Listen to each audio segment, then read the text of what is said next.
Can y'all hear me? Shit. The champ is here! The champ is here! The champ is here! The champ is here!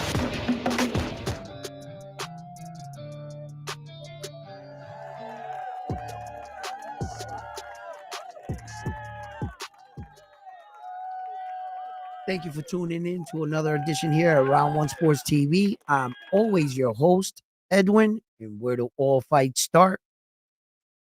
Round one. We got another one here. You know what I mean? We're gonna be breaking down this fight card right here. This David the Monster Benavdes versus Anthony Yard. Brian Norman Jr. versus Devin Haney. We got Abdullah Mason versus Sam Notes. And of course, we got Ben Rodriguez versus Puma. Listen, we have a lot of fighting here to break down. I've already got started. I got a couple shots in me already. I'm already activated. Where my people at? You know what I mean? How y'all doing? Where's my boxing people at? Hit that like button. Let me know what you guys think about these fights. Who do you got in the fights? You know what I mean? Has your opinion flip-flopped? Are you locked in, or are you sure about every pick you made? So just before the fights kick off, let's talk a little bit about boxing. So let's get into that, all that and more. Don't forget to hit that like, subscribe, and let's get right into this episode.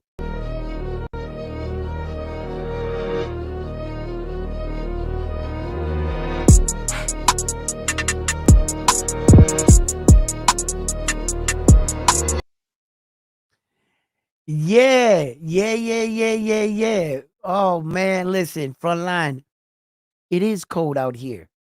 It's like below fucking maldita sea. Yo, it be cold like a motherfucker out there, bro.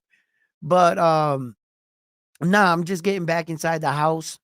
I was out at this new little place in town where they make like cider beer and shit. Like they make it, and the dude was like showing me like all like what he's doing and shit. So it's just like a new business in town, and I was out there like checking it out and stuff, and I was like, I gotta get back. So I just got back, hopped on real quick. I was like, damn, I gotta put everything together. So I didn't get a time to like comb my hair and shit. I was like, fuck it, let's just keep the hat and the hoodie on. Let's just go because I didn't want to miss any part of this fight card. You know, um, this is a big night right here for boxing. Whoa, let's turn that down. I don't know if you guys heard that. But this is a big night for boxing, and this is it. All the shit talking's out the way, bro. Devin Haney, you showing up or what? What you doing? What you doing, Devin? What you got for us? You know what I'm saying? The fans is like, we paid our ticket, we out there, we watching it, and we're like, what you got for us? Huh? What you got for us? That which version of Devin Haney is gonna show up? Because I don't think there's a single soul out there that's questioning what version of Brian Norman Jr. is gonna show up. Everybody's saying Brian's gonna show up. The big question is which version of Devin Haney is gonna show up. Now, you guys heard me. All right. Look, I have a boxing podcast. I talk about boxing. I don't have a particular horse in the race. I don't like Brian Norman Jr. no more than I like Devin Haney, and vice versa. They're both American fighters, and I commend these young men for taking this fight right now. When they look back in their career, they're going to say, hey, I shared the ring with that man. That's very important. And Devin Haney has a few good names already on his resume that a lot of the fighters that came up with him can't say the same. He's already got Ryan, Loma, okay? And he's got more. Lennar, he's got more. And he's adding Brian Norman Jr. It's a done deal. Win, lose, or draw, he shared the ring with that man. Can Teofimo Lopez, Tank Davis say the same? Have they entered the ring with their contemporaries and the best of the best that the division has to offer? Can Shakur say that? Wait a minute, maybe he can. He got one. William Cepeda. Gotta give him credit. Was he a champion? No. Number one across the board? Yes. Did Shakur Stevenson show the world that if he wanted to, he doesn't need to use his legs? He can stand right in the pocket and show you the American slick style will prevail over all styles. Now, in this matchup, we have an American, David the Monster Benavdes, going against Anthony Yarde. Now, I may have said some things about David the Monster Benavdes, but I wish him nothing but the best. I got him in the fight. I think he stops Anthony Yarde. I think he does. I think he's going to be too much for Anthony Yarde. And here's where David the Monster Benavidez needs to separate himself from the rest of the herd. He really needs to make a statement when he hasn't produced any knockouts at this weight. You know, in the lower weight division, he was knocking everybody out. Caleb Plant knocking him out. You know, he was putting all these guys away. But he moves up. Decision. Okay. You're acclimated to the division now, monster. Where's the monster at? And is he going to show up? Right? Okay. Respectfully so. That's what I want to see tonight. I want to see David the Monster Benavidez finish Anthony Yarde, not go to a decision. It could be an interesting fight in a decision, but that's all it'll be. And in this sport, we want blood. I want excitement. I want knockouts. I'm not going to sugarcoat it. That's what I watch boxing for. Right?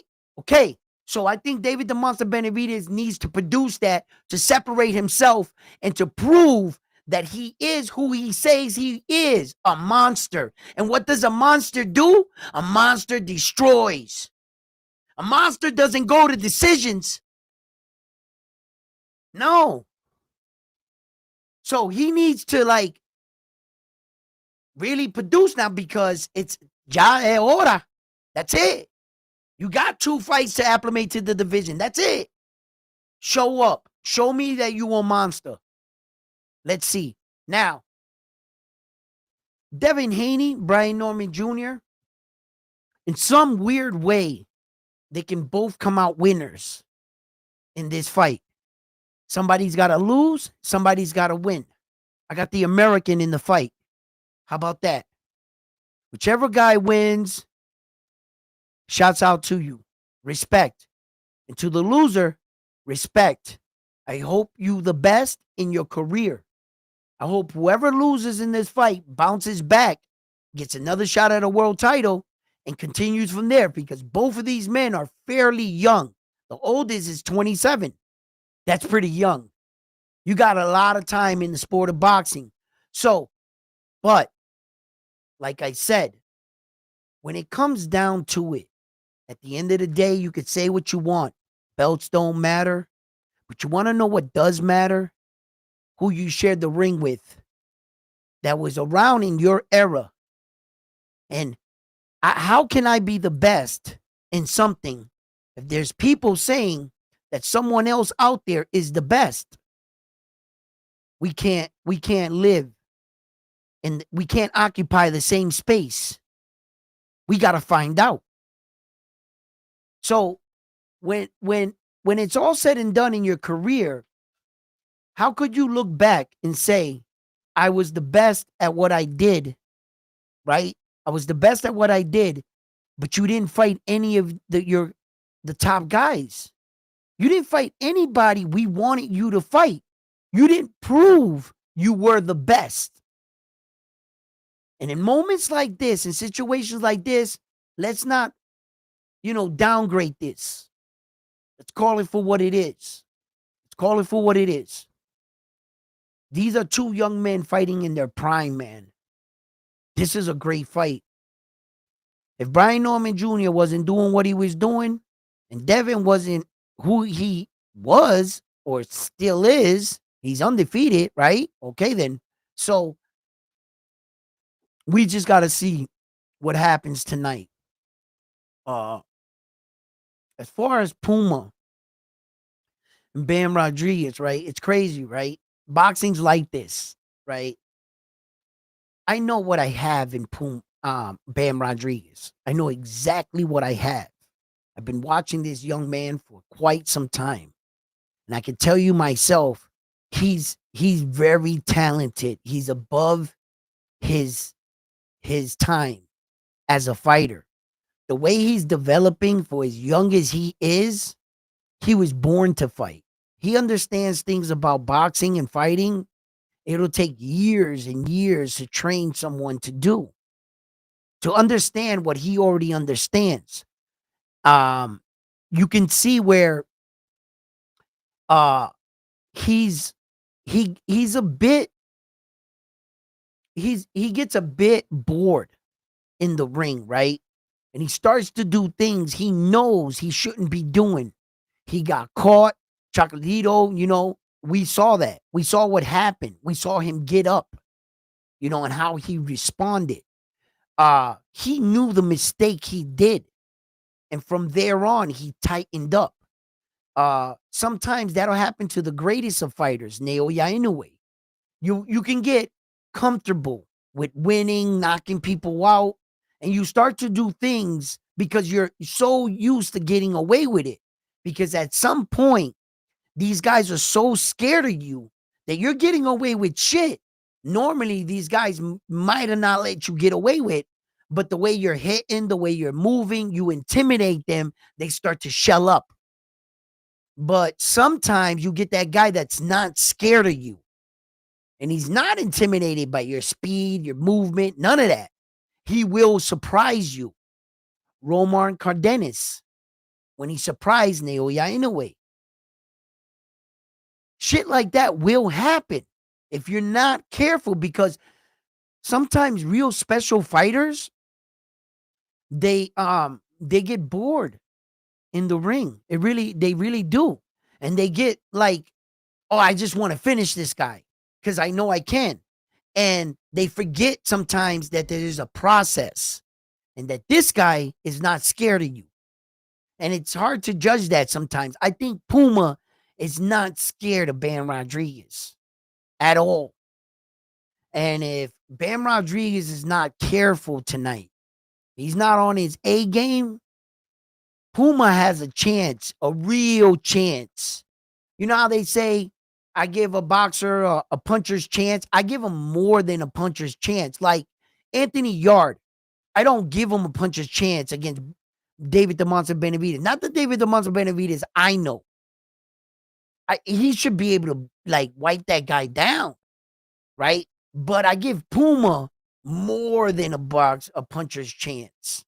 But it's crazy, right? Because at the same, there's a flip side to this. Puma's style caters to Bam's.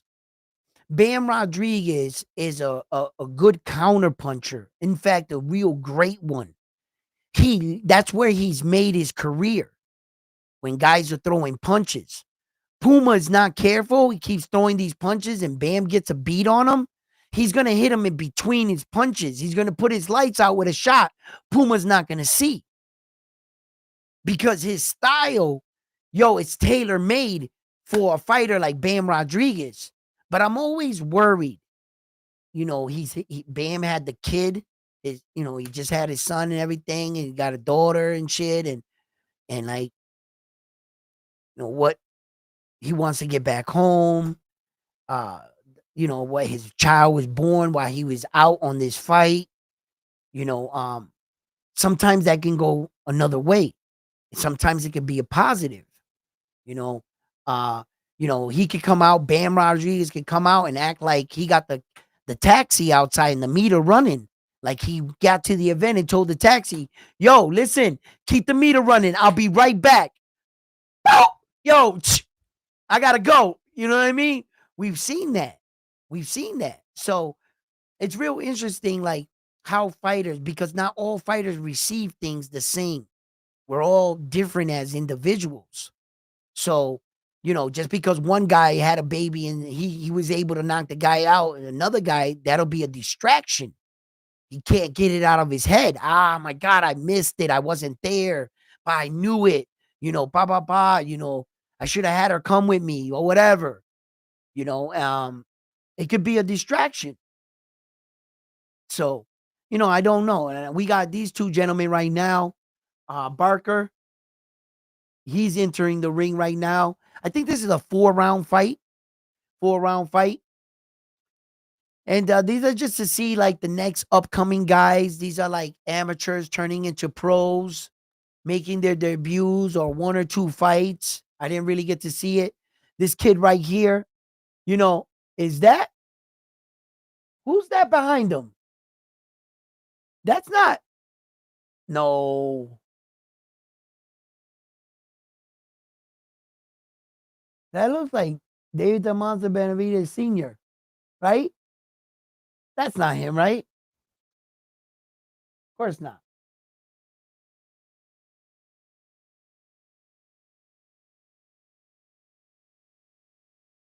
Okay, they got high hopes for this Mexican.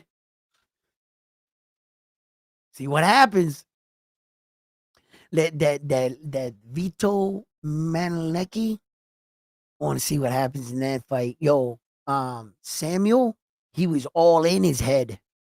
Yo, I don't feel like Vito, he won that argument on stage at the weigh-ins. I don't think so. At the post-fight conference, I'm sorry, not at the weigh-in, right? Wasn't at the weigh-in. I think it was at the post-fight. Yo, he was all in his head, man. Like Vito was standing there, like explaining himself. And the first round here kicks off. Mexican kid really working his jab. Little fast jab, too, huh? Little 1-2 straight down the pike. Oh, nice, nice. Oh, I like how he stands in the pocket with him. Oh, yeah, esto un pan conmigo. He just needs to stay the course. Eventually he's gonna catch up to this dude. He tried to wind up with that uppercut. You saw that, right? Mm. Popping the jab out there, throwing that 1-2. He's fighting tall, so he's gotta anticipate that overshot. Just stay defensively sound and pick that right hand up a little bit more. Okay, boom, pop. Oh,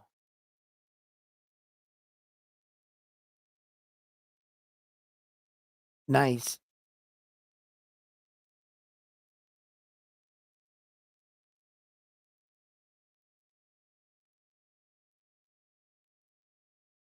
Now this is how you typically will see a fighter coming out of the gate. This young man right here, this Mexican kid, um, you can. This is how a kid's supposed to look like in a 4-round fight. You know what I mean? This is what he's supposed to look like. You're not supposed to look like freaking Camille Moulton, you know, like the Dula Masons on the first day. This is what you're supposed to look like. Those other kids were like ahead of their time, like a Naoya Inoue. When he had his debut, he fought a guy with 16 fights on his debut. He never had a 4-round fight. He had like 2 8-round fights and 2 10-round fights, and the rest are all 12. He came out the gate hot. He was well polished. And you could see the difference and how their career plays out. When you look back, a lot of people try to break down like these fights and go, oh, look, he fought nobody. He fought this, he fought that. No, that's why he was developing during that time. He was actually a nobody himself, but he became a somebody, and now you're talking about him. Now you're going through his record with a fine-tooth comb, and you're saying, oh, he fought a bunch of cab drivers. No, he became somebody throughout fighting this process. And this is how you'll see this kid's career play out. Yeah, not unless he makes a remarkable jump. Devin, what do you have? Devin was into his 30 fights, right? He was already into his 30 before he got his world title fight. Some shit like that, right? I could look that up. Uh and that's how some of these guys should this is how they should look. And then the boxing world, the casual, will have a tendency of mistaking of why one guy came out firing on all cylinders and why he achieved this much and why haven't you done this? Yeah, we are not on the same pace. We weren't on the same level. Some of us weren't the same age. Some of us were young doing remarkable shit. Devin Haney, you know? But this is what you're supposed to look like. So I just bring that up to remind the boxing public, like, sometimes you gotta have patience when you're following your fighter. Xander, uh, I think he's in a good position for his age, his experience, and this kid right here. He's banging. He's got to stay. He's got to. He's doing some good work right now, right? But uh, a little wide, But you'll learn. You'll learn. It's a 4-round fight. Eventually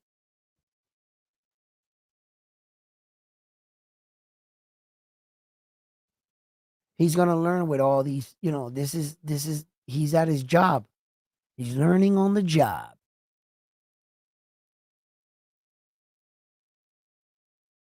And fighting a shorter guy, it can be difficult sometimes. Let me see what you guys are saying. What's up, guys? Devin Haney era. We got yo. Norman knows how to what? Control the what? What'd you say, Frontline? Norman knows how to control the pace, cut the ring. It's over for Haney. Ooh, it is over for Haney. So we know where Frontline's coming from. You know what I'm saying?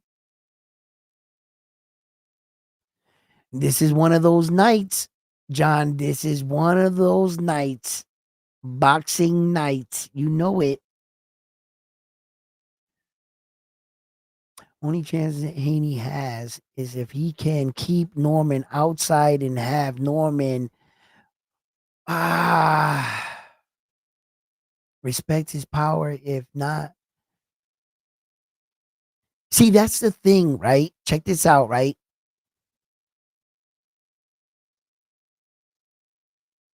Packers gamer. Here's the thing, right? Um, I haven't seen Devin Haney take Brian Norman Jr.'s power. And what if Devin Haney can take his power fairly well? Not everybody that's gotten hit with a Brian Norman Jr. punch wilted under his power. So some have, and Devin Haney has his fair share of knockouts too. So that is something I gotta see.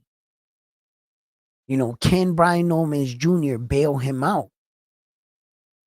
Brian Norman Jr.'s claim is that he's a better boxer. He just hasn't had to have shown it.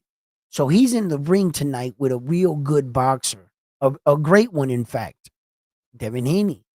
So if it goes down to a boxing match, it would be really shocking to see Brian Norman Jr. outbox Devin Haney, right?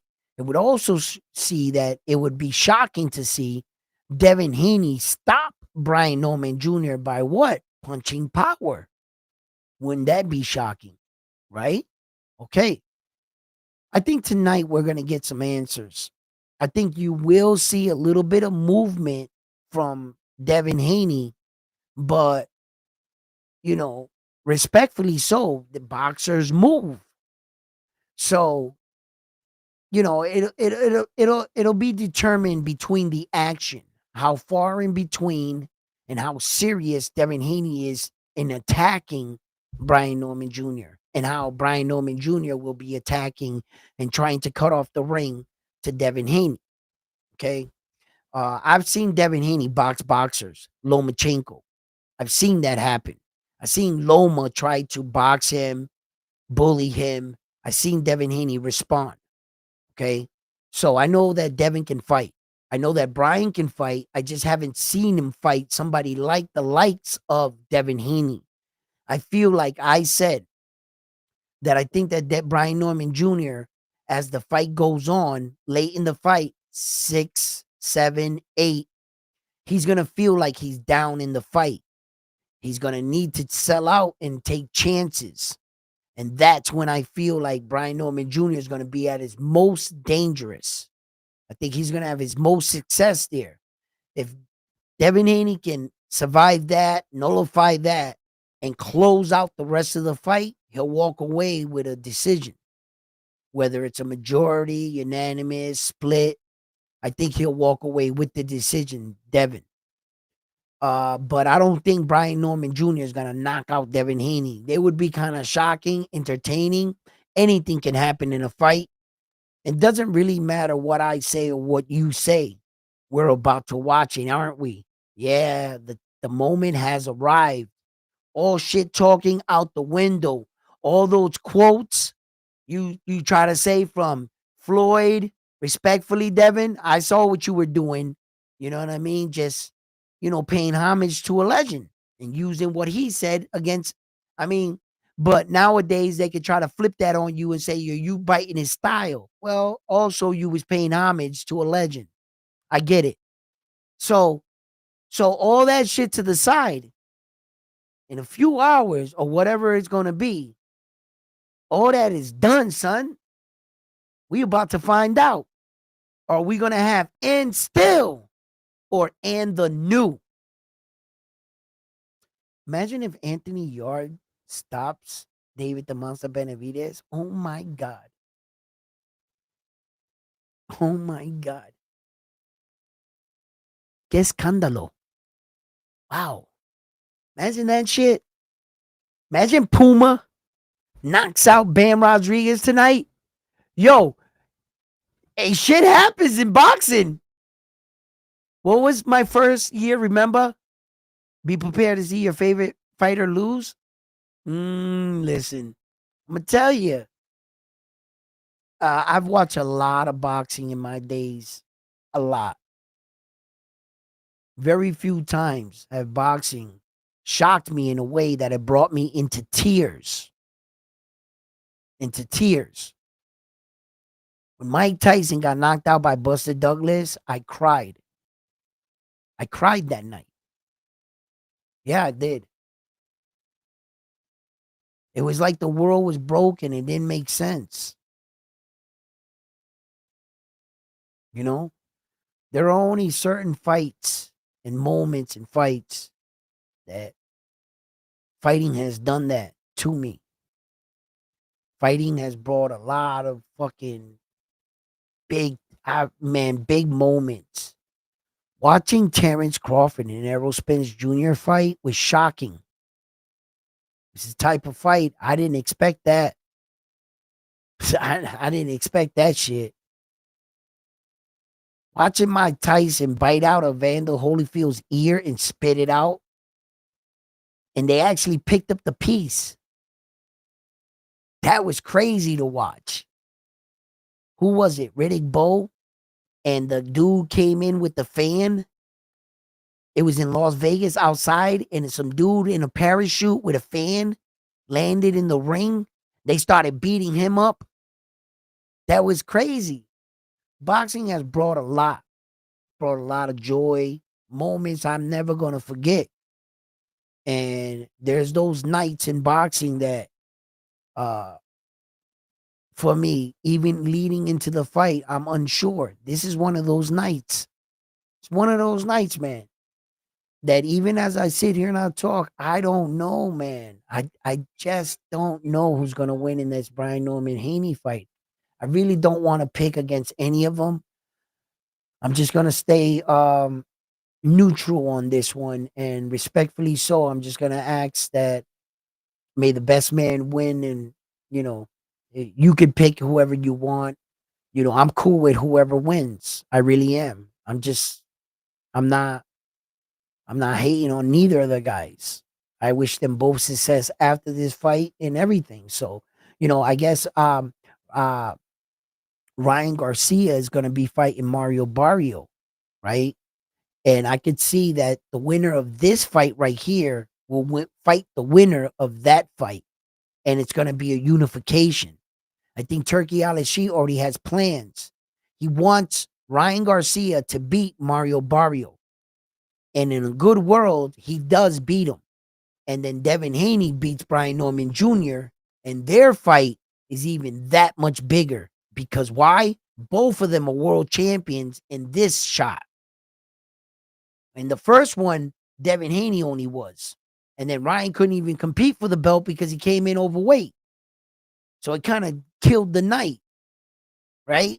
What happened later killed the event. But in this scenario, if Devin Haney wins tonight and Ryan Garcia beats Mario Barrio, what do you think's going to happen? They're thinking ahead. You know how Turkey does, always announcing fights ahead of. No, Dante Wilder is gonna fight AJ. Knocked out. No, he's not. He got knocked out. No, this time he got knocked out again. Damn. You know what I'm saying? Shari's gonna fight Canelo after he beats Terrence Crawford. No, he's not. You know what I mean? Yo, you know how he does, right? So I think they're setting it up. But in boxing, you got to take care of your part. You can see at least when they always say, oh, corruption in boxing, they want this guy to win. If that was true, why didn't Ryan win? Why didn't he beat Rolly? Why? Because Rolly has the opportunity to win. And he did. And if we were going to the scorecards like we did, why didn't Ryan still win? You know what I mean? So, no, they're not cheating. But you got to do your part. That's why Ryan fucked up the bag. But yeah, if the Saudi dude had it his way and he was cheating, nope, Ryan won. Because I got this money fight lined up. No. Respectfully so, he allows you to go out there to perform, but you must do your part. He's not going to give it to you. Because if he was cheating, all his guys would have won. Constantly. He's constantly losing. The Turkey guy, constantly. How could they say he's fixing fights? Whenever the guy that they don't want to win, that they lost money in, he's fixing a fight. Look, he stood up. He touched the ring. In that situation, he owned both guys. Either guy would have won. Turkey wins. I don't get it. Who was he gambling against? He's gambling against himself. Why would he fix a fight? Oh, let me fix this fight so that I win. If I don't fix the fight, I still win. Whatever I do, I win. Huh? What? The winner of the fight will go on to fight the fight that you wanted. It's just, I don't understand. But anyway, in some ways he's good, in some ways he's not. Turk. I don't like this package plan. I don't like how he announced that he was taking away pay-per-view and somehow we're paying for it. How's this free? And you dressed it up to give us more in the plan. Well, last year's plan, when I got last year's plan, the shit you gave me this year that you're charging me for, you gave me for free last year. I was a member last year. So, and you're charging me more money. It's like, so, Turk, congratulations to the young man. He just won, the Mexican kid. Yeah, that is David the Monster Benavides' dad. Yes, it is. That is their guy. Okay.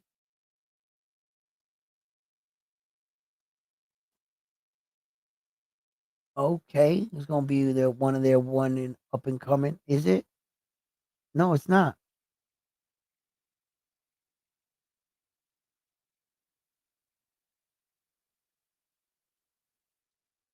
I couldn't see him from the side. He looks like him like a motherfucker. I gotta go look up this kid and see who he's under. I just don't know a lot about him. But anyway,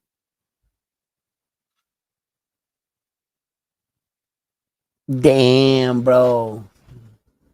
Connor Ben got his get. He got his get back. He whooped his ass. He whooped his ass. Chris Eubank shouldn't have gave him that fight, man, knowing that he would have to go through all that shit again like that. He shouldn't have just gave him that fight again. He should have just walked away with the W. Because to get beat like that, you got dropped and everything.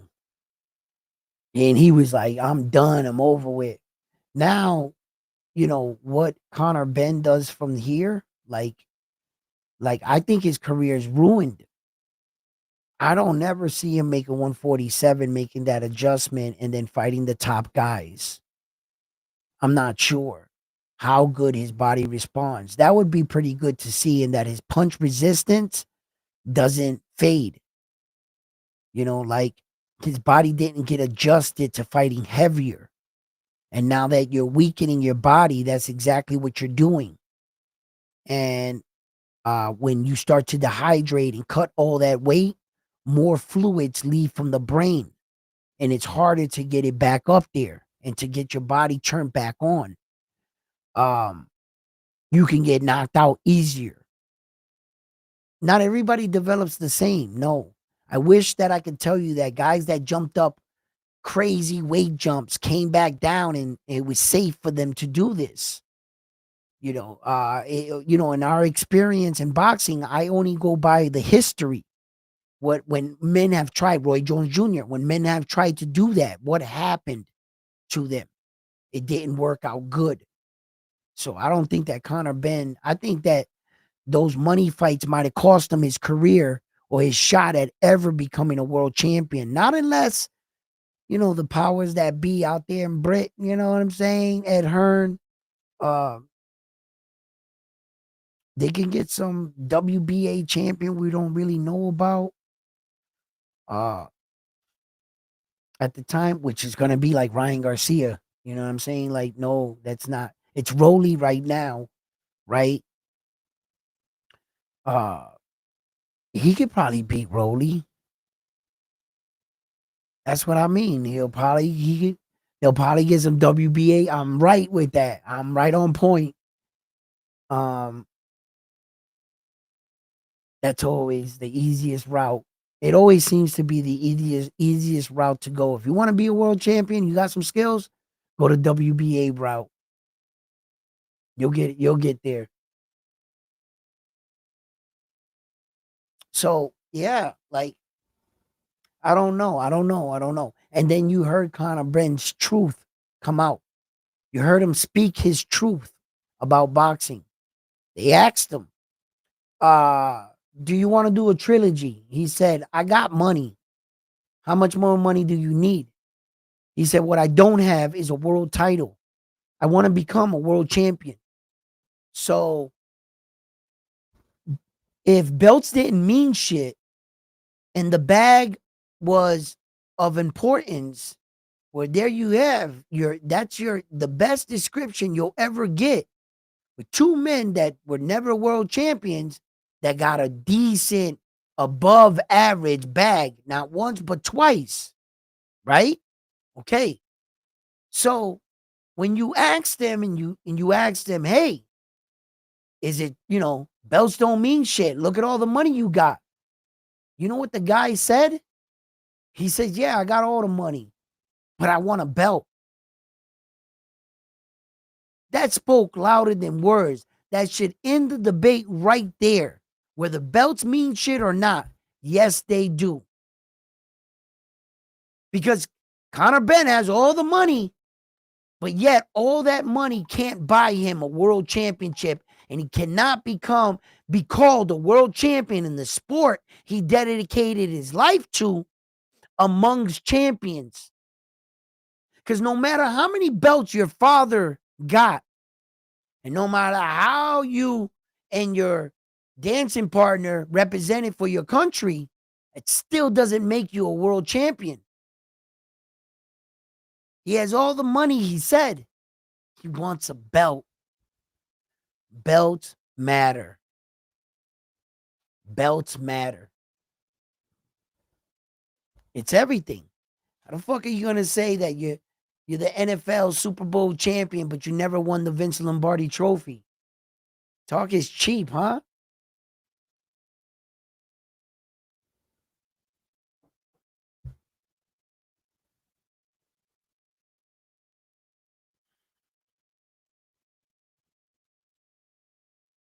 Keep your eye on this 16-year-old.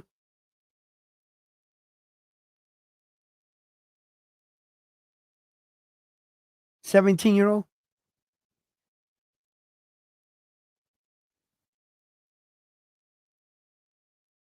This kid right here with the 1-0 record.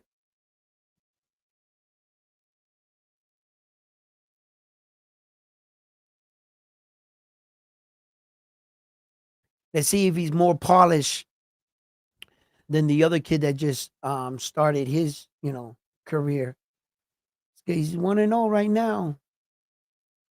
I've been like, hosting the show and everything, but I'm also keeping my eyes on these young kids right here. So, let's see how this young man shows up. Is this is the kid you were talking about, or was it the last kid? Because I might have read the message late.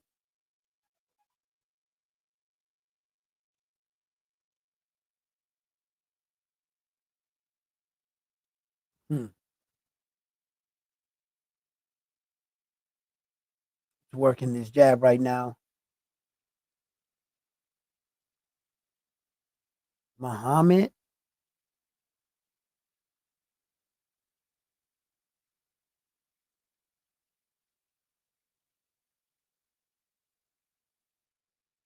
How do you say his name? Javan? Javan? He popping his jab out there. Pop, pop. He doesn't. He, ooh, nice shot. Ooh. Mm. They didn't put him in with a bum. This dude can, for the most part, he can box. He's gonna test.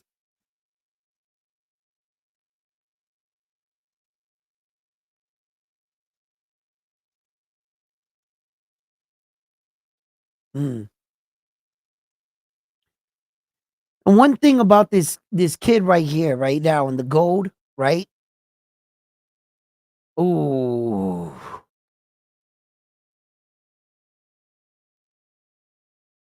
Alhambra. Oh, see, you can't get sloppy, son. You can't get. He's exchanging. He's exchanging. You go into these firefights, and he's swinging big. He's swinging big, baby. They swinging. Oh, he got clipped. He felt his power. He's going easy. He's willing to go through it. He stopped him. What the fuck? It's over. He stopped him. Woo! He went into a lot of 50-50 fight, gunfight. Yo, that little firefight sequence he was going, that's 50-50 right there. You can get caught or you can catch the guy. Round one, don't get too tell you a great fight, man. $50 well spent.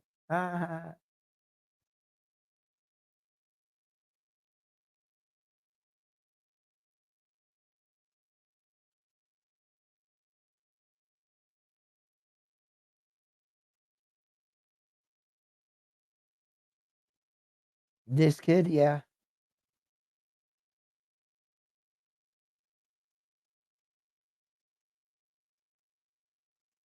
What?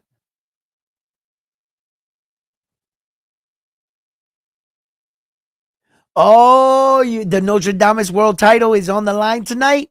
Is that what we doing? Is that what we doing? We doing the Notre Dame's world title? Front line? It's on the line. Up, front line. Okay, here at Round One Sports TV, we have this tradition that we put up the Notre Dame's world title, right? It's the Notre Dame's means that you can call the fight.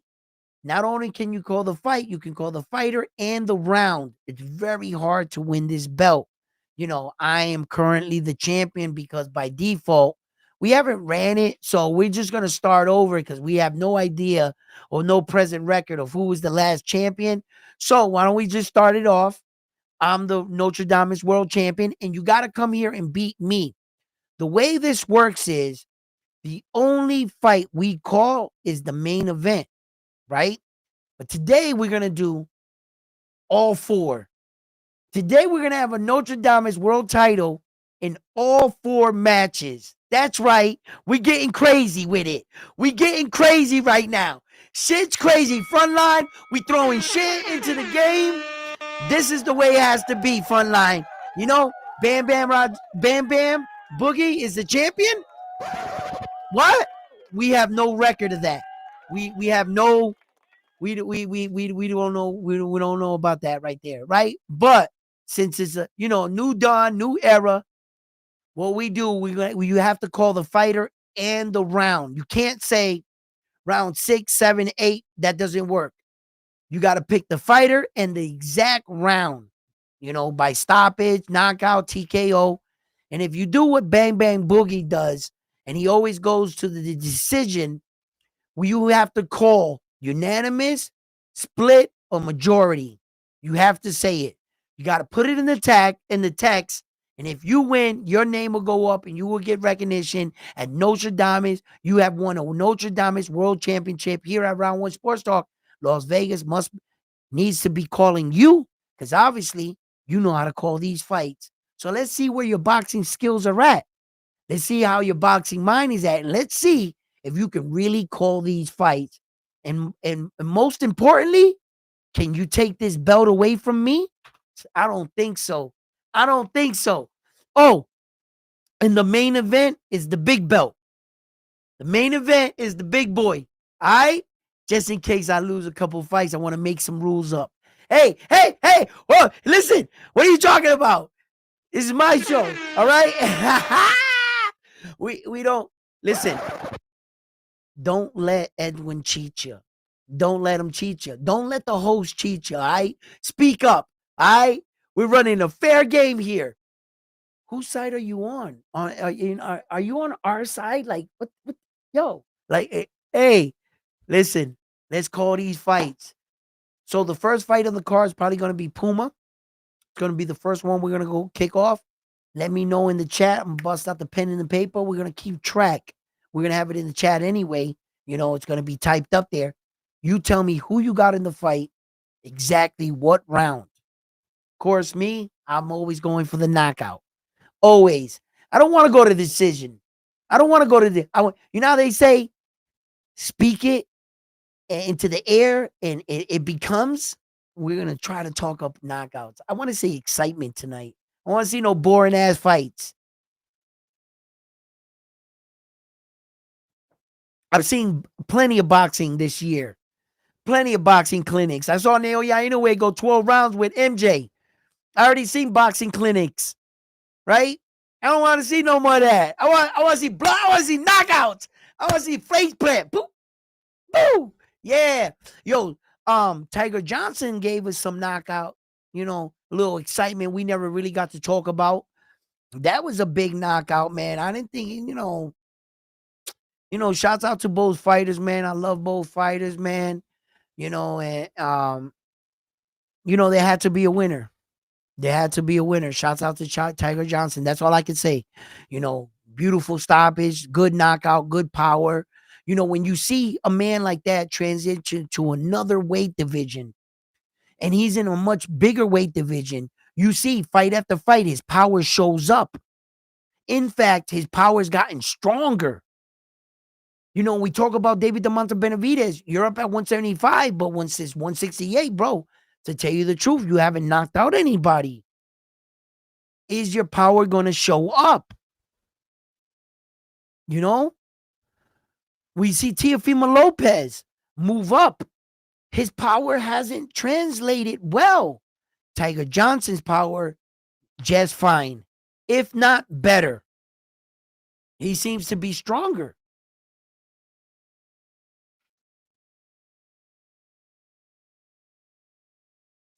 We're going to keep our eye on that 17-year-old kid. Don't forget to put his name in the chat for me real quick, because I'll go back and I'll watch this. It'll pop up. His name will pop up. I'll see it. I want to reach out to him. See, I like to talk to these young kids, young, and watch them develop. That's the best thing. I watched Naoya Inoue come up. I watched all these young fighters, the Tank Davis, the Ryan Garcias, the Devin Haneys, the Shakur Stevenson. I've watched them since the beginning of their careers. I've watched them all come up. I'm a little scared for Camille Moulton because of the way he's managed only. I think he has such a potential being such a bright star. I don't want them to dim his star before he even gets started. I like that kid. Moulton. Oh, man. That kid's, he's talented. Very, very talented kid. Talented fighter, man. Type of fighter, you show him something in the gym, and in a couple days, he's mastered it. Yeah. He knows a lot about fighting. You can tell. It's about the experience for him. That's all he needs. The experience to put it all together. The when and the where. He's been taught very well how to fight, Camille Moulton. It's just he needs more experience just to put it all together, his fighting style. That's how you develop as a fighter. Now you become him. You don't want to look or act like anyone else. You want to become you. Everything you were taught, everything you learned, you put it together as a fighter and you make it work for you. Whatever your bread and butter is, whatever you were best at, whatever you understand as a fighter, as you develop, we should see the best version of you in the height of your career. That would be the best version of you. You've gotten to, that's it. Now it just takes for somebody to come and beat you. And if they can't beat you at the height of that means that no one could, and they had to beat you when you started to lose a step or two. That's sometimes some of the champions lose like that. Yeah. But like, for instance, there weren't a lot of fighters that were fucking calling out Roy Jones Jr. in his prime, were they? I don't remember. There's always that. Well, who was that dude? Galaki, that retired undefeated. They're always going to say he never fought him in his prime because he took that jump in that time to fight for the heavyweight championship. I don't know. He ended up fighting him and losing to him too, which is like bad, but he didn't fight prime Roy Jones Jr. No. Nah, not that animal. That dude was different, man. That's why these boxers, they got to learn how to protect their legacy. They got to stop taking the money, learn how to manage their money well so that they didn't get into situations where they needed to take chances like that. Like Joe Louis, shit like that. Like he ended up losing fights he should have never been involved in. Never. He was too old. Muhammad Ali too. He should have never been in there with Holmes, Larry Holmes. He should have never been in there with Larry Holmes. You know, uh, and in these eras that these young kids that come across a lot of money real early, you know, uh, it's no secret that they should invest in people that know how to manage their money, their finances. That's the first thing you should get. You know, can I afford to buy that chain? Can I afford to buy that watch? Can I afford to buy that car? If I buy this chain or this watch, how much money should I be making or having coming in to be able to afford that watch? And I think that that's the difference between the kids coming up today. They don't look at it like that. They just like, man, I'll just bust out another record or another 3 pointer, and I'll get money and I'll get this. When you're supposed to have an accountant to see if you could afford to spend all that shit. Here we go.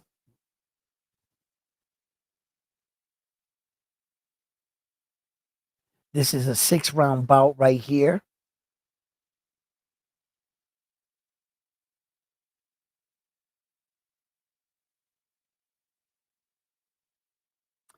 Juarez. This guy's real long. He got like the guy in the black here. Well, they're both in black, but the darker fighter has like kind of like these purple pants. I think that's what that is. Like a purple shine. So, he popping that jab, really working it, keeping him outside. His neck is long, like he like this, but it's because of his body structure.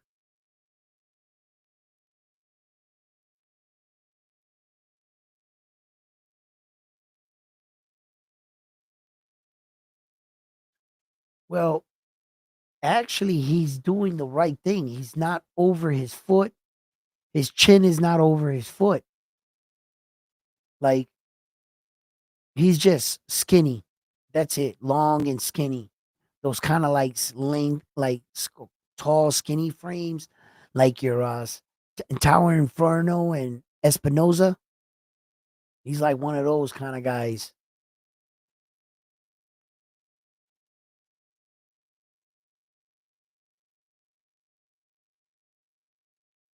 Ooh, he missed by this much, man.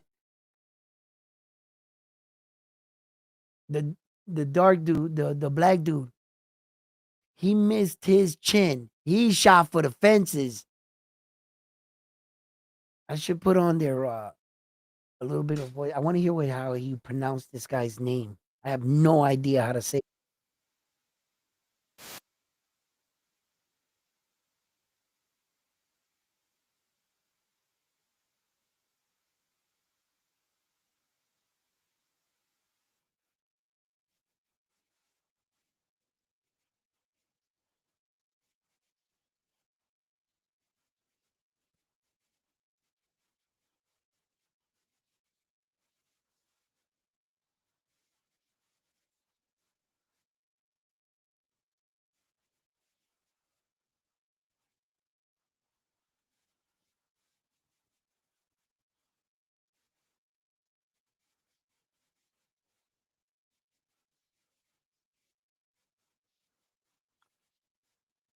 I want to hear them say his name. They haven't said his name.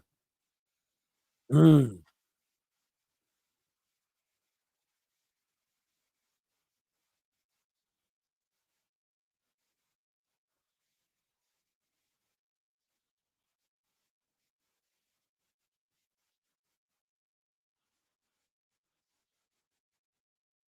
So the main event is at 5:45 a.m. in the morning. So the time frame is so off. In order for them to give us the fight, all right. So let's just okay. So it's like a 13-hour. difference, right? Because it's 4 o'clock right now. Well, 3:56, right? So it'll be 4, right? So why couldn't they allow them to fight at 7, 8, 9, 10 o'clock in the morning out there? That would have only brought up the time out here. It would have been like a regular fucking boxing day, right? We would have saw it like at 10, 11 o'clock at night out here. So you're doing it at 5:45 in the morning in order for you to give us the fight at what? 6, 7 o'clock out here or some shit?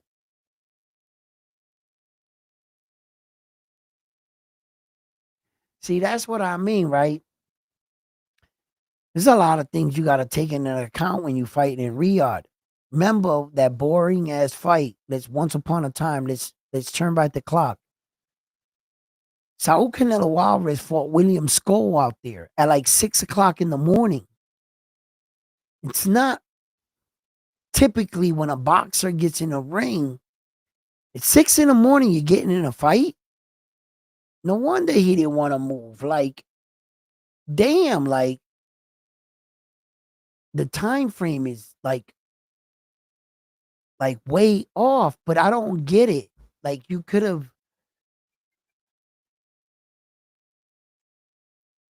5:45 in the morning, the main event.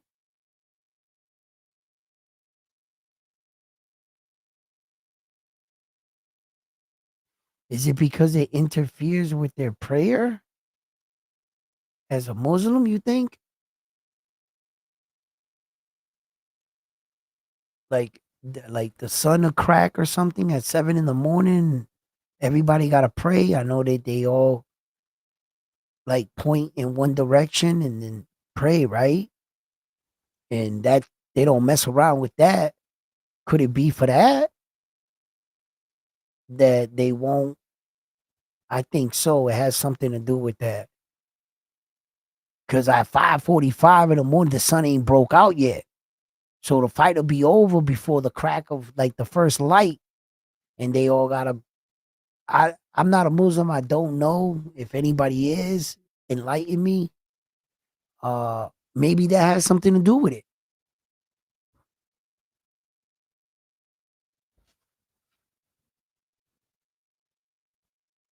That's a crazy time, bro. That's a crazy time.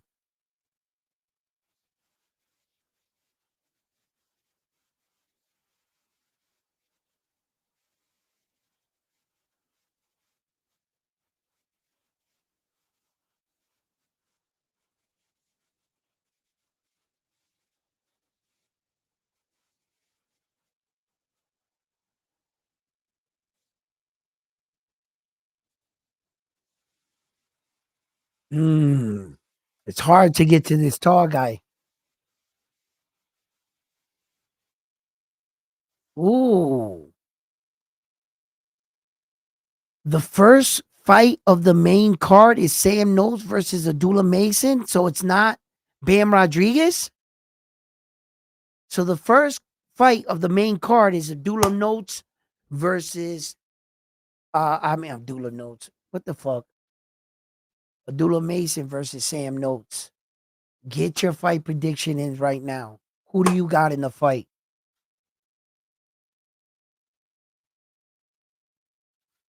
There he is. Abdullah Mason.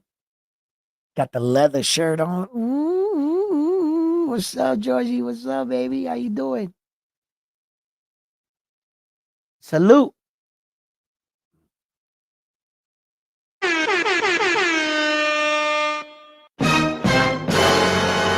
Who do you got? Who do you got in the fight? Come on now. Let's put it down. Sam Notes or Abdullah Mason? Who do you got? Hey, listen, it's I don't want to put no pressure on you guys, but it's time to start to put these predictions in. I think Abdullah Mason is gonna beat Sam Notes. Damn, man, I don't know, man. Sometimes I think Sam Notes is gonna win this fight, but I think Abdullah's gonna do fairly well. You know, I'm not gonna take the age factor that Sam Notes is more like on the man side, and Abdullah's real young. Uh, uh, this is about skill. This is not about age. I don't think Sam Notes is gonna bully Abdullah. Abdullah has fought men many a times in many sparring sessions all across the world in all kinds of gyms. Sam Knows is not the first 28-year-old kid man that Abdullah has fought. So I think that Abdullah Mason, I'm gonna take Abdullah Mason and I'm gonna take him in just in a minute. What do you guys got? Let me see it in the chat. Who do you got? Do you got Sam Notes? You got Abdullah Mason? Who do you got? Yo, Frontline, why isn't your pick in? I mean, come on, let's go.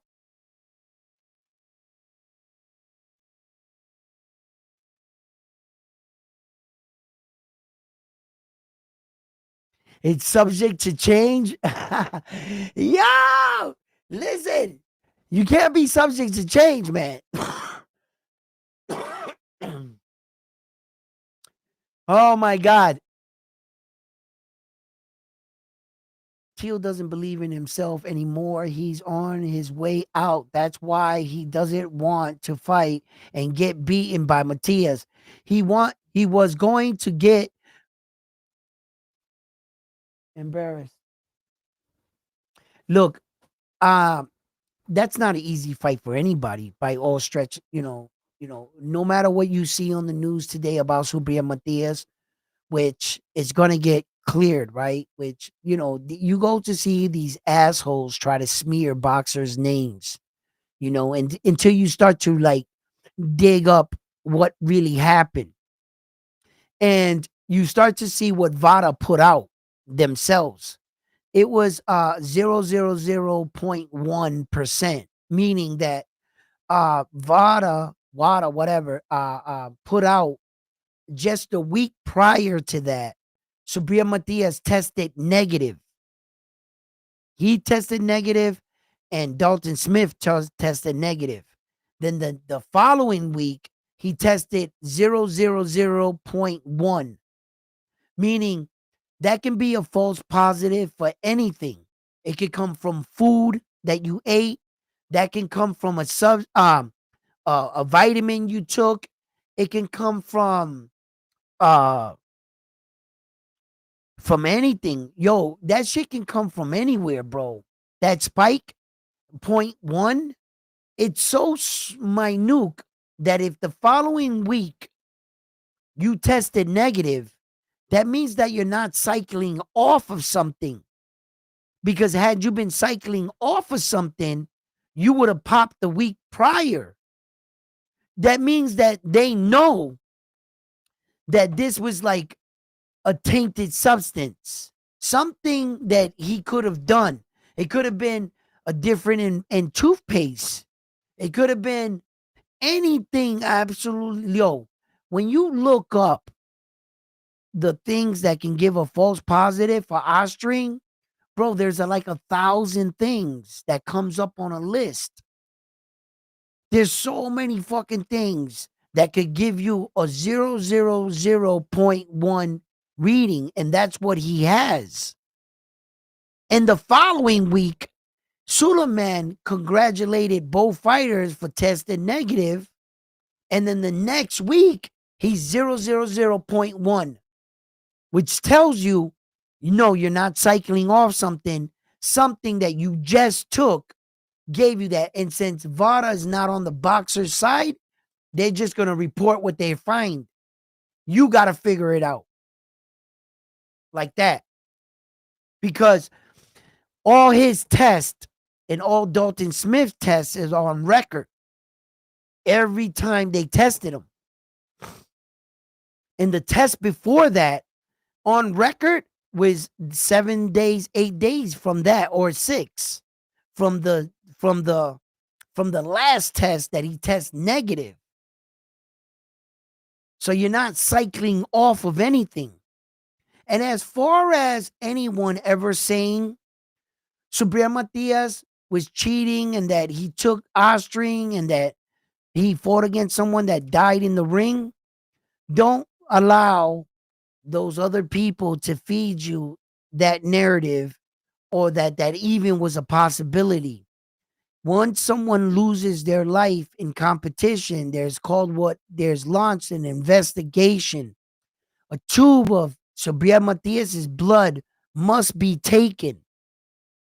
And from blood, not urine, will prove his innocence.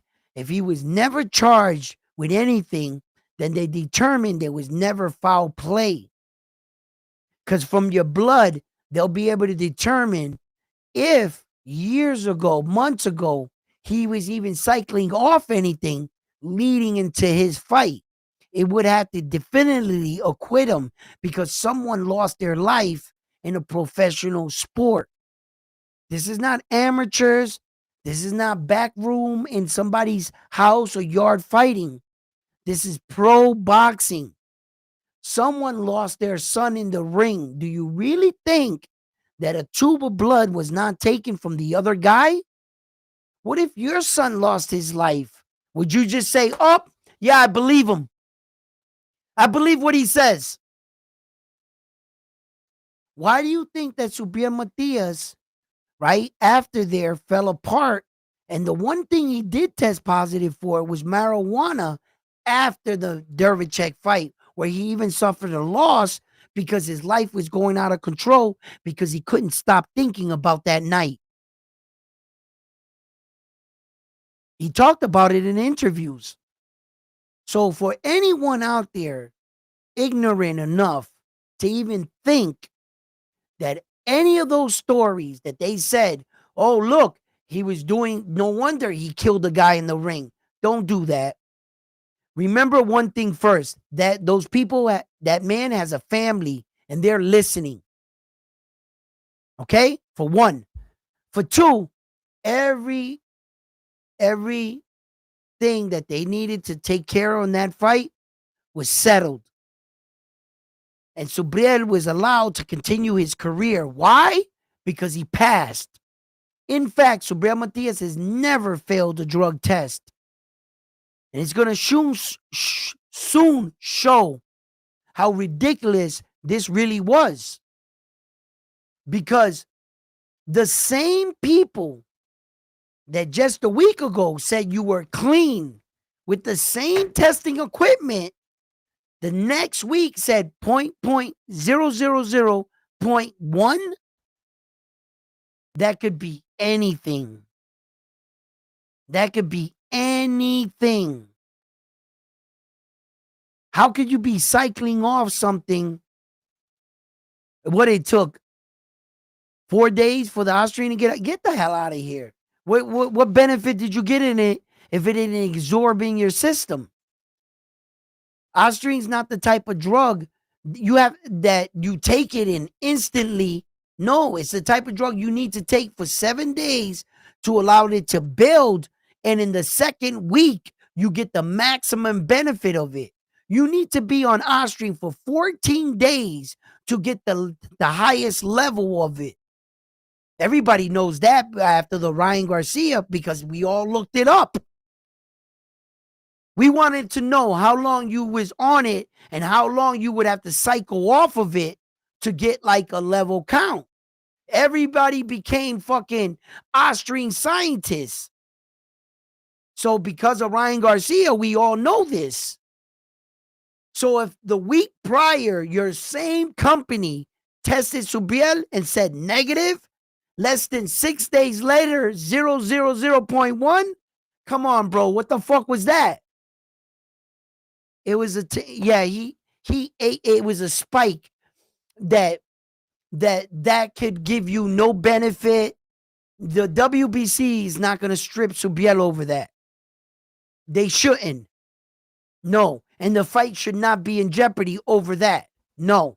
Not when you had Jarrell Miller test for a banned substance, right?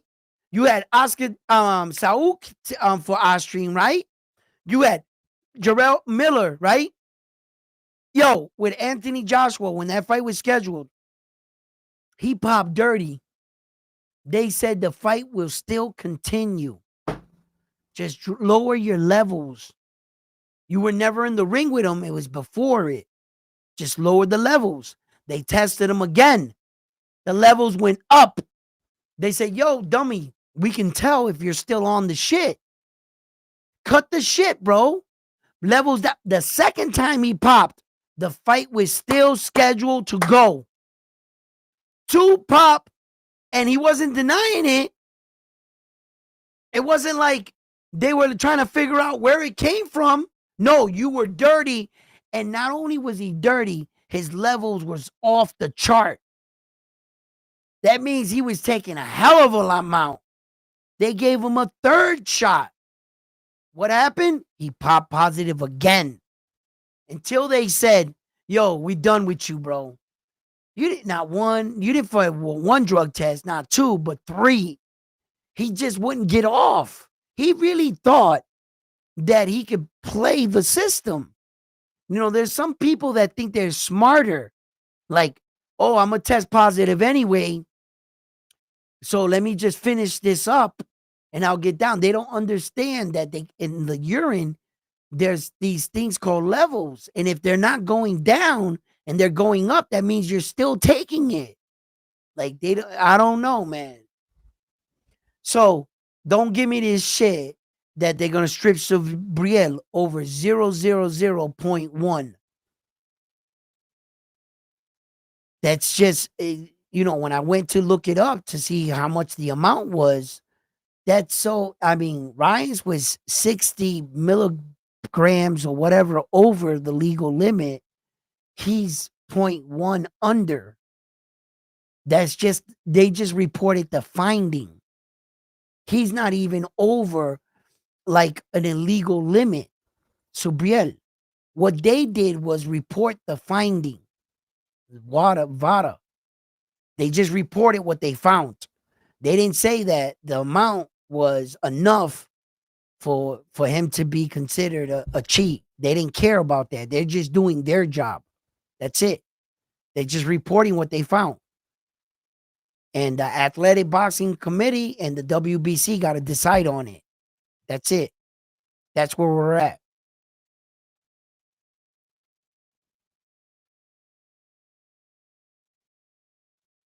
They should do the right thing. They should exonerate him. This is a clear case of, he took something that maybe some company has some Austrian and they were switching up the bags and there was some cross-contaminations. And then the other thing that's real funny in this case is how they treated the samples. Ed Hearn took one sample and there was one test done and he brought it to somewhere else. You know what I mean? Like that wasn't even protocol. And then the fact what I told you guys about the whole situation, right? Oh shit. Ryan Garcia tested positive in New York City under the Boxing Association on the WADA, competing for the WBC world title, fighting a Matchroom fighter. Now, Subriel Matias tests positive in New York City under the New York Boxing Association, fighting under WADA, fighting again over the WBC world title, fighting a Matchroom fighter. Same shit. Yo, it's identical, just everybody's names, the fighters' names are different. But all the players, everybody that was involved in the first one happens to be coincidentally involved in this one. It's like if we were playing Clue, I would say it was Matchroom in New York City with the Austrian Subriel Matias for the win. That's what I would say. I'd pull out the cards. I'd be like, this is how they killed him. They killed him in New York City. They used Ostring, Subriel Matias, Matchroom Fighter. Bro, it was the same plot last time. It's like they didn't even hide it. I don't know, man. Coincidence? Shit. It's just too much coincidence.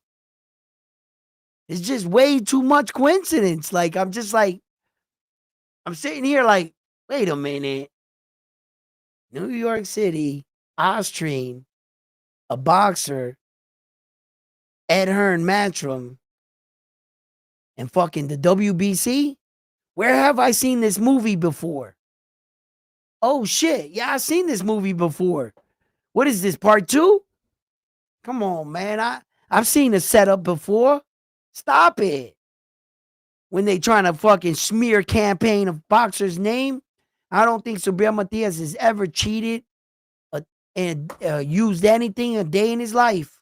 He fought like that from the beginning of his career till right now.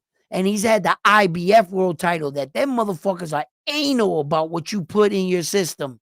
He was an IBF champion and he never tested positive? Bullshit. This is bullshit. I'm trying to tell you. WBA champion. Shit, WBC champion. Okay. I would be like, but IBF? Oh, they sharks. They sharks. Hell no. Hell no. Subriel wouldn't got away with that. You got the the IBF, and an investigation on you for what happened with Matt. Bro, you had to be a clean fighter to get away with that shit. You had to, and Subriel, it has a federal, you know how the other family, what you mean? He was a felon? He was convicted and he came out of federal prison to start his boxing career? And you better run. You know how they think. Once a criminal, always a criminal. Yo, in order for Subriel to get out of that right there, he had to prove he was a clean fighter. That right there definitely shows he wasn't on that shit. You can't, no. Where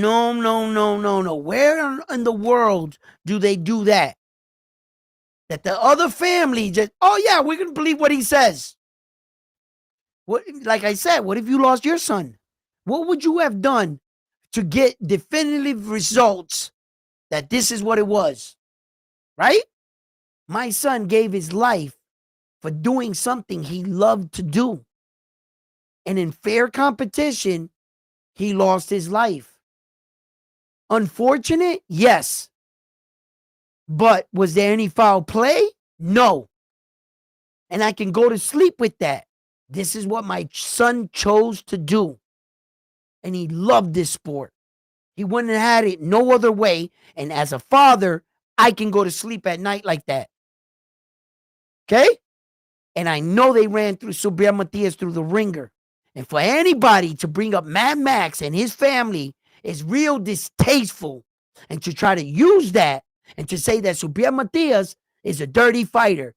I'm not going to say that just because in the entire boxing history, there has never been a Puerto Rican fighter that tested positive for a banned substance. Right? I repeat, there has never been one. Right? It doesn't excuse them. Right? But at least that says a lot about our fighters, our heritage, our boxing culture. Okay? At least, you know, and we found that real funny because we're Taino Indians. We're Boricuas, brave lords. This is what we do. We built for this shit. This is what we do. Now, the lamplight, you know, took a lot of our fighters out, just like respectfully anything else. But like I said, you know, there's never been a boxer in Puerto Rico that tested positive for a banned substance. And for Subria to come out and like Mauricio is what Suleiman, shouts out to the WBC, Mauricio Suleiman for tweeting out that tweet that saved my boy Subria. Really, it did. Because if you look at the tweets, he was congratulating him for testing negative. Days later, he tests positive on 0.0. And then it was released on the amount, and that's what it was.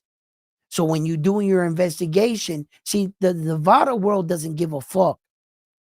You test, it came up, we reported our findings. No matter how minuscule it is, we still reported our finding. We didn't say that he had an advantage, he was cycling off something, how, we just told you what we found. You and your lawyers and you and your scientists can determine that in court if you want to. But as far as by the rule, he's guilty. That's all they give a fuck about. I keep telling you, Vada's not on our side. Vada is not on the boxer's side. There's such a shitbag just to bust a fighter that even though with what they found was not enough to determine that he was cycling off something or getting an advantage, they just went ahead and reported what they found. That's all they care about, is putting the name under one of their guys. This agent busted Subria Matias. This agent busted Ryan Garcia. This agent busted Canelo Alvarez. This agent busted Tyson Fury. That's all they care about over there in the fucking doping world. They're not here to protect the fighter. Hell no. They're just going to report their findings. Right? And that's what they did. And they're shitbags for that. They're shitbags for that. No, give me that back. They're shitbags for that, right? But they don't care if they smear Subria Matias' name. They don't care that Puerto Rico's respect and how we view fighters is on the line. Vada don't care about that. They don't care about nothing. They just care about their finding. You figure it out. And under the Boxing Association law, Vada knows this. Whether or not you can prove you're innocent, the fact that it was in your body, you're guilty. That's the law. That is the law. And no matter the amount. All right? I just want you to know this. Whether or not they determine and allow the fight to continue, under the law, Subria is still guilty and they know it. They know it. You could smear his name to a person that doesn't know how pads work, how PEs work, how he would have gotten no benefit or nothing, absolutely nothing from their finding. You think they care? Hell no. They don't care. They're just doing their job. They're just doing their job. And they're hurting a good man, a good, clean fighter, and they're smearing his name. It's not their job to care about Subria's name, or that he's a family man, or that he's a boxer coming up representing his country. That is not their problem. Their problem is to report their findings. And they found something. No matter how small it was, we're going to report it. That's what they seems like they did. Because I looked up the amount. Wada's not lying. They put it out there. It's not in their last test. Wada, it's also public record with Subria, their last test and the date on it. How can you just test negative the week before with the same equipment and test this week 0.1? But like I said, they're not on your side.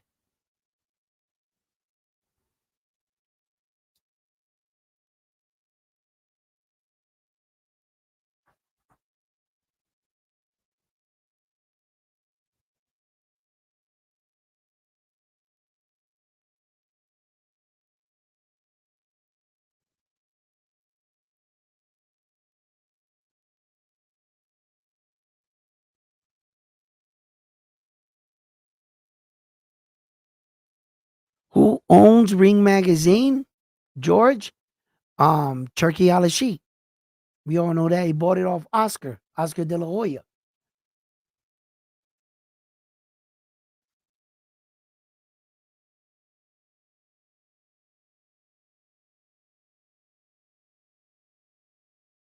Bull Rider Game Farm.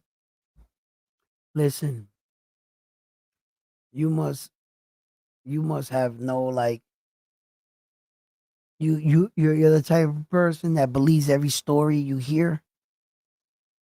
So when they trying to like destroy somebody's name or somebody opted out not to fuck with the Ring Magazine and Turkey Al Sheikh that was supposed to be on this fight card, and they took their fight to New York City, and it showed that you didn't fall in line with the order of things. So you believe everything they tell you? Really? All right. I just ask questions. I ask for them to bring me the proof. If you tell me you killed someone, well, then bring me his head. If you say you killed him, bring me his head. That's it. Bring me the proof. If Sabria's dirty, well, then show me. What is this smoking mirrors? Just crucify him. Put him out there. Show the world how much of a cheater he is. I'm with that. I'm with that. I want him to be exposed. Because if he did some shit like this and foul play, I'm not going to cover him up. Hell fucking no. I'm not backing up a cheater. What's right is right. But you need to prosecute him and you need to put the evidence out there so that the world can see it, not speculation. We're all drawing assumptions. But the one thing they did put out was the amount. And I looked at that and I was like, wait a minute. How the fuck can any drug on earth 0.1 do what? If there was a drug that 0.1 can give me maximum benefit, then why ain't we all doing that? We need to buy that shit. Because apparently that's all you need to be a superhuman. No, that's not how that works. Sometimes you got to read between the line, man. You got to determine what the truth is. Come on, man. Like, how does this drug work? We went through this with Ryan. All of us went and looked up Ostring and the effects and how long you had to be on it to get any benefit from it. And it clearly says, if you go and watch and see what it, 2 weeks to make the drug be in your system to get maximum results. So not even in 1 week of taking it, which your level would have shown, you were on the substance, right? It would have been up here. So the first week of you taking it, you're getting half, maybe a little something, but you're going to be on it full doses, the right amount to get 2 weeks later, the maximum. How the fuck could you test negative 6 days and then where is what drug does that for you? How could you take something that low and where was your benefit if the fight is in January, February? So how could you test positive for 0.1 now, right? What's your end game? Where did you gain anything from that?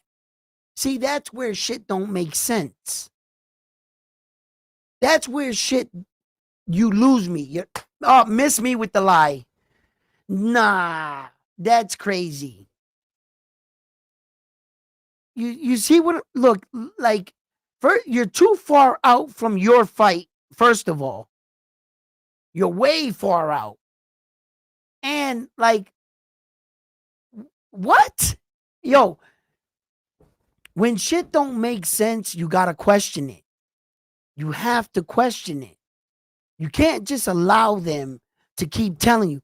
This guy right here that said that about Subil, oh, get off his shit, this and that. That's the type of guy, I guarantee you, that believes to this day Manny Pacquiao is an 8th division world champion. I bet you he's one of those kind of guys. I guarantee it. I wish that guy had the balls to text in, yes, I believe Manny Pacquiao is an 8th division world champion, so that it would show you what kind of fan those guys are. Those are the kind of guys that believe anything these people put out.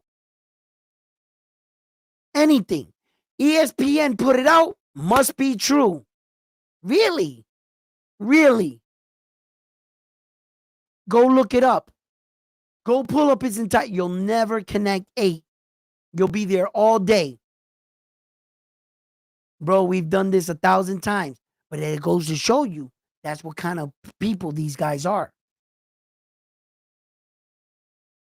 They just, whatever they say, oh, that's true.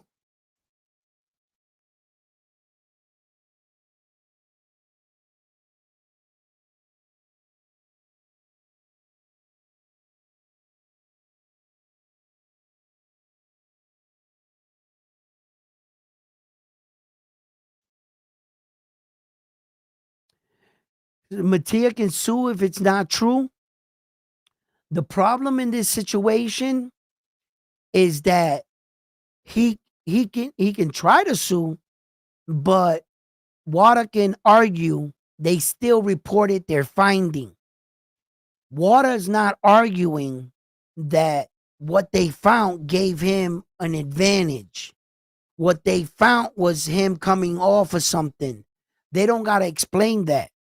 That's not Wada's job to explain that. Their job is only to report what they found. You, your lawyers, your scientists, you can figure that out, right? What they'll do is they'll track the batch number to whatever he took, whatever he ate. They'll finally figure out where it came from. His lawyers, his scientists, their lawyers can go at it. But you're not fighting against Wada. You're not fighting against Wada. You're just fighting against their finding. What Wada found. That's what you're fighting. So when you figure it all out, it can come in court that he had no benefit out of this. None. But guess what happens? The rules in boxing state that no matter what they found, the amount, you're guilty. You must be found guilty for whatever's in your body. So what's going to happen now is, because of this finding, once upon a time, there was a fighter named Saul Canelo Alvarez. And because of the P's they found in his body, and it was such a low amount, that the WBC decided to raise their limit to that drug. To raise the amount so that it over exceed the amount Saul tested positive for. Thereby, now it not being illegal, and Saul was not guilty. Go figure. They did exactly that. That's exactly how Saul got off of his positive test, because the WBC raised the limit that they deemed to be positive to fight and compete for their belt. Yes, they did. Go check it out. See if they didn't do exactly that. That's exactly what they did.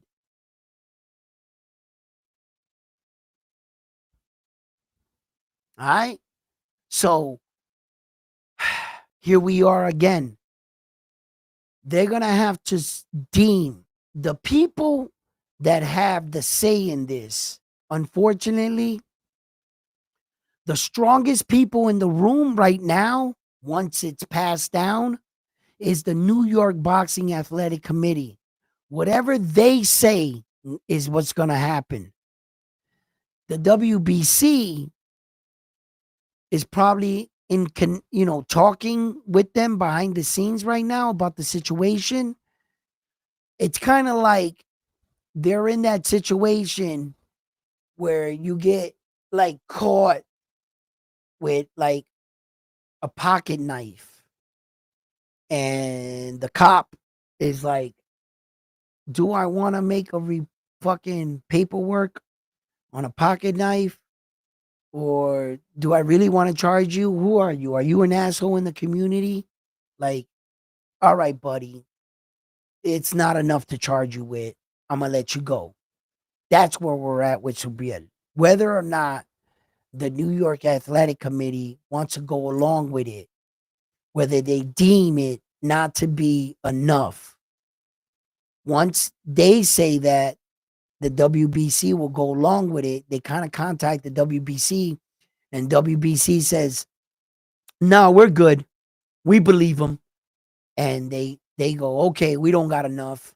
They can let them go, right? Or if one says, nah, we think he's a cheater, and the other one is saying, no, we think he's good, we got a problem. We're going to have to charge him. And then this becomes an issue after that.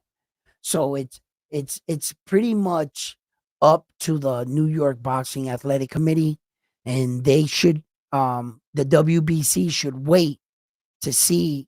They shouldn't tweet out anything until they find out what they're saying. You got to kind of follow the chain of command right now, and it's in the hands of the New York Boxing Athletic Committee from what the last thing I was aware of.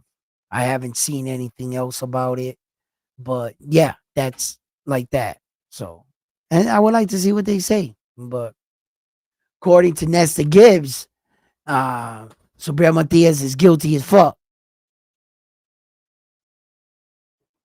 It's crazy. Nesta just hung my boy, bro, quick. Like,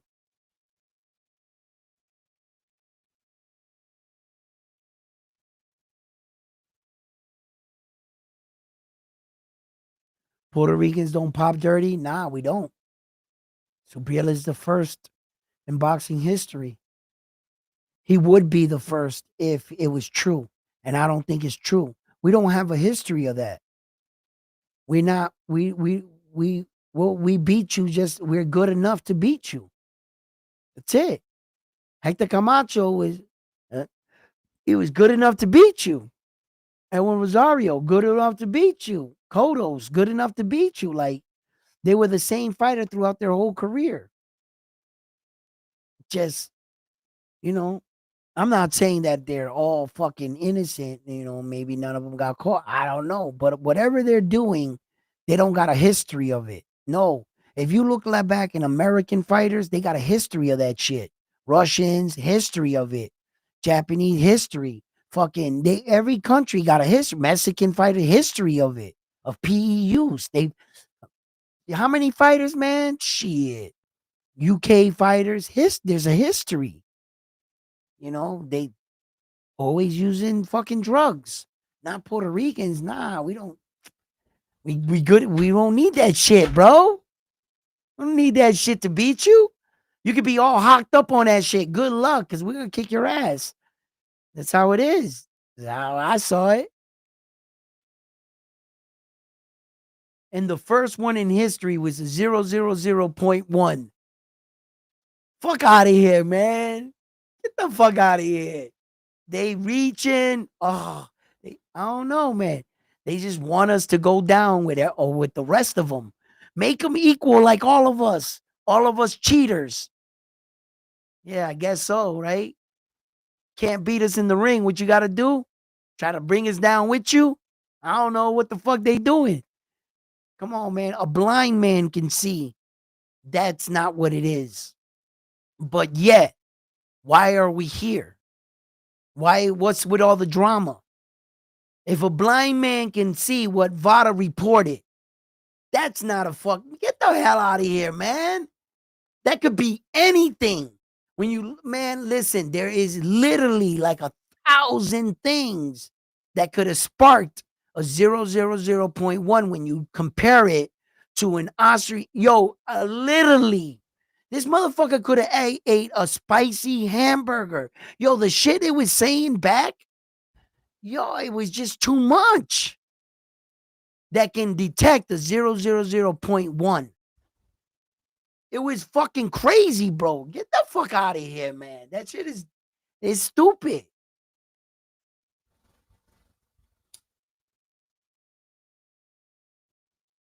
I don't see how the New York Boxing Athletic Committee can side with anything else. When you Google search what can give you that false positive,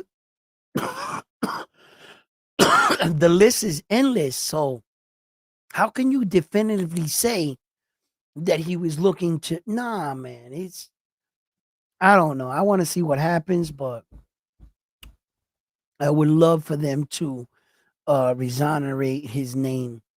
I think he's a clean fighter. That's not the signs of a dirty fighter or someone coming off of something.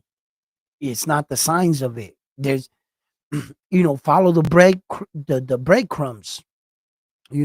Had he tested positive the week before, and then the next week he tested again, and no, you got something. You got a pattern. How could he test negative just the week before and then 6 days later test like for that 0.0? It just doesn't make sense. It doesn't make sense. It really doesn't.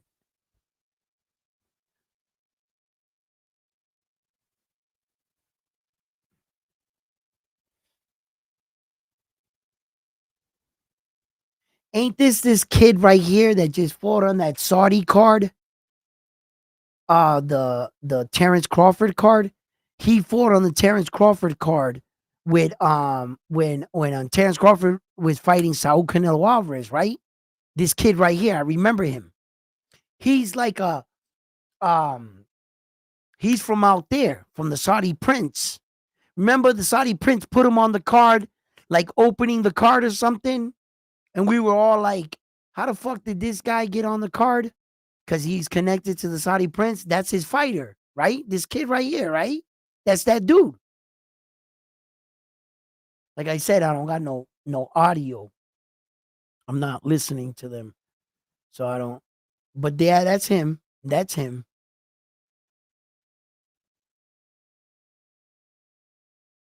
They were expecting him to get a knockout that night. I remember.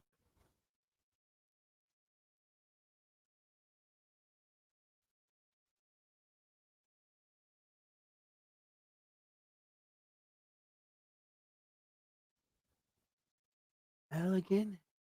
How do you?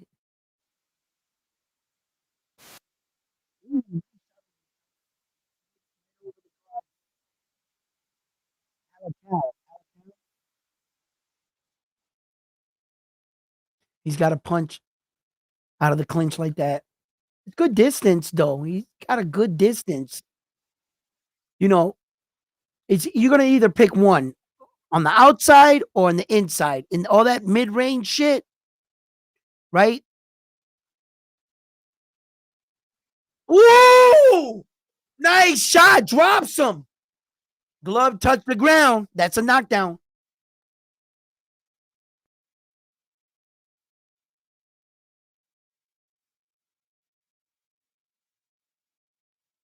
That's a good shot. Reminds me like them knockdown Abdullah Mason was doing. Now the Abdullah Mason's checking that chin real quick. He does the pull counter, right? Boom. Yeah. Nice. Chip, slip, boom.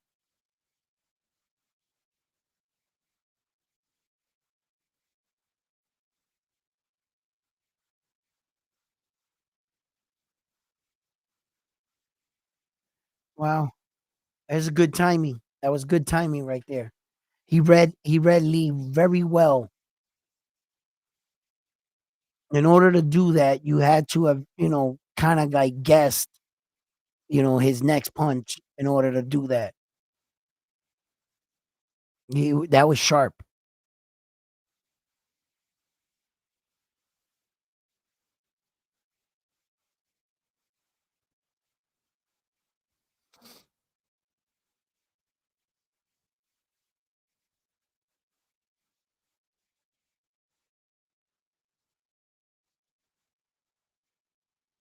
Mm-mm-mm.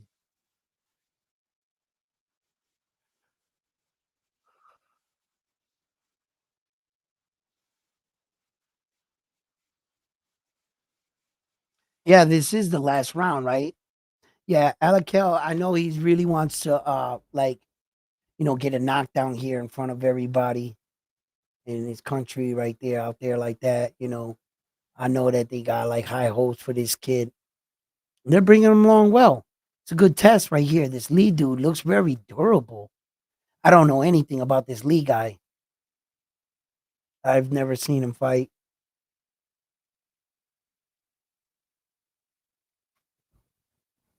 And this is the second time I've actually watched Alakel fight. It's been on some pretty big stages already. It's a big fight card you're going to be on.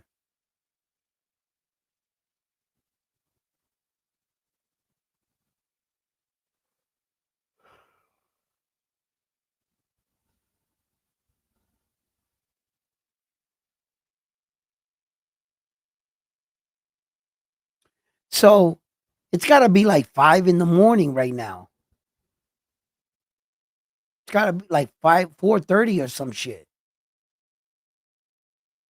Because if the main card's at 5:45, what time is it right now?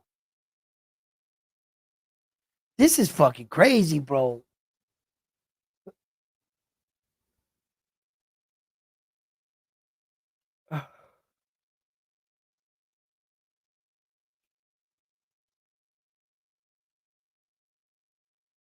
That was a good shot over the top. Alakel's really mixing up his punches right now. Good, clean uppercut on the inside. He's got to, stay, expect him to throw a punch back. Expect Lee to throw a punch back, but good shot over the top. Really dropping that right on him.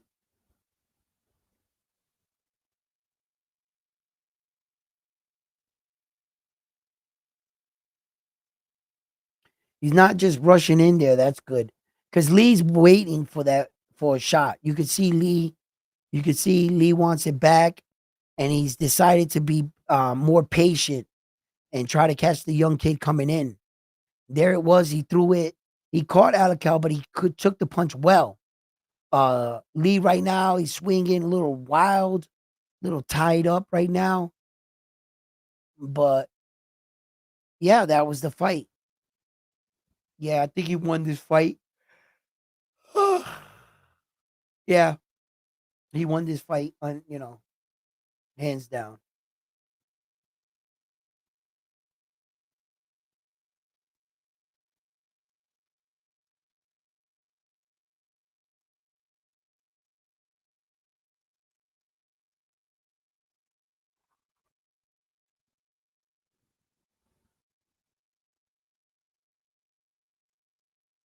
Good fight, good fight, good fight, young man. Good fight. We definitely will, in the future to come, we'll see more of him. Look at Turkey Al coming in. And out there in Riyadh and out there in Saudi and stuff, his job title, what his job title actually is, he's the head of entertainment. He's the head of entertainment.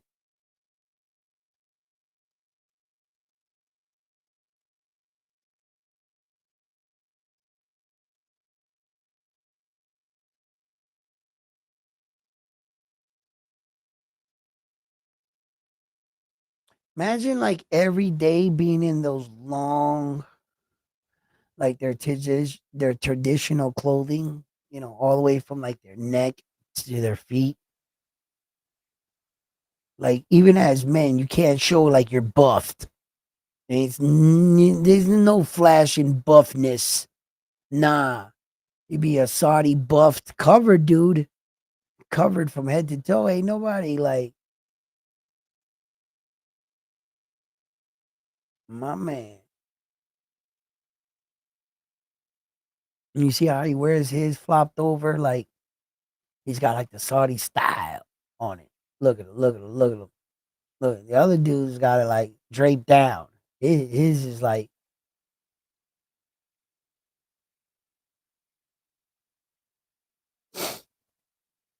and then the real like prince is like locked away in some castle or something.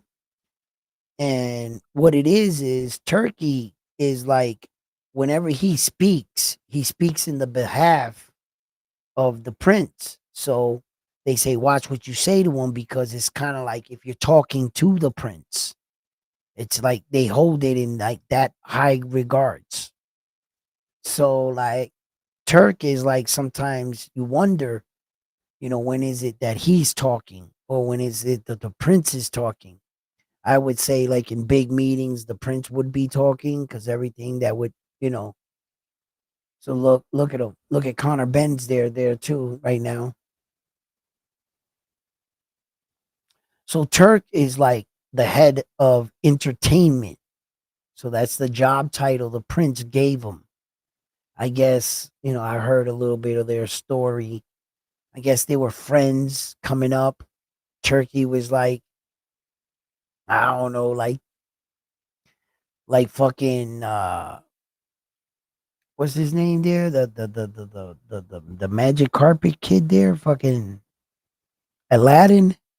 I guess Turkey was like Aladdin or something. He's like in a real Aladdin story, so to speak. No bullshit. I guess he was like the poor kid or the poor cousin or some shit. And he hung around with the prince growing up. Then they like put Turkey like through all these schools and military schools and shit. And he went off and then they were like best friends or some shit. So like he was like in a real Aladdin story. He wasn't this turkey dude wasn't like royalty. He wasn't like born, a prince or anything. He's not that neither. He's just the prince's like best friend. Then like I guess his uncle, the prince's uncle was supposed to take over and Turkey she got there with the prince that's prince now, and the prince and the uncle went into the room. He was supposed to go in the room and congratulate the uncle for taking over. When they came out the room, the prince was in control. The uncle was overthrown, I guess. And Turkey and this dude, Prince dude, became like this. Once they established, they took over, they started doing all this other shit. Basically, in a nutshell, there was a lot of things that happened in between. I don't know their story like that. I really don't. Not, that's they're their own people, their own. I really don't. I don't care. You know. You did what you did. You were in the position with your position. Who am I to say anything about that shit? Do you? You know. So I don't. It's not like I don't care because I don't. They're just on a different level than I am. I don't. They're fucking royalty, gold, and all that. I don't. I'm not up there with them. Shit, I don't know nothing about that shit. I don't know what it's like to be a prince, a king, or a sultan, or whatever. I have I am not qualified to tell you how that shit goes. So, you know, that's way out my league. That's out my pay grade, bro. That's some fucking conquering shit.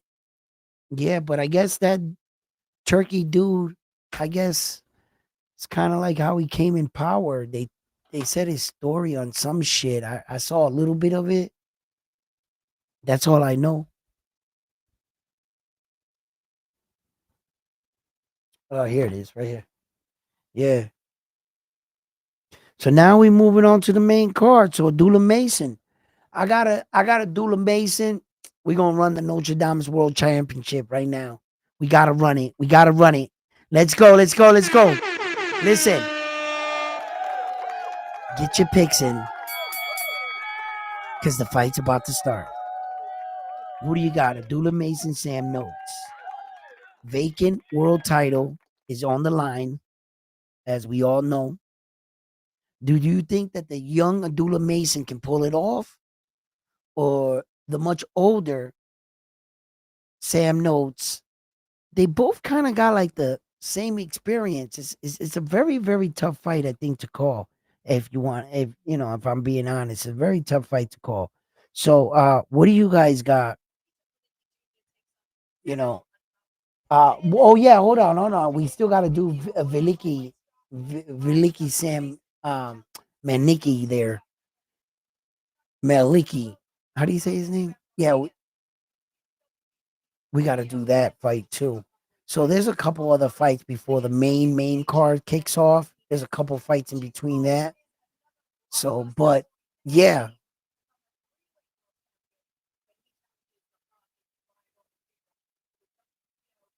that's right. I didn't see the Maliki one. Yeah, that's right.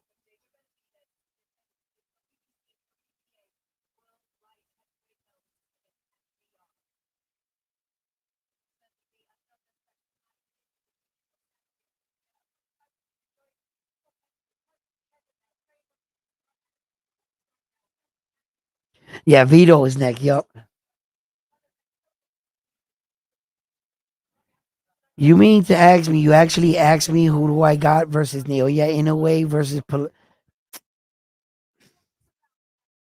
Are you new to the channel? Welcome. I got this guy right here. I got him. Naoya, the monster Inui. I got that guy in the fight. Hands down. You must be new here. Welcome. Yo, I don't bet against Naoya anyway, bro. Fuck that, bro. Hell no. I don't bet against that man. Shit. Who do I got? Man, listen.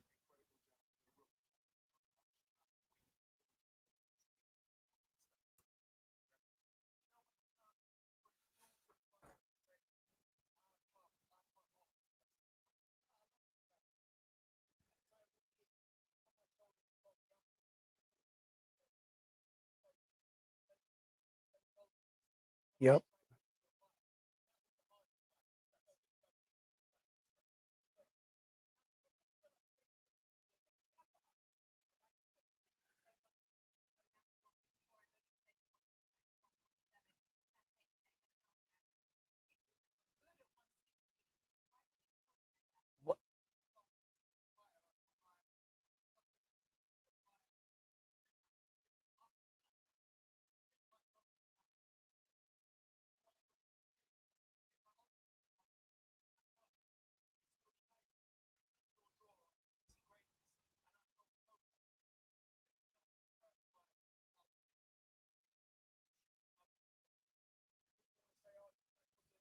Yeah, but this Chris Eubank fight, like, he's sitting here talking about the fight and everything. He still is not for a world title. Like, that's what he wants.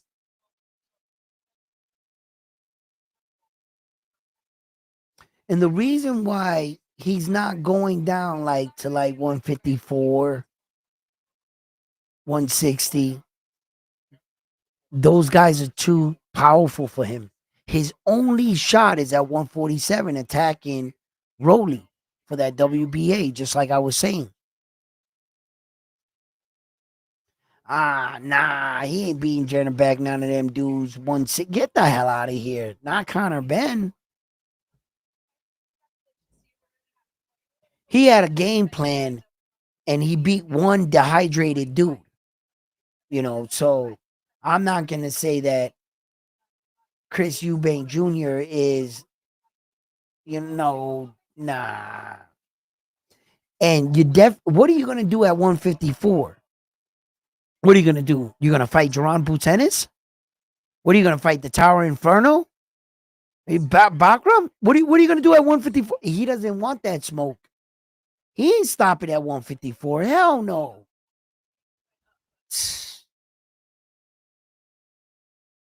He'll never be a champion.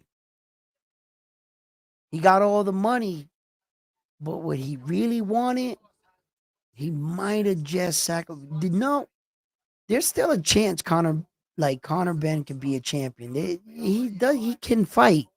The kid can fucking fight. All right. He's not like a weak fighter. No, I've seen way worse of fighters. So let me not sit here and act like he doesn't have potential to be a fight. Yeah, there's just the certain people that are in his way in order for him to get there. That's the only problem.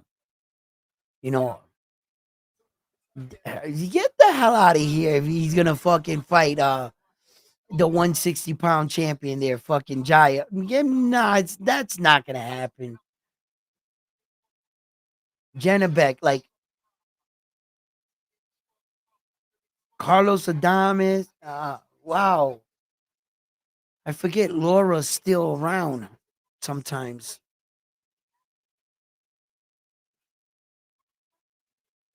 Nah, Laura's too, he's older, but he's too seasoned, too crafty of a fighter to, I mean, Conor Ben is explosive. He's fast. He looks pretty strong, but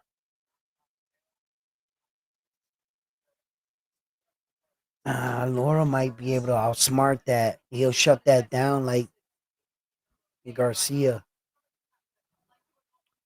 Uh, nah, he ain't stopping there. You're not stopping at 154. You're not. What are you gonna stop at 154? You're gonna fight Xander Zayas? You're gonna fight Xander, Sebastian Fundora, Jerron Boots Ennis? You're gonna fight who?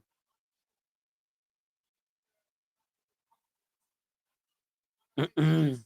And Sebastian Fundora and the WBA champion already got a scheduled fight to unify. So by the time he came down, obviously he wouldn't fight none of them. So one of them is going to be either one of them is going to be a unified world champion. So he's not going to stop there. He's only going to stop at 147. Conor Ben is smart, but can he pull that off? Can he pull that off? Now that I would have to see. I'm not counting Conor Ben out. I don't think he's that bad of a fighter. Hell no. I think Conor Ben is pretty good. He's a pretty decent fighter. Uh, but what does this do to him? What did it do to him? And his punch resistance, is his punch going to be strong, losing that much weight? Like,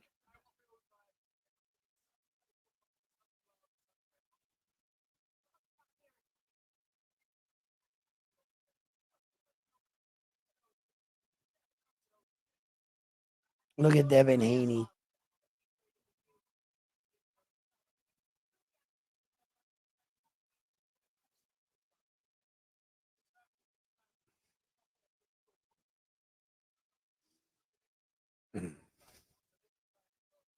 Look at the bodyguard. The bodyguard that like hemmed him up. Brian Oman Jr. said some shit to him. Matter of fact, you want some too? I think the dude's name is Tank, the bodyguard. Is that the same one?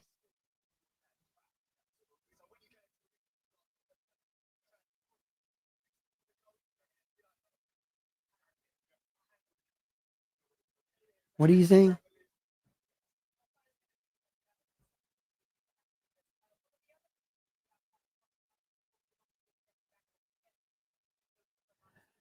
Frontline, what? There's a card in Puerto Rico going down today as well.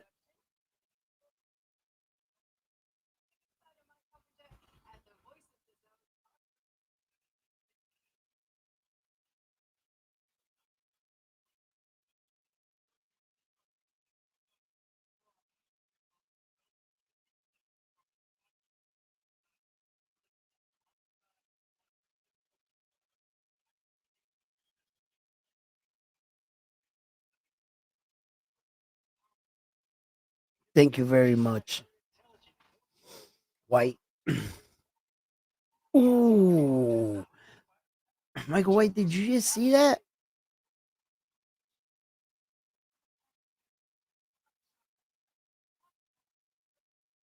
Oh, Michelle, not Michael, Michelle. Oh, yo, Bam was just tearing these dudes up, man. Damn, look at this. He was holding on for dear life. Yo, those highlights are amazing, right? Because it shows you like um how aggressive, right? How aggressive and Bam Rodriguez is, and how dangerous he is too. He's an animal. Puma. Look, he throws a lot of punches, yeah, and he times shots and stuff. He's patient. And then when he starts to unleash, let go, he'll let go. Hold up a second here. What's uh hold on a second, guys.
My son and my brother think they're funny that they could like call me in the middle of a show, hijack the show, and get me to talk to them about boxing insight for me to give them my boxing insight. I just had to hang up on them and tell them if they want my boxing, they need to watch the show like everybody else. I mean, look, yes, you're my son. I gave you life, but you gotta write your question in the comment section like everybody else. I say, son, I'm sorry.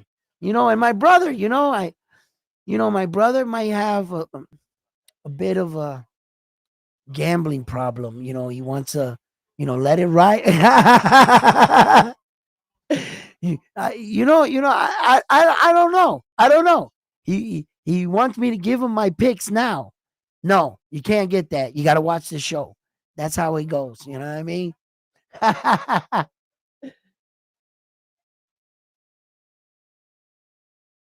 No, the match hasn't started yet. Right now we still got the Vito Malecki fight against Samuel. I think it's gonna be an interesting one. I want to see how Malecki does in this fight right here. And here it is right here, Vito Malecki Jr. You know, he's got that one loss. We all know. Let's leave that behind. We're here now. This is the now. Let's talk about now. All right. We know what happened. All right.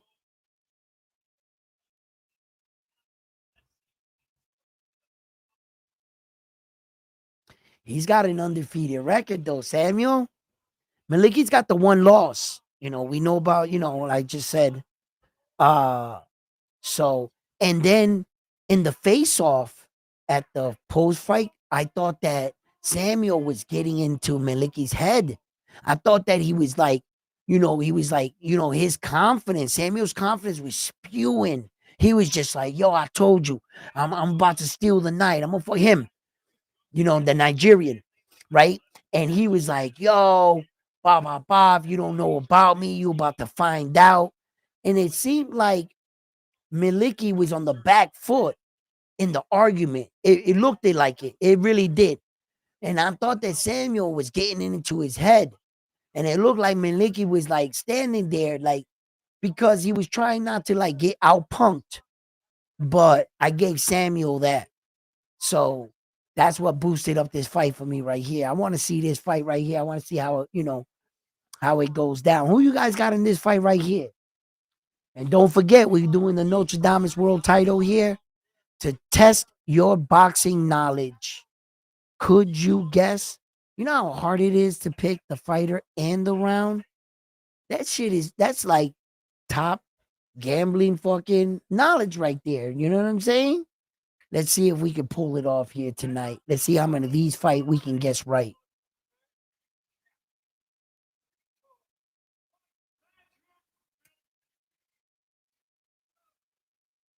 White magic? White magic?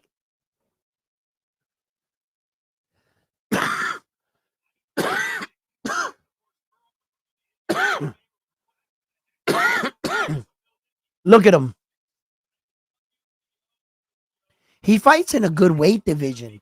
Those are the big boy weight divisions, Miliki, so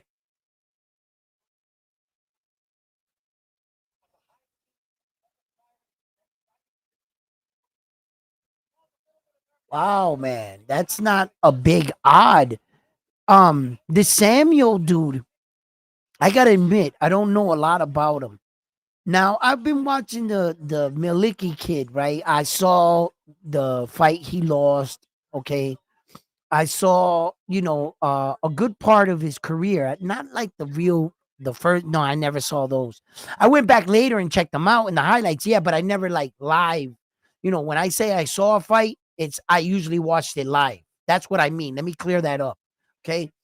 Like we're watching this fight right now live. So when I go back and I say I saw this fight. No, I watched it live. I didn't watch a highlight, and you know what I mean, like that. So we know what happened with the kid. We know about the gas tank, the output, the learning. This is a big fight. This is a big fight.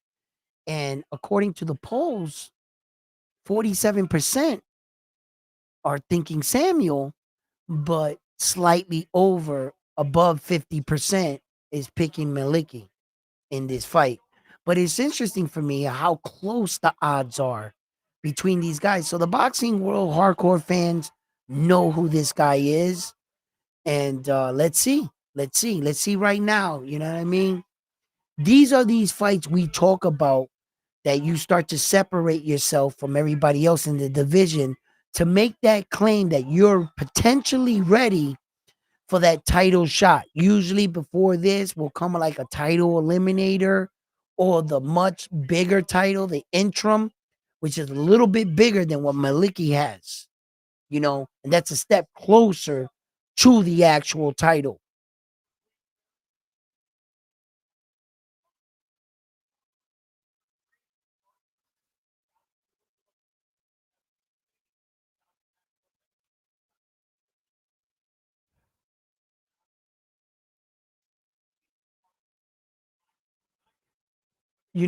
I wanted there was hold up here.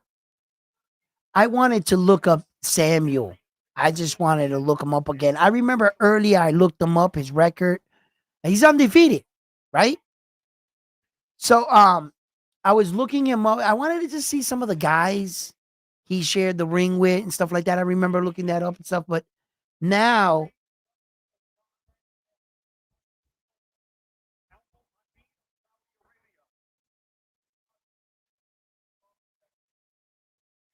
no. What are you doing?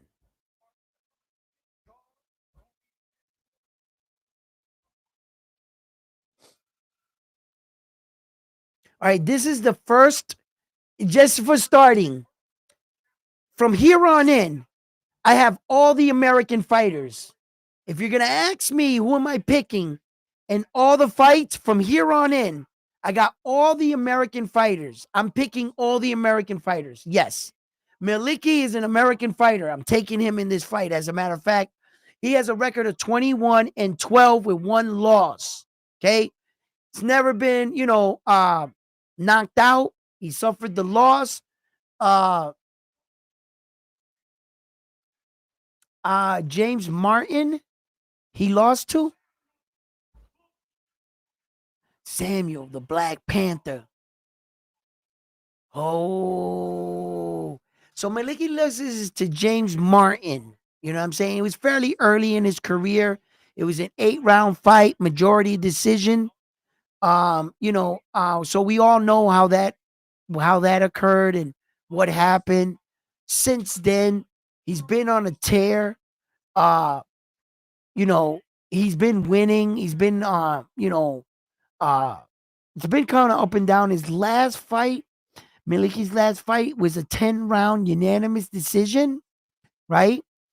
Um, then he had a no contest, and then he had a majority decision. So this is what I'm saying right here.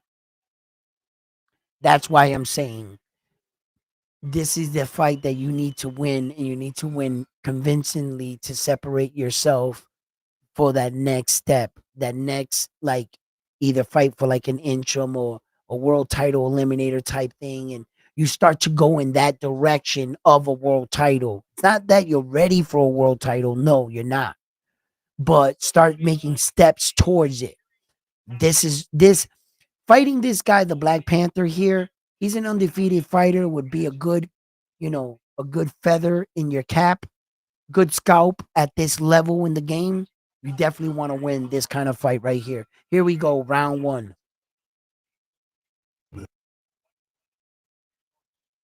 Round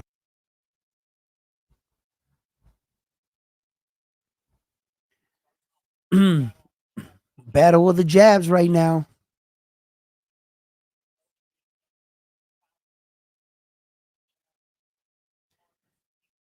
You know, no, they're both good on this level. They're on this level so far. First few seconds of the fight, you quickly test your fighter's intelligence, see if he's flinching big, see if he can, if he's normal around a little pressure. Oh,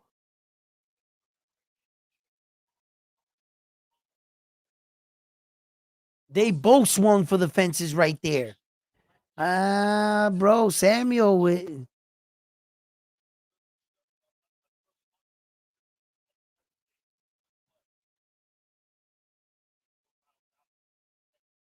no neck.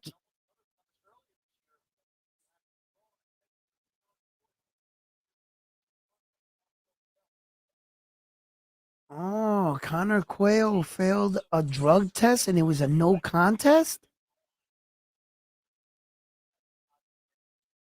So nice.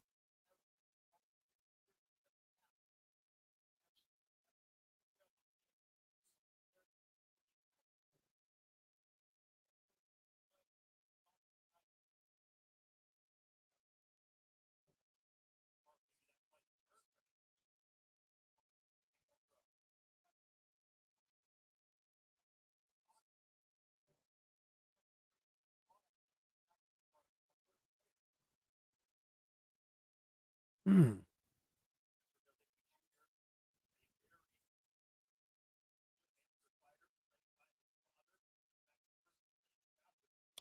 Wow, that was a shot at Subir Matias if I would ever heard one.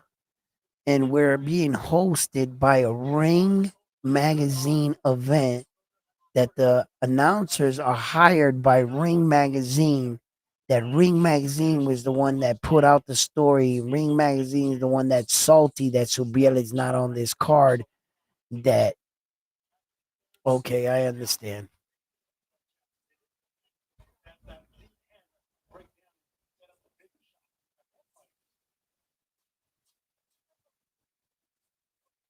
Mm,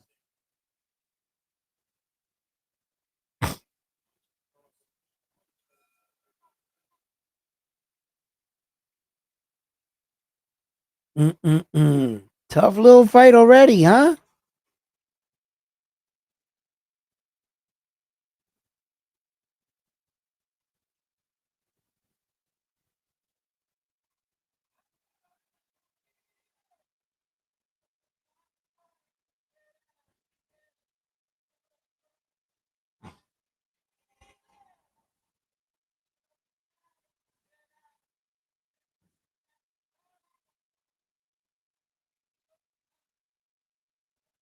What's up, brother?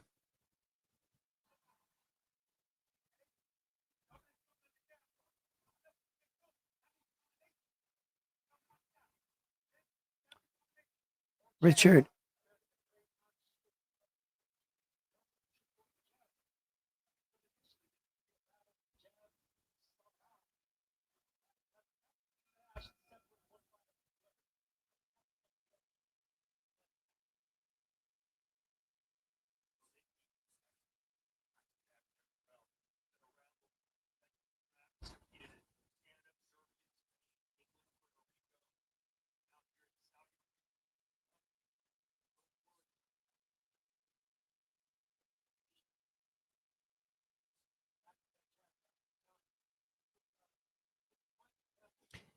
Yeah, it's whether or not I feel if Samuel could stay on Manicki's level, as the pace goes. Malicki's really working this jab right now, and he's like, and Samuel, like both fighters, you can see are settling down. They're both settling down. Oh, Maliki is, busting through the guard. Maliki really putting some big shots on Samuel's chin there.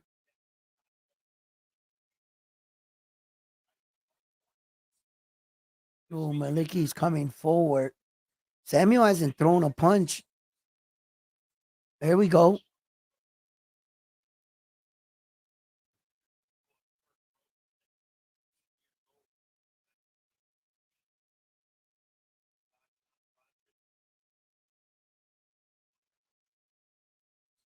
Nice 1-2 up top. Maliki uppercut missed on the inside. He checks him back with that nice little jab he got popping. And Samuel, he's using his jab, but he's not using it as like a finder. It's more like a pawing jab right now. They exchange right there pretty big. But Samuel is like Maliki is the one that's going forward. Vito, he's the one that's going forward right now. There you go. 1-2 uppercut on the inside, partially. And once again, back to the jab, back to the jab. Whoa, nice. Oh no, Maliki's got this kid. Damn, this kid fell apart in one round. He didn't do anything else after the first round.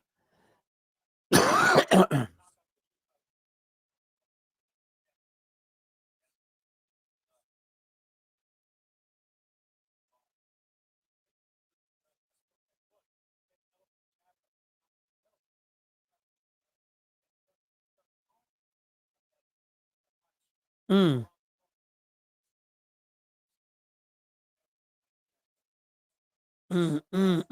Oh, both their hands got caught up right there. There was power shots.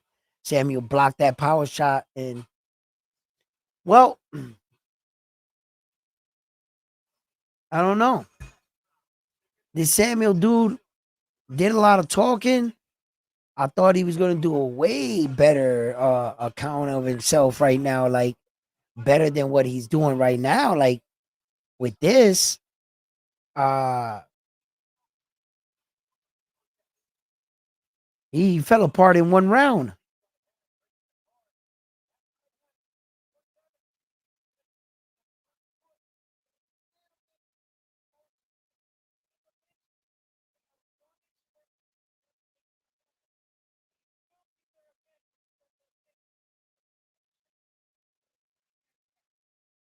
Yeah, Vito's jab is leading the way right now. He's also working off the jab, using it as a range finder, and at times he's using a stiff jab. So because it looks like his jab is hurting, so if Vito is definitely using this jab to try to set things up. I don't know if Samuel took off the second round. Like Jesus, it was the second round. You don't take off the second, right? I don't think so. I just think that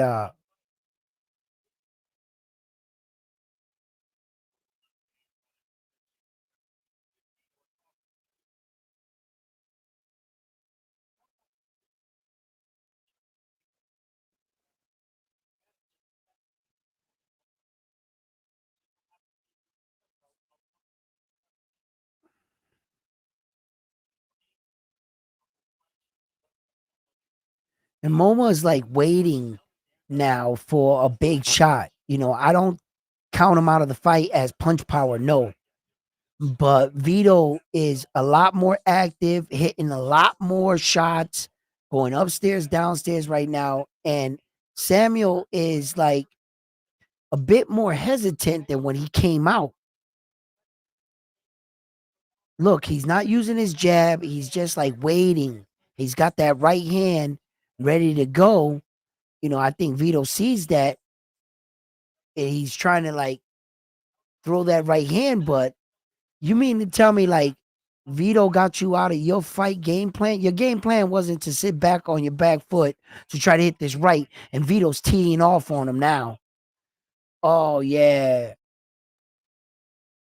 Oh, and with every punch, you could see Maliki's confidence just growing.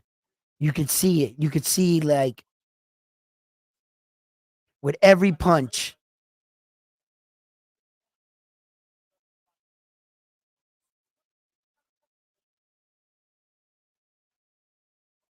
Mm-mm. I think he's already busting him up. Uh Momo here or whatever, Samuel Momo, he's undefeated, but he's not fighting like an undefeated fighter right now. He's not showing me like this is too early to be like telling me that you're giving away these rounds or laying back. Like he's like been reduced to this right hand that he just wants to land. Yo, Vito stays the course, stays smart. That's all he's showing you. He hasn't shown you anything else. Don't go to sleep behind the wheel. Keep doing what you're doing. There you go. That's it.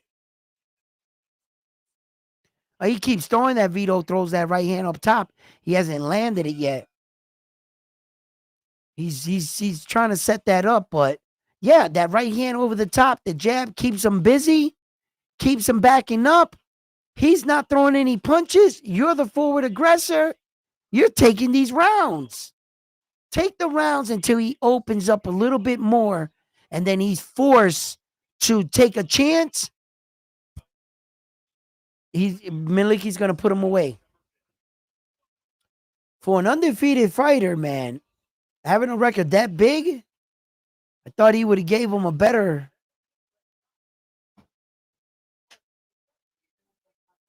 Why? What's up? Hold on.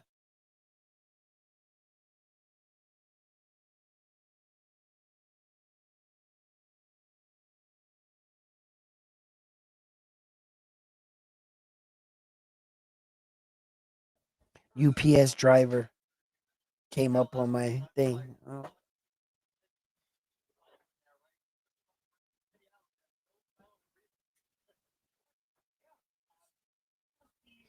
Man, he once again he's what I like that Miliki is staying disciplined behind this jab, and this it shows he's working behind it. The Samuel right here, this guy right here, he completely um kind of like I think forgot what his game plan was. He's still dangerous though, still fast. He's just got to let his hands go a little bit more. He's got to let his hands go and not wait for Maliki. At least throw that jab downstairs. Try to stop Maliki coming in from with his jab. Try to pull down his jab. Wow, they both swing big right there. Maliki just hit him good. That was a good clip. Awkward step right now. Maliki's showing the pressure over the top right hand. He clipped him again. And Samuel's up against the rope, and Maliki's using that jab as a rangefinder. And he really got his attention.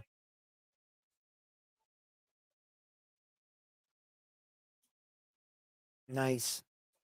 Good, Miliki. Good shot. Good big shot. Wow, good right, straight down the pipe. Oh, again. Miliki hits him again big. Again over the top.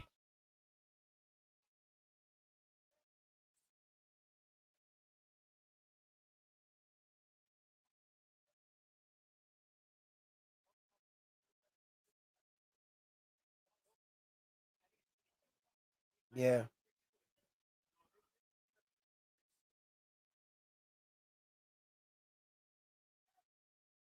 Nice block, Maliki. He's defending well against Samuels. Everything. He's doing good. He's not he's dipping good. Momoa, yeah, never lost. So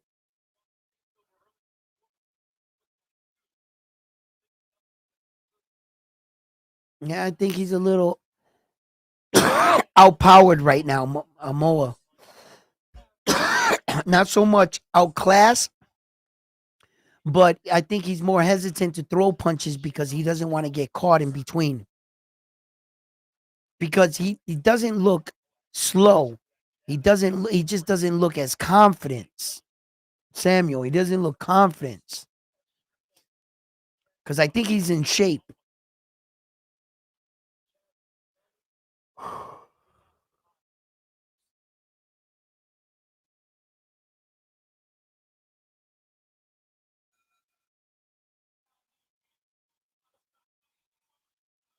He's shutting him down, man. He's shutting him down right now, Maliki. for for for Samuel to be this puzzled, for being a fighter that has 21-0, and to be this outclassed by Maliki.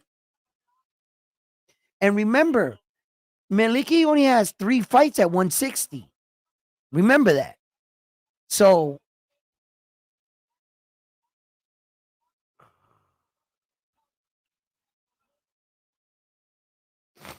that should have been a knockdown. The ropes kept him up. He sat on the ropes. The ref, maybe, I don't know. Maybe the ref did it all completely. Maybe he got up. I don't know what the ref saw.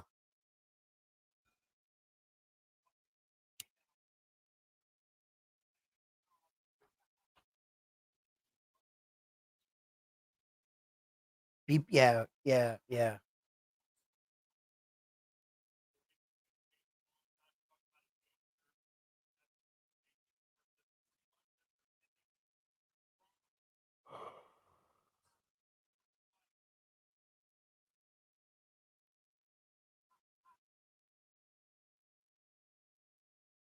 I like how Maliki is still staying the course. He's not just attacking him.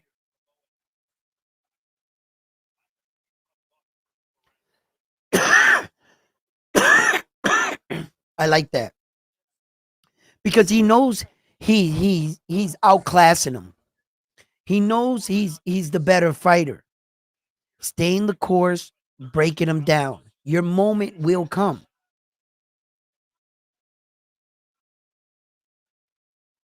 What? Yo, wait a minute. Was that a knockdown?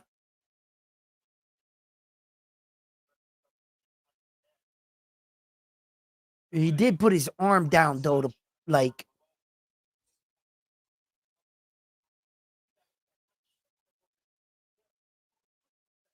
oh, those 50-50 punches, Miliki. Oh shit, that body shot really hurt him. He's going backwards, bro. Notice he hasn't thrown a punch. Miliki's playing it off right now. Samuel caught. How the thighs have changed. Because Maliki needed to be a little bit more careful. And in those 50-50 firefights, he stepped in with him.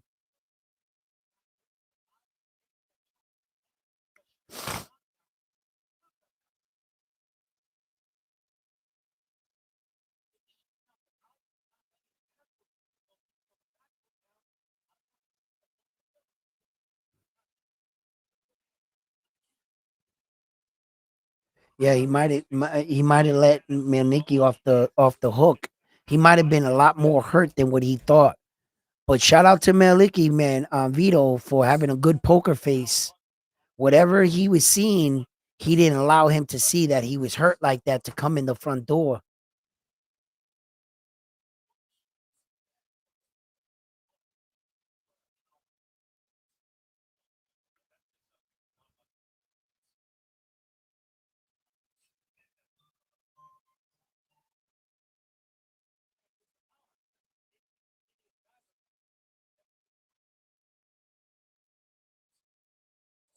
Ooh, nice shot, Miliki.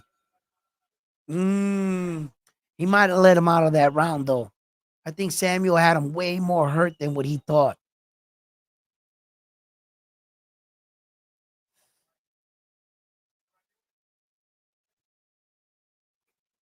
Miliki said his right hand.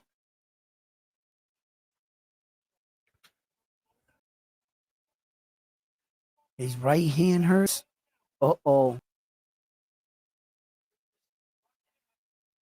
No.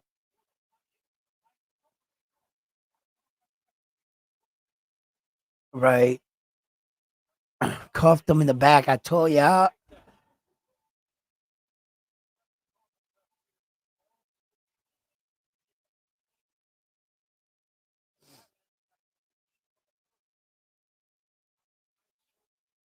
So that was a right call. He didn't. That wasn't a knockdown. No knockdown. No knockdown.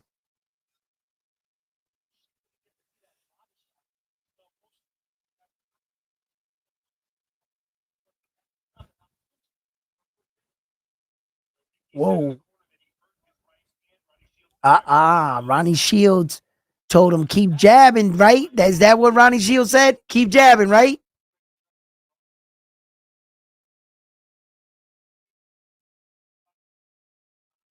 Ronnie Shields? Jesus Christ. How many champions he's been involved with? He's one of those coaches that are up there with the Garcias and the Roaches, and he's been around. Ronnie Shields, man. Shit.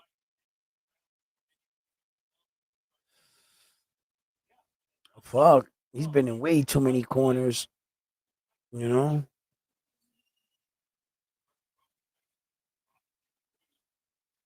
Yeah, and like the right hand, like if you break it or something, there's a kind of like break in the right hand or left hand or whatever hand, that you can still keep throwing it and it's already broken. You're like pa pa pa, but that it's gonna get so much worse.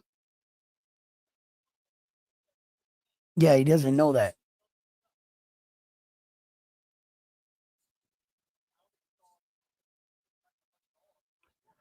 He's gonna waste it on that though.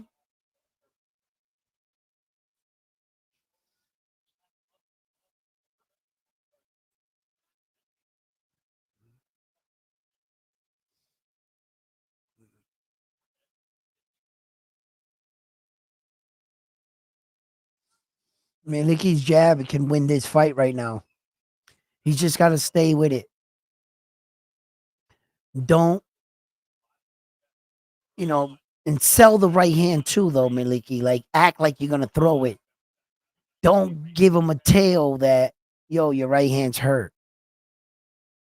Like right there, yeah. Like sell it. Like you're gonna throw it. Like you know what I mean. Like almost had you. Like you know what I mean. Like make him think. Oh shit. Who's-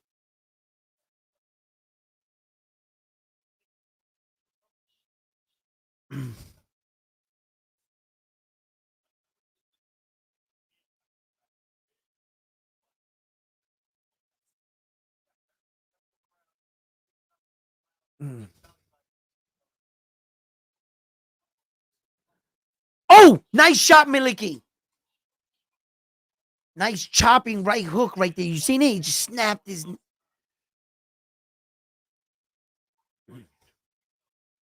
Come on, Vito.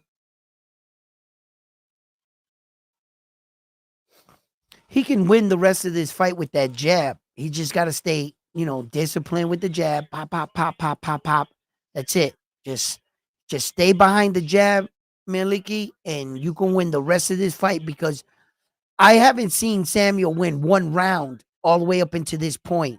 And if you got here with that hand like that right hand, just bank on the rest of the fight with that jab, baby. That jab is working fucking dynamite. But he's gotta like sell the right and kind of throw it in the air, like, oh, I just missed you. You know what I mean? Like I'm still throwing it. Like make him think because you don't want him to think your right is trashed. Because he's gonna he's going to try to walk through that power to get his shot in. He's going to take a right shot because that's not going to put him down. Because, you know what I mean? Your shot's not.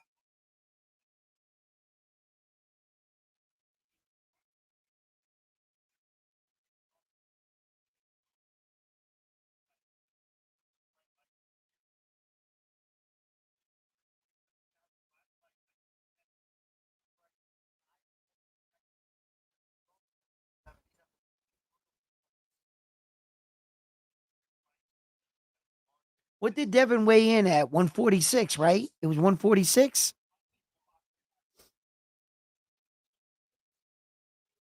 Devin is an inch taller, but Brian Norman Jr. has an inch in reach. Brian Norman Jr. has a 672, and Devin Haney has a 71. And Brian Norman's 5'8", and Devin Haney's 5'9". So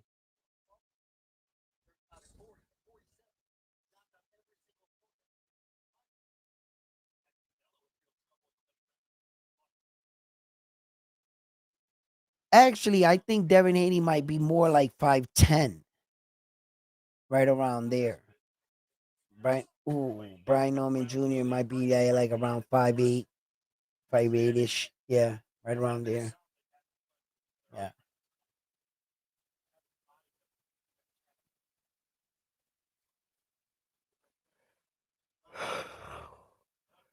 Miliki's doing exactly what he was told to do, what he can do in his situation. You know, he's really working that jab upstairs, downstairs, putting one upstairs, one downstairs, selling the right hand.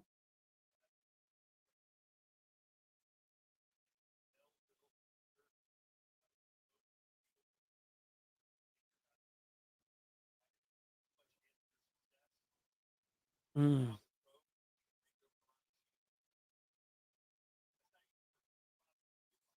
mm,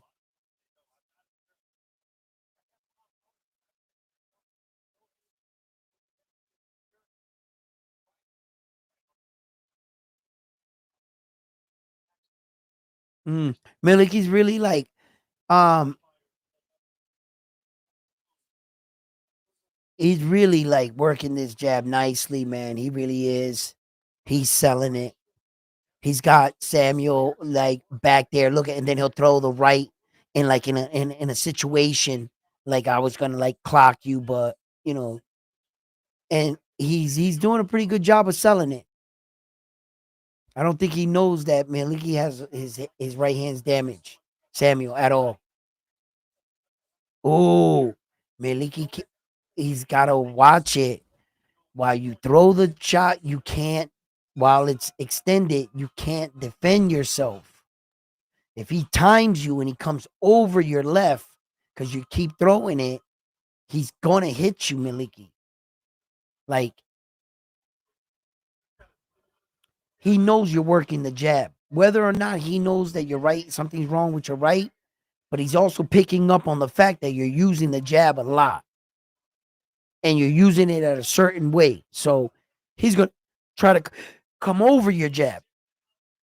He just tried it right there.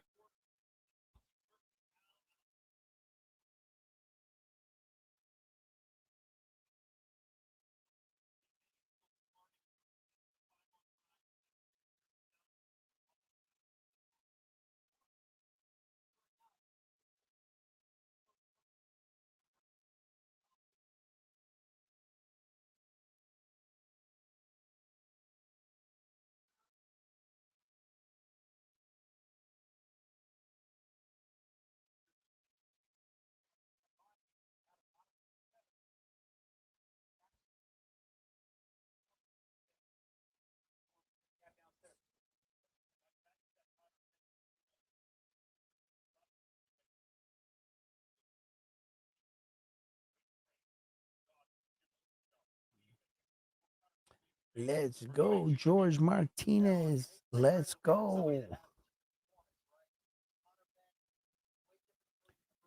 Miliki, you know, he's doing what he gotta do in his situation right now.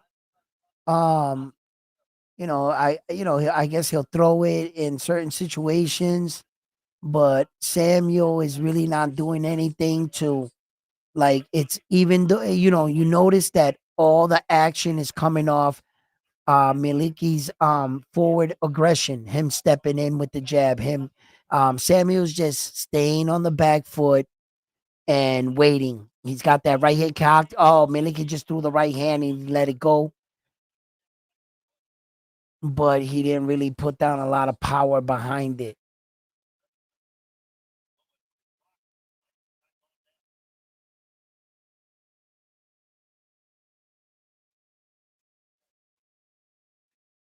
Mm.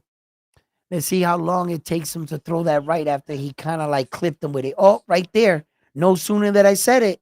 Let's it go right there in that sequence.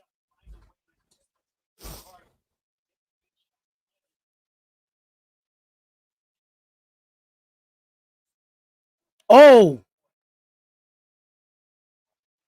damn. Miliki should have dropped him with that shot with the right. If his hand was good.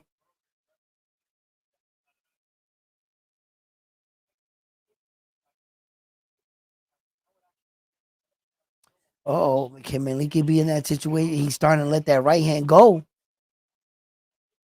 You get it feeling like that pain, like, and you just let it go.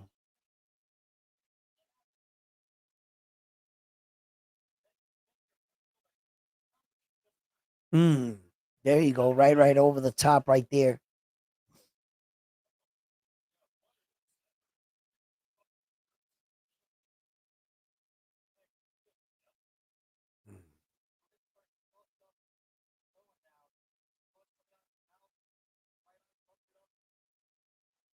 Mm.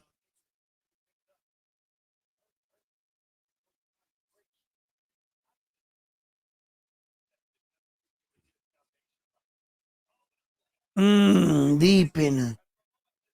Damn. Nice shot.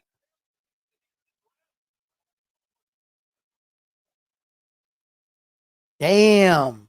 You better look at Samuel right now. Take a good look at him. Momoa there. His corner better look at him. You gotta stay pay attention to your fighter. Ain't nobody else gonna do that but you. Yo, let's go. Let's go. It is fight night. Come on. Let's get it. Round one. Let's go. You hear it, Round One Sports Talk. Hey, yo, Bang Bang got Devin Haney knockout in the first round. What? What? Huh? You front line. You know what Bang Bang's pick's gonna be. You know what I'm saying?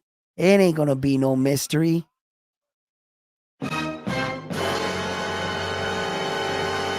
Unanimous decision.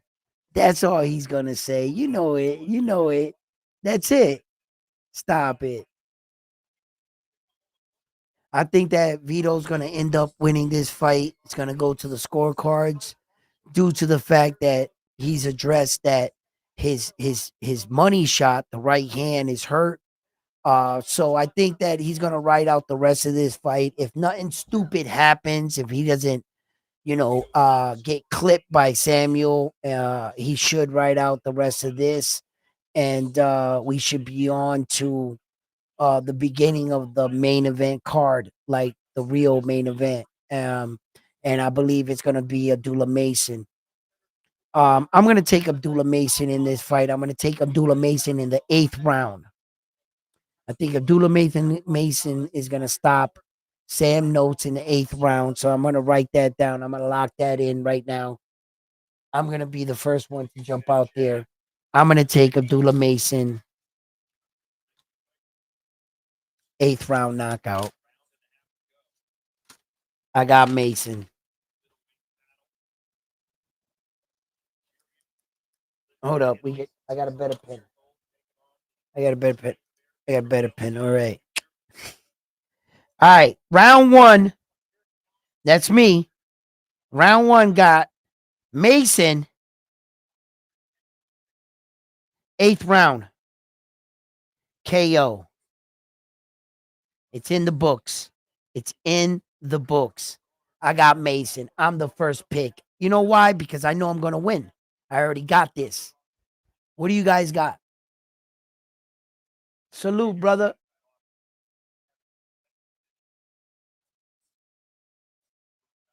Eddie, how you doing?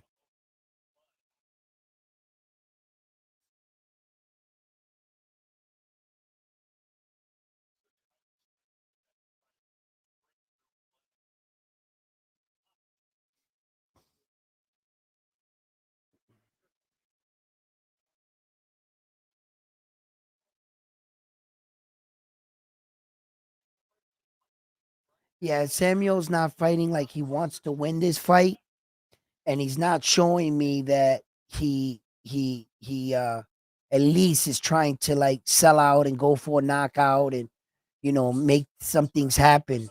Maliki is the one that's causing most of these boxing situations to occur. He's clearly won every round, even though complaining about his right hand being injured. Uh, this is. Oh my God! What a shot! Oh my God! Oh shit!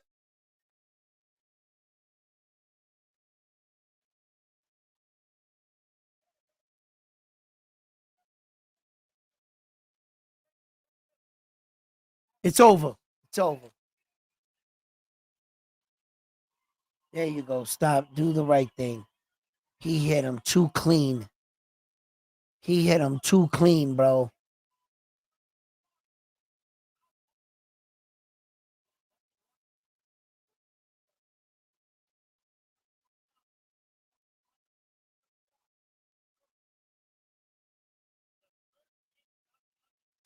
What a shot, bro. Damn. He was like bang, boom. He got kicked too clean. Those are two big shots like that. Nah, like that towel should have. They don't love you. They don't. I don't know. Damn, they was going looking at the ref and asking him to stop it. Like the fuck you mean? Momoa's corner don't love this man. This was boom. He pull countered that ass right off that jab. He read him.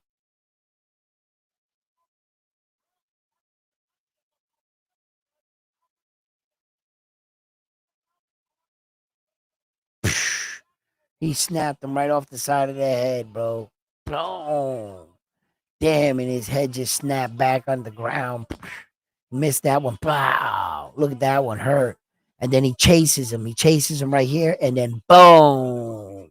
That one.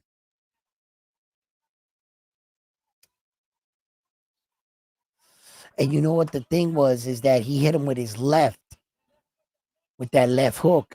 So it was clean, hard. It wasn't the right, the last shot. There was a good left, clean hook. He could lay, into the punch with confidence because that hand wasn't hurt.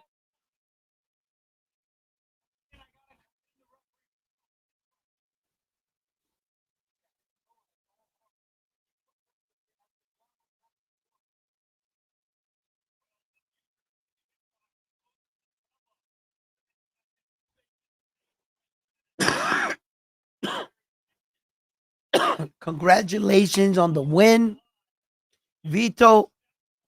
Uh, Mozatama and Franklin. Yeah, they announced that fight. I saw that. Um, like, look, uh, well,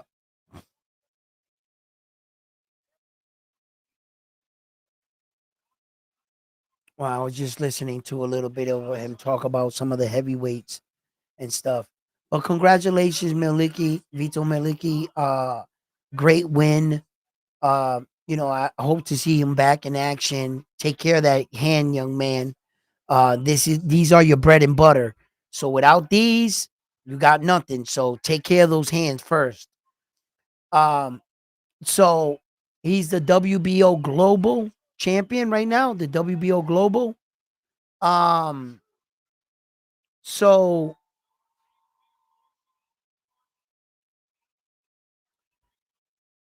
I'm not sure if there's an interim WBO in 160.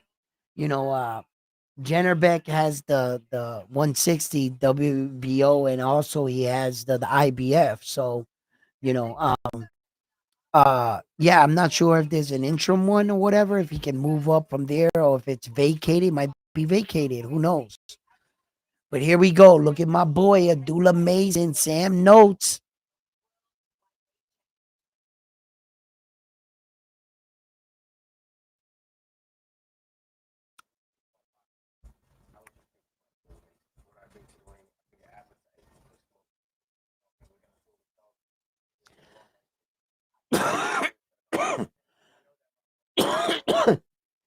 Frontline, Mason, 8th round, KO. Didn't you just hear me pick Mason, 8th round, KO? Frontline, you're going to pick the same round I picked? Look at it. Round 1, 8th round, Mason. I already wrote mine down. You know, man, you got to try to steal the belt, right? Frontline, you really? Like, come on, Frontline, pick another round. The sixth round. Okay. Frontline got Mason. 6th round. I bang bang. What you got? What are the rest of you guys got? Who else? Come on, man. Let's go. Let's go. Let's go.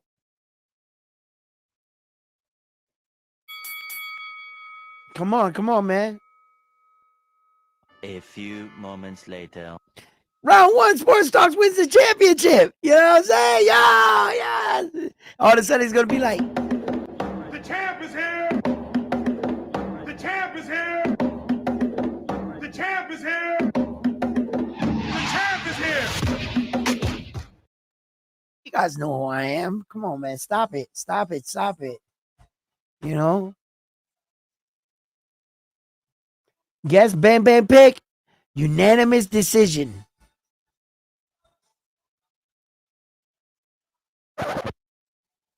Yo, bang bang. We're gonna give you Sam Notes, unanimous decision. That's crazy. What if he wins like that? Yo. Round 1. Yo, listen, let me tell you something right now, right?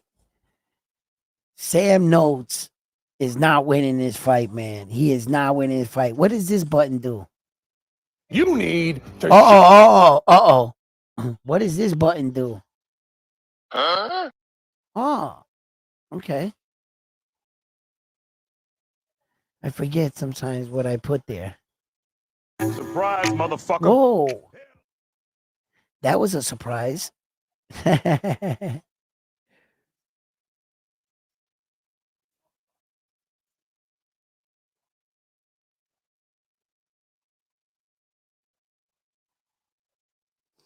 So, what is your pick? What up, Low Nose Boxing? Come on, Low. If Low knows boxing, then Low must be able to pick the round. Low, who do you got in the fight? Abdullah Mason, Sam Notes. And what round do you think the fight's gonna stop? You know the rules. You can't pick 4, 5, 6. Nope, it has to be the exact round. What round did it? I got round 8. Frontline tried to steal my pick, and then he was quickly corrected. So he took round 6. So Bang Bang Boogie, we all know he's gonna take unanimous decision. Sam Notes, we know how it is. He's not only is he picking wrong, but he's a complete sellout. So it's going against the Americans, because of his heritage. Bang Bang. If you guys don't know this, he's Irish. Yes, Bang Bang's an Irish dude. He has blonde hair, blue eyes. I met him. Yeah, Irish kid. He got fighting tattoo like this on his butt cheek.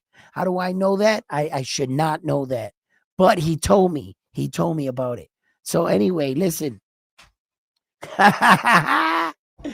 Yo, he said Mason in 7. Oh, Low Nose Boxing. So we're gonna put down him LKB. Low nose boxing says Mason in 7. Mason in 7. Is anybody gonna have the Sam Notes guy? Anybody? George has him in 6. So George wants him in 6. You know what I'm saying? Round 6 is getting a little crowded there. Little crowded for me. Yeah.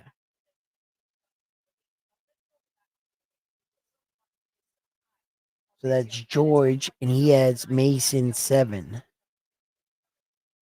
I mean 6. Sorry. George has Mason in 6. So Frontline got him in 6. George got him in 6. Low Nose Boxing has him in 7. I have him in 8. Free Matias. Eddie is a snake. Yo, Koki, what up, baby? Yeah, Koki, those are all good ones. But you're gonna have to say right now, Mason, what round? Knockout by what round, Koki? Give me a round. Just say a round. Brian KO's Haney in 5. We want the Mason predictor, man. We'll get to that. You're jumping the gun, Koki. You came in here shooting, blasting. He kicked open the door. What's up, motherfuckers? I got Mason. I got this. I got. Yo, Koki, chill. We'll take Mason's pick right now, Koki. Who do you got?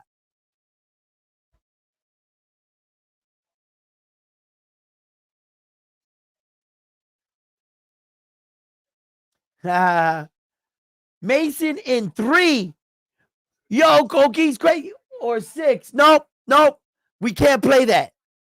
We can't play that. Either it's 3 or 6, Koki. 3 or 6. Give me a number. That 3 is crazy. Yo, I kind of like that. Koki, no, we're not playing that. Koki's pick is not official, everyone, until he gives me a number. Either 6 or 3.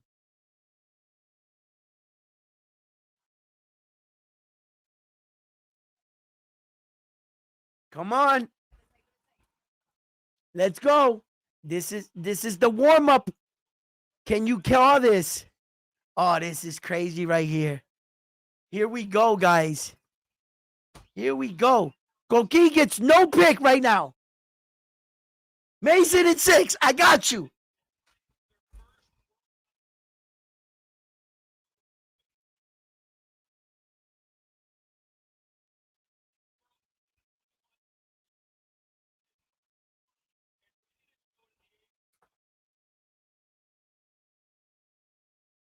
Damn. 3 of you guys are taking Mason in 6. Koki, you realize that George and Frontline picked Mason in 6. You guys would be a 3 sharing champion. You got to split that up.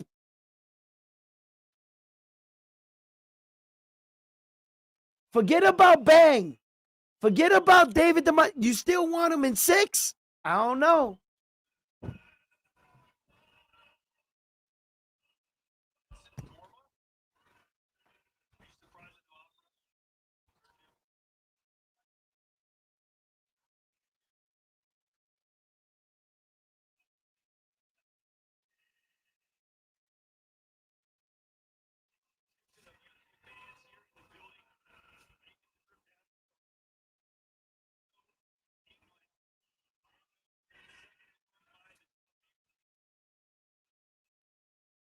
Let's go, guys.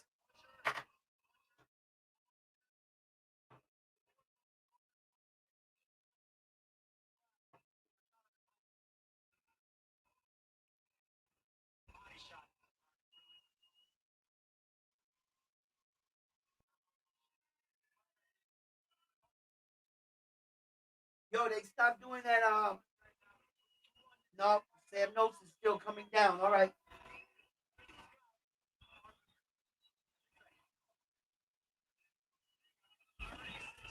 Let me go use the bathroom before everything gets started.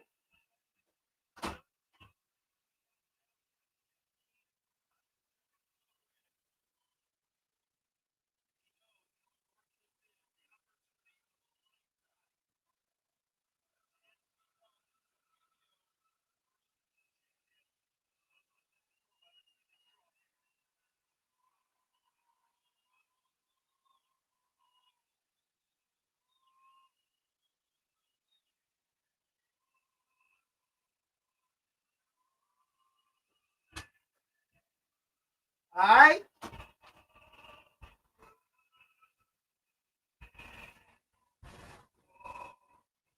What the hell is this?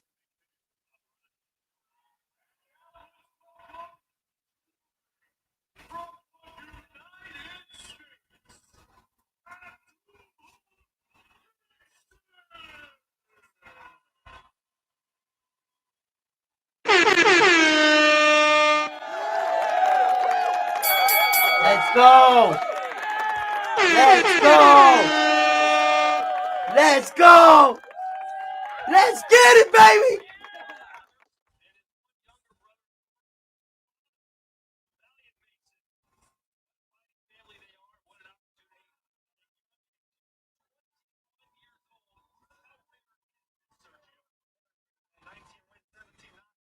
Let's go. Boxing beef, baby. Boxing beef.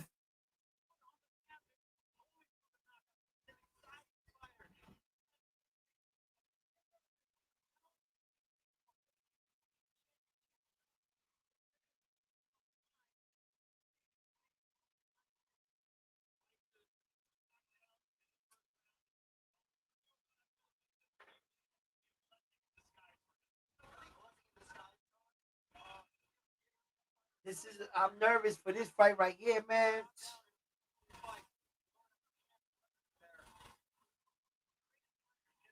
This is it, baby. This is it, baby.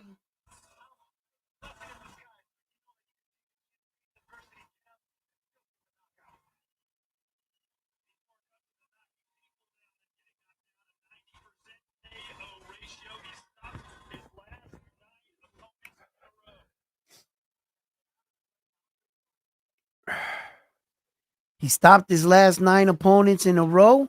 Dula Mason. Um,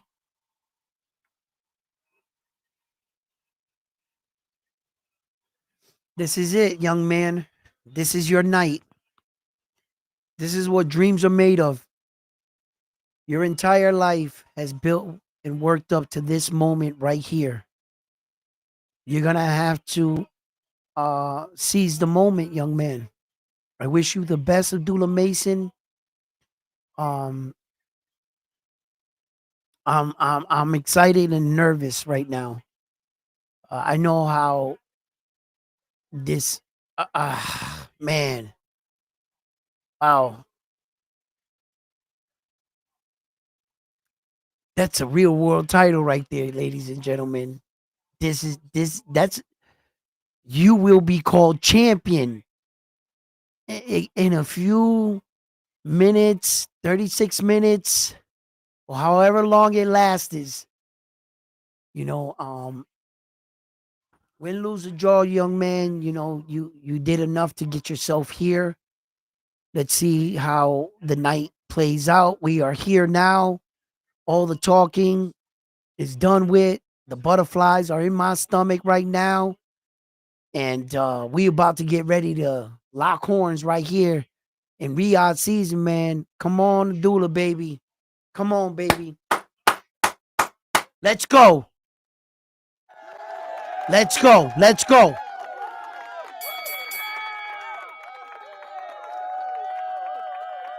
Come on. It's time, baby. It's time. You know where all fights start. Round 1. Yo, don't forget to hit that like button for me. Hit that like for me, man. It costs you nothing. You know what I'm saying? You know, show the channel a little respect. Wipe your feet before you come in through the door. Hit that like for me. Let's go. Good luck, Sam Notes. Good luck, young man. Good luck, young man, Sam Notes. Also, you as well. You and your loved ones out there. You know, I know that they're watching this fight, and there are a lot of people that are rooting for you. There's even people in this chat, believe it or not, silently rooting for you. I wish you nothing but the best, young man, and fair competition. Uh, I know that you are also trying to become a world champion for the first time. So, Sam Notes, shouts out to you and your team, your family. God bless you guys. And and what you're trying to do too as well. But right now, from Cleveland, Ohio, baby. From Cleveland, Ohio. Let's go. Come on, baby. Bring home Another one. Bring home another one. Let's go.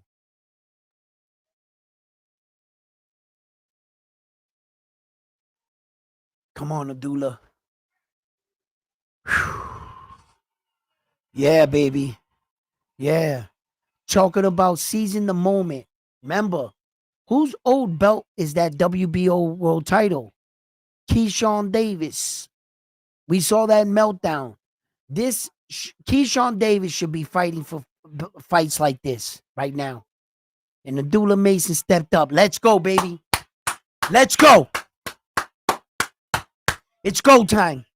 It's go time. What round is it? Round 1. Let's go.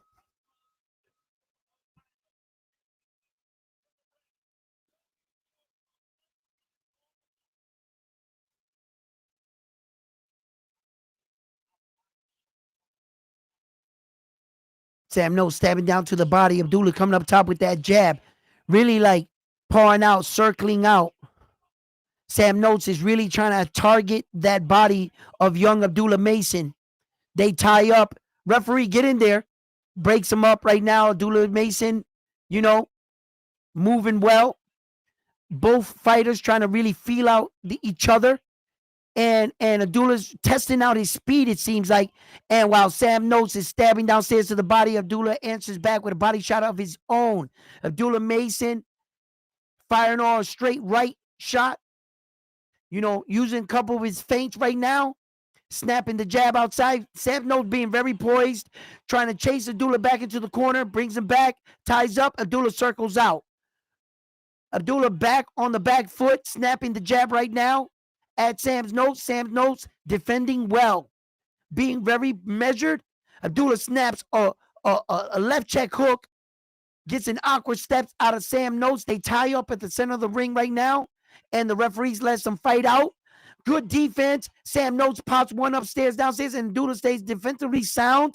Starts working the body right now. Abdullah's snapping the jab. Sam Notes is loading up a lot on his shots. How long can he keep something like this up? He has like a jittery step with that right hand. And then he throws the left. So Abdullah's got to really pay attention to that straight left. Nice.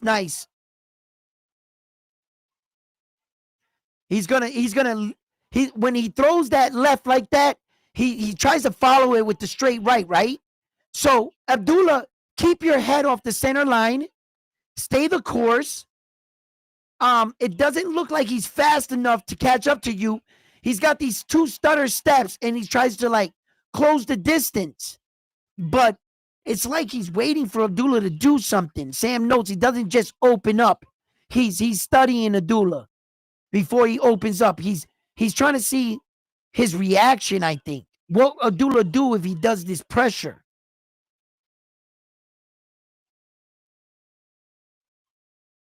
Mason, see, like right there. See how he shuffles in? And he kind of he's waiting to see if the Abdullah what he's going to do. What punch he's going to select. Ooh, and Mason times him. Comes over with that right.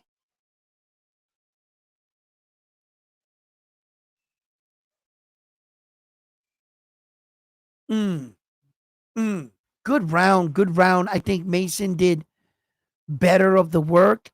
Sam Notes was throwing heavy. He was throwing hard punches. You could see that his game plan was to target the body early and try to slow down and take some of the speed and some of the legs out of Abdullah Mason.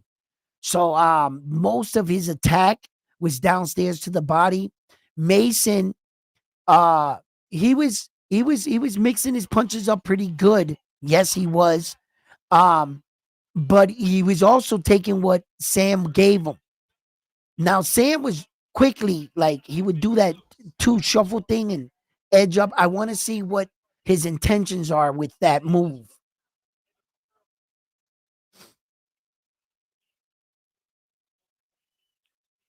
There's a lot of people in Mason's corner.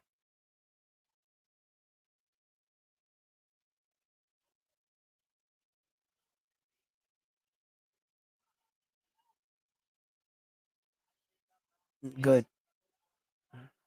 There you go, Mason. Look at him a little. There you go.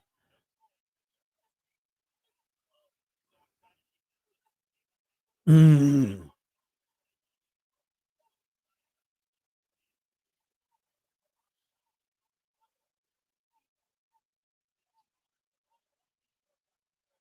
okay. Why doesn't Sam Notes looks like what he did in his video against the other guys against Abdullah Mason? Where's all this? Abdullah's keeping him in line, bro. Look at this. Sam is. It looks like he's trying to time him like that. Get him against the ropes. That's how he's gonna have success. Or Abdullah's too fast. Out in the open, he won't be able to hit Abdullah. He's gotta like do that. Bum rush him and then fire off. Fire off. Wow, nice straight down the pike, Abdullah. Nice. That was a good left. Straight down. Abdullah's doing some work right now, going again over the guard, going downstairs to the body outside. Nice uppercut on the inside, but Abdullah keeping his head out of the center line. The referee really letting him fight out. Abdullah's really starting to feel his rhythm in his shots. And he knows how his punches are faring against him. Here comes Sam Notes. He comes down with a straight right, straight down the pike. And Abdullah Madison, oh, nice shot by Sam Notes. Really snapped down Abdullah's neck. Yes, he can. Mm. There we go, Sam Notes. There's Sam Notes. He said, Abdullah, you did enough. And Sam Notes said, before you get too far ahead of yourself, young man, he reminded Abdullah Mason, you're in a fight. Oh, nice little right there on the inside of Abdullah. Sam Notes hit Abdullah with little awkward step, another awkward step. Didn't look like the punch affected Mason, but here we go. Sam Notes, he's taking over this part of the round. He is taking over this part of the round. And here comes Notes punching, and he's punching strong, man.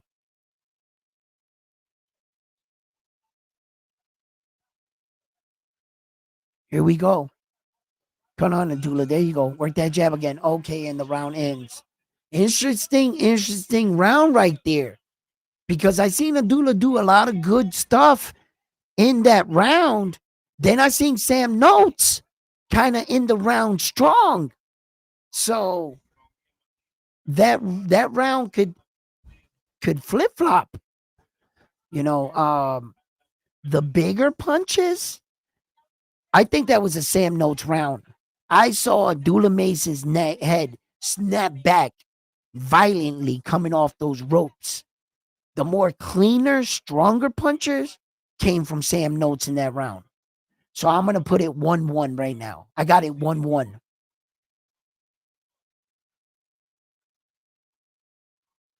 That punch right there. You saw that punch? When his head went back, that's the punch I was talking about. That's why I gave punches like that. And that punch is why I gave it to Sam Notes that round. So I think it's round 1-1. And let's just remember that Abdullah Mason does not have the 12 round experience that Sam Notes has. All right. I want you to remember that. Good body shot by Mason.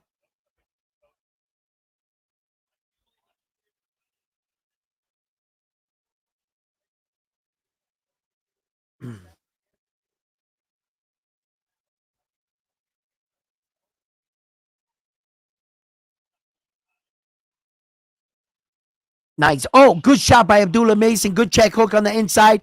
Really working this jab now. Good shot on the inside. Uppercut for Abdullah Mason. He staggers Sam Notes, and he goes back to the uppercut. Sam Notes looks like he's really wobbled by that uppercut. He looks hurt on his feet. Abdullah Mason needs to calm down.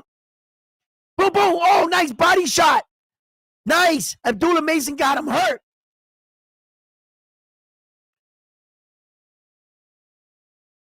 Oh, no. Look at his eye. Oh, look at Sam Notes' eye.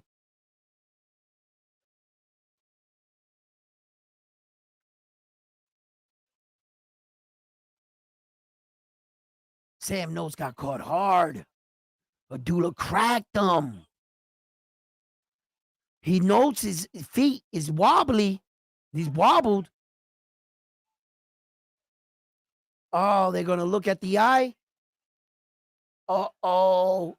Uh-oh. And that was caused by a punch. 10-8 round. 10-8 round. Deemed by a punch. Oh, head clash. Oh, clash of heads. Oh, shit. Not good.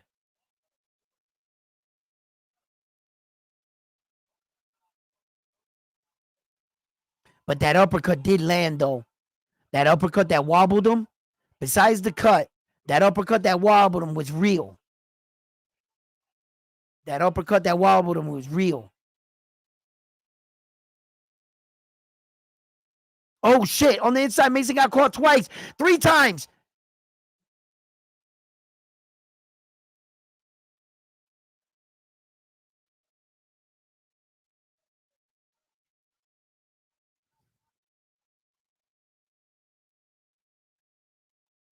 Nice jab by Abdullah. Nice quick jab still.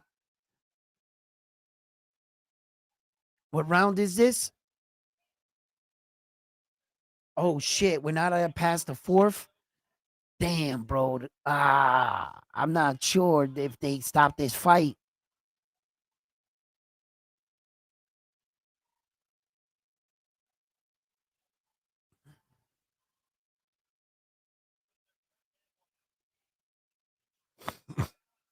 All right, let's see if they let this fight continue. The corner's going to have to make a decision. That's not that bad. That's not that bad. Get out of the way. I can't see the fucking cut. I can't see it. But it's on the outside. It's on. Well, from what I saw, I got to look at it again. Damn, I thought this was a punch. That's a head clash. Clear as day. Damn. But they should. All right. Show the uppercut, the punch that hurt him. Show me the punch that hurt him just before that.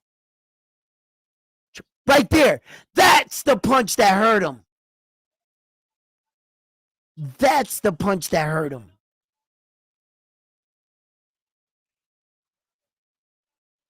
That's the punch that hurt him.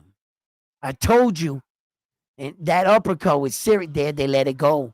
It's not that much to stop the fight. Good shit. Come on, Abdullah Mason. Come on. Yo. You got to watch it when he ties up with you.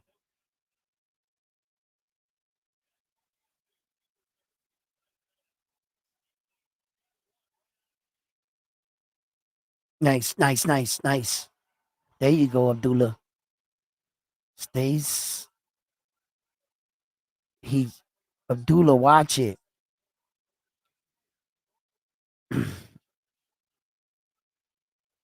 Oh, Abdullah.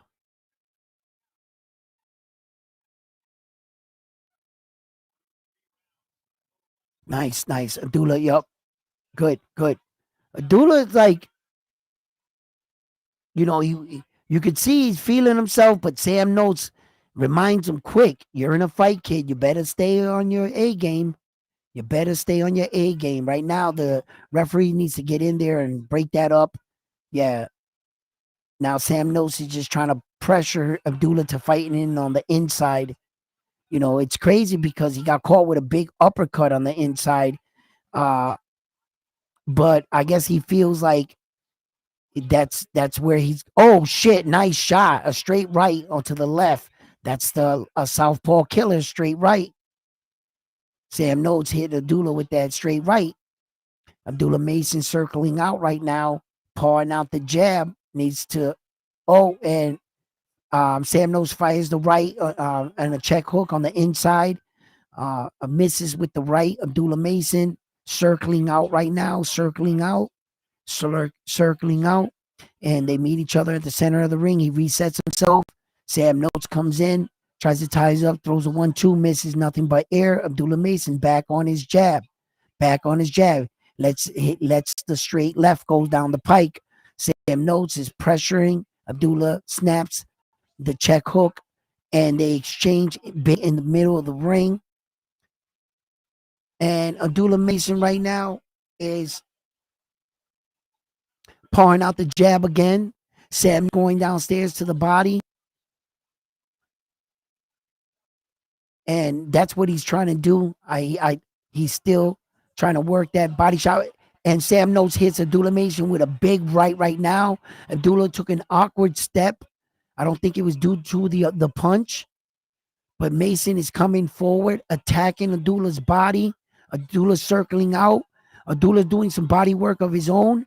You can see that Abdullah gets a little bit of space, and he does good work. He's got to keep that space.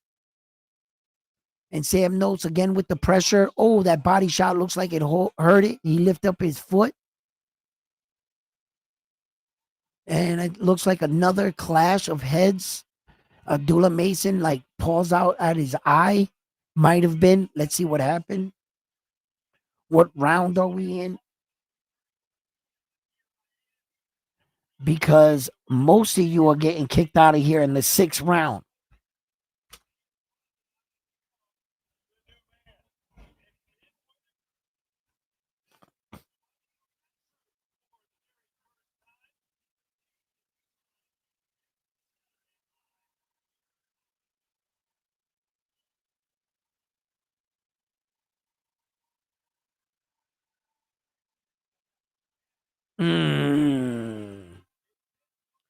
Got a little laxy daisy with your shots, and Sam Notes made you pay for it right there. That one.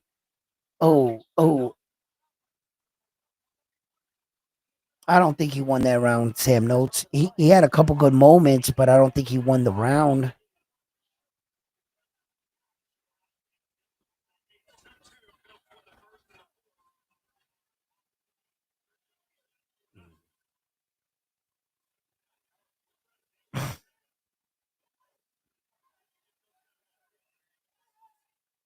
Nice jab by Abdullah Mason, and both fighters exchanging big right now, almost in the center of the ring. Abdullah Mason popping out that jab, shuffling his feet straight.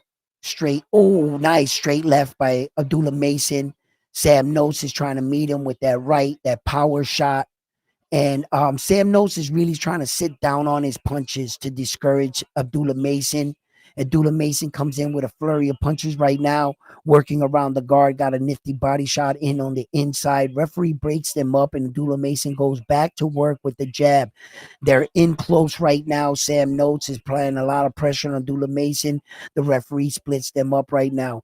They're back to the center of the ring. Sam Notes throws a jab, trying to tie up on the inside with Abdullah as they both try to look for a way to work on the inside, both clinching each other. Now, Sam Notes backs up Abdullah Mason, throws a jab. Boom. Sam Notes meets him at the center of the ring. He's pouring out his jab. And Mason right now circling out. Nice uppercut on the inside.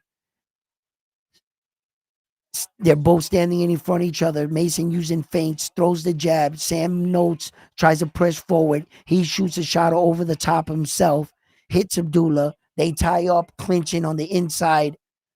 A referee breaks him up, and Abdullah throws a jab. Sam Notes goes downstairs to the body. Sam Notes again, another body shot. Good shot by Sam Notes. Abdullah Mason threw one up top, but I think that was a better body shot by Sam Notes, and Sam Notes is coming forward. He throws 2 right shots up top.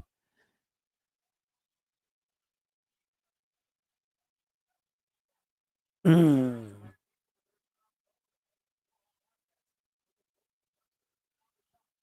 And Sam Notes right now, you know, he's not looking like that Sam Notes we saw on the highlight videos where he was doing whatever he wanted against these guys. He obviously respects Abdullah Mason's skill, speed, and twitch like movements and combinations enough not to let go. He's been in a high guard shell the entire fight, crouching down, trying to pressure his way into Abdullah, to try to get him to tie up and fight on the inside and try to get hook shots all on Abdullah like that. Abdullah took that punch well, but he's in there in 50-50 changes in the fire. He's standing right in front of Sam Notes and he's meeting him. Uh, tough, tough decision. When you got your kid, Abdullah Mason, you could clearly see that if he works the outside, he can beat this guy, Sam Notes. That Sam, all he has shown tonight is that he had to hide behind his high guard and crouch down and try to get in close to you to get some success and try to lead you into firefights. It's pretty much what Sam Notes has been doing. He's not looking like this fighter that's working off of the jab, throwing the 1-2 up top, going around the guard downstairs to the body, that sneaky body shot. It's been more apparent where he was going with the body work, and he was getting it here and there, but he had to definitely earn it. It's not like he was punching off sequences. So it shows that Abdullah Mason is his best opponent, and for sure, Sam Notes is Abdullah's best opponent. The more durable, strong look, he's really fighting Abdullah Mason. This is what Abdullah Mason needs right here in his career to fight tough fights like this. And Sam Notes needs to see what it's like to fight the American slick style. And Abdullah's really like, he's got to stay the course. Sam Notes is tricky. Oh, what's this tying up? Let go of his head. What's up with that WWE? What's up with that? Come on. Abdullah Mason's setting him up too. He knows he can hurt him with that uppercut. And this right. Abdullah coming forward with that straight left. Here comes Sam Notes again.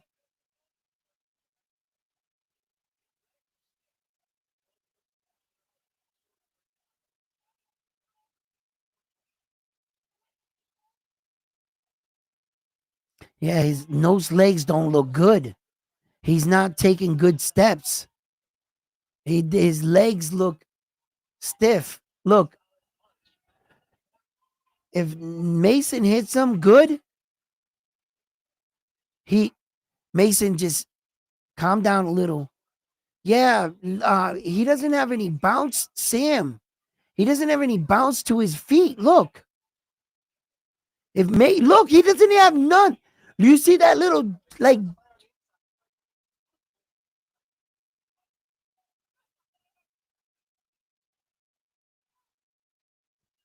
I think Mason's picking up on it.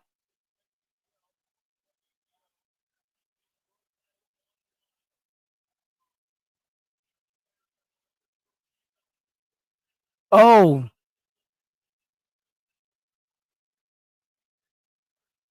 Mason is hurting him.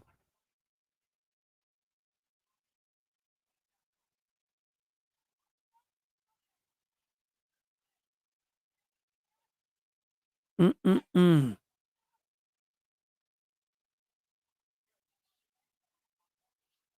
Yeah, that's only the all Mason has right now is the hope that Mason stays close to him.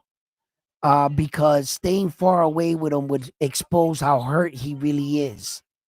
Because he would need it would the movements would be more telling.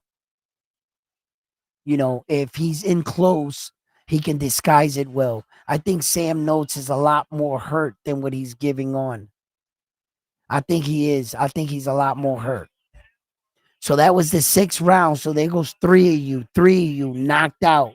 Because I knew it wasn't going to be the 6th. I said to myself, he's going to soften him up by the 6th. 7th round is going to be a real bad round. And the 8th round, I think they're going to stop it. They're going to stop it. So, yo.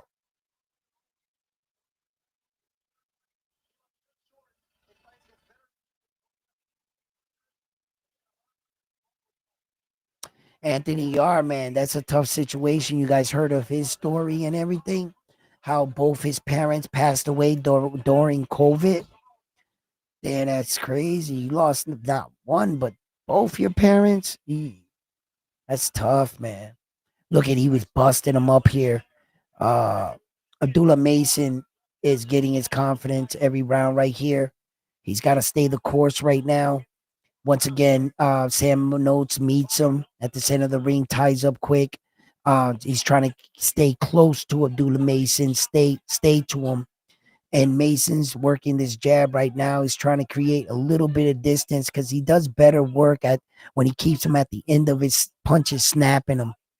Um, so Abdullah wants to keep him at that range right there where he's more comfortable, like right there. And he has to know that that's the fire range. Sam Notes is gonna snap him off too as well. 2 body shots by Sam Notes, even though he swings wildly up top. Referee breaks him up, and Abdullah. Here comes Sam Notes. Oh shit! Sam Notes just pops 2 shots. 1-2, 1-2 upstairs, and Abdullah right now is shifty. Wow. All right. Oh, nice body shot by the Abdullah Mason. Sam Notes responds, but a body shot of his own and throws one up top. Abdullah Mason throws that shot in the inside upstairs. Sam Notes throws 2 shots upstairs, and he catches young Abdullah in the inside. Abdullah's got to learn how to trap that arm better. He's been hitting him with Abdullah with that shot, with that left in the inside when he ties up. He's got to block that arm so that arm isn't moving. Oh man, he's hitting Abdullah in this round right here, and here comes Abdullah 1-2 right there. Uh, is Abdullah Mason slowing down? Remember, Sam Notes got 6 12-round scheduled fights. This is Abdullah Mason's first.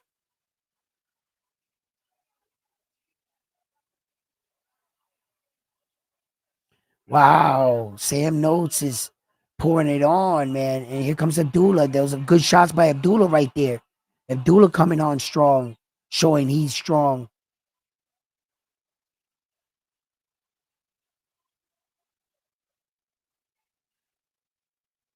Wow, this is impressive. Abdullah Mason poured it on, then Sam Notes poured it on. And both fighters, man, they're really showing that they want this. Sam Notes is fighting, man. He's a dog. I think he knew he was going to weather a storm. And he's just ducking down, hiding behind the high guard, coming forward. Abdullah Mason, um, he's starting to show, some of this wear and tear, the young man. He is strong. You can see Abdullah Mason strong, but a lot of this is new to him. And Sam Notes is really beating up Abdullah Mason right now, whether you know it or not. What's going on is Sam Notes is punching Abdullah Mason's shoulders, his arms. He's roughing him up, and then he's getting real sneaky shots in on him. You see like that. Look at those shots right there. The bludgeon. Look at on the shoulder right there. Look at that, and then getting that one in. That's what I'm talking about. That's exactly what I was talking about. Look at these ones right here. Boom, boom, boom. He's busting up Abdullah Mason, bro. He was. Yeah, he was. That work he was doing. And then Abdullah, look at boom. And Sam knows.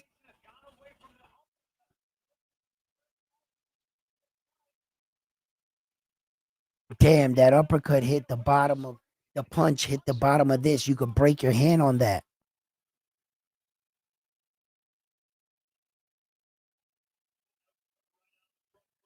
Here comes No. He comes right out. And Abdullah Mason and Notes meet each other at the center of the ring. Abdullah Mason is trying to do that roll, that Philly shell. I don't like it as much. But boom. Now, bam. Now, good shot. Abdullah Mason hits him with a 1-2. Sam Notes is still in his face. And Abdullah through this combination hit nothing. Nothing but air and guard. Abdullah got to pick his shots good and not just throw them away and burn his energy. Bam. And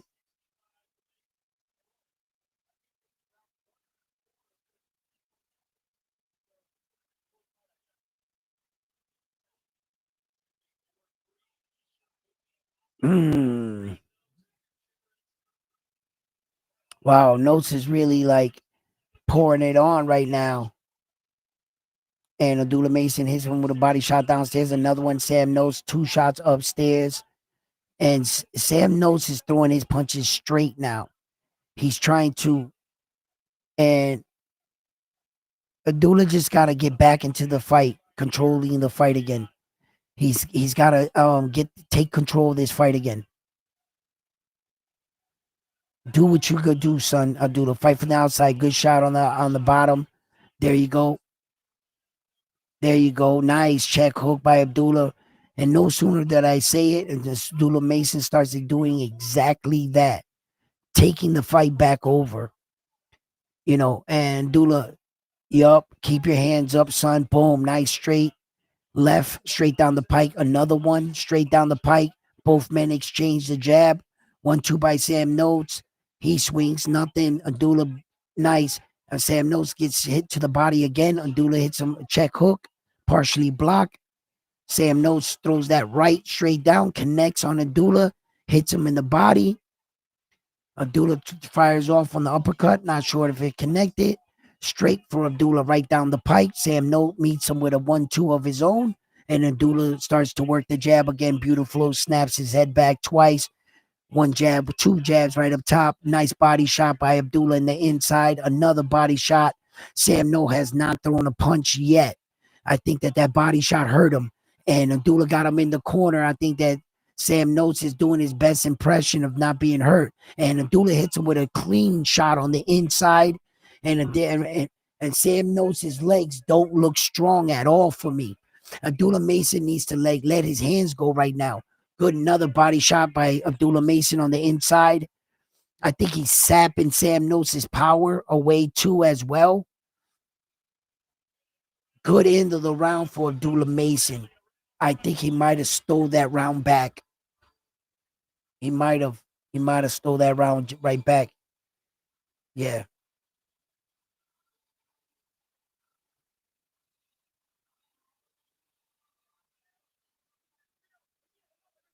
Yeah, that's right.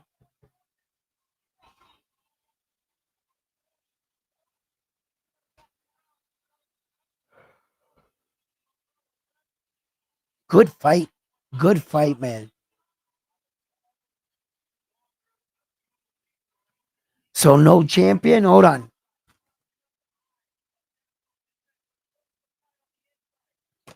I had round 8. I have round 8. What round is it right now? What round is it right now?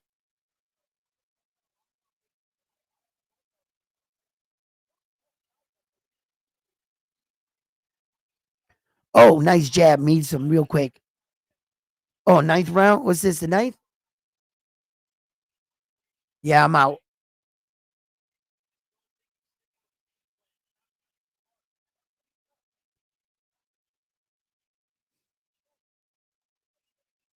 Look at Mason came out this round hot. Nice, mate. Bang, bang. Oh, nice. Uppercut by Mason again on the inside. They tie up. And Sam Notes ties him up again, trying to like drain Abdullah's energy. And here comes Sam Notes again with the 1-2 up top. And Abdullah blocked it. Abdullah circling out, taking an air in again.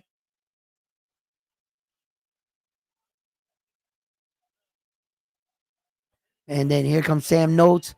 And Abdullah's good movement avoids the shots. And Sam knows again, once again, and he throws the right hand, but he picks his foot up off his back foot. So can't be that strong. Here comes with Mason. Straight left down the pike. Mason's jab is working good too. Good right uppercut. Mason. What the hell was that by Sam Notes? What kind of footwork was that?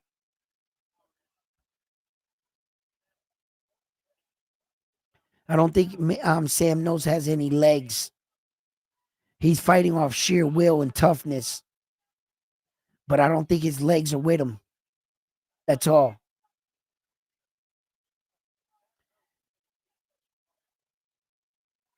Yeah, Mason took his legs away. But Sam Notes is still fighting like this. Wow.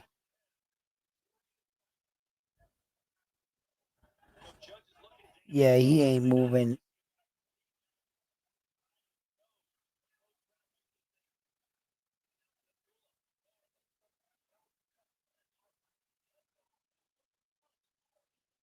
Mm.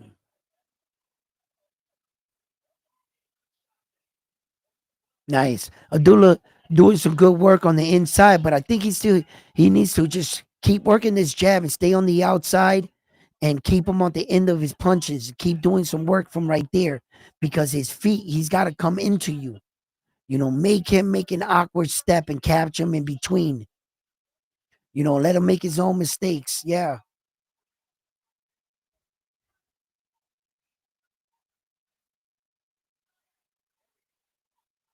There you go, Abdullah. Okay. Stay responsible. Come on, kid.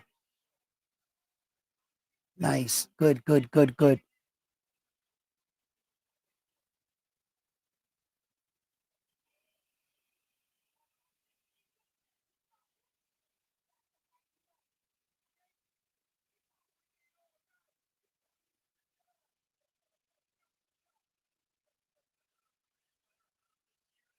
Look at Hamza Shiraz.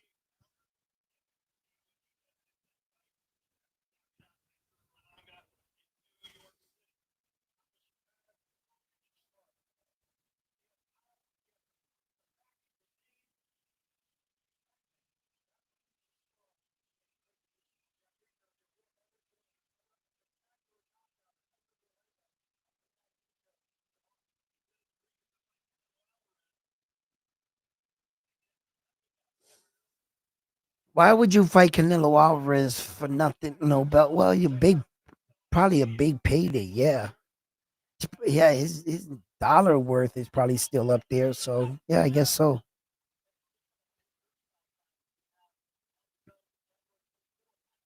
Abdullah Mason comes out really working this jab right now. Uh, he's trying to spin like Mason, and Abdullah Mason's like, ooh, nice body shot. What round we in? 10th round right now. He's staying round for 10. Abdullah Mason's been in 10-round fights. Well, he had 10-round fights scheduled. Doesn't mean he went the distance. Oh shit. They exchanged real big in the center of the ring, Abdullah Mason and Sam Notes. Wow. Damn. Big punches. And here comes Sam Notes. His toughness coming forward. He's swinging good upstairs. His legs is just not really like with him. He has like these awkward movements. But he's upstairs, he's fucking punching strong, man. Sam knows still.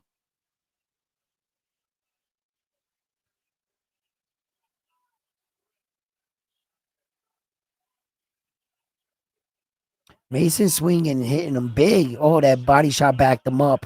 He backed him up.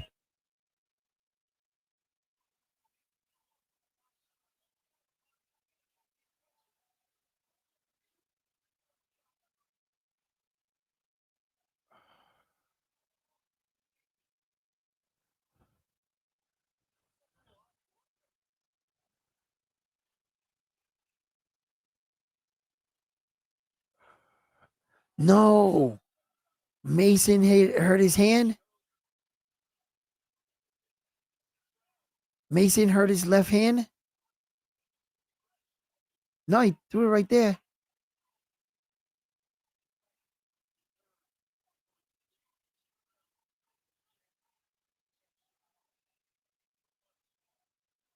Okay, he's throwing it.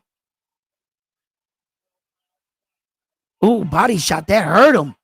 That hurt him. Oh, oh, oh, oh.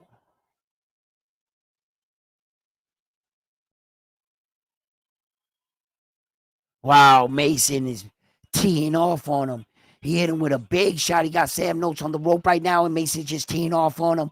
I got a little stuck in the action. Mason's just working the body, coming around the guard. Sam Notes is a tough dude, bro. He took some big shots. He's running backwards. He's fighting off the back foot right now, Sam Notes. And Abdullah Mason is stalking. He ran out. He survived the round. Wow. Yeah, that was sad. Abdullah Mason's best round right there, right? As far as having him hurt in a situation like that, it was apparent. He really hurt Sam Notes with that shot right there. Watch that. Yeah, he was hurt right there, and he starts going back, and the damage. Yep.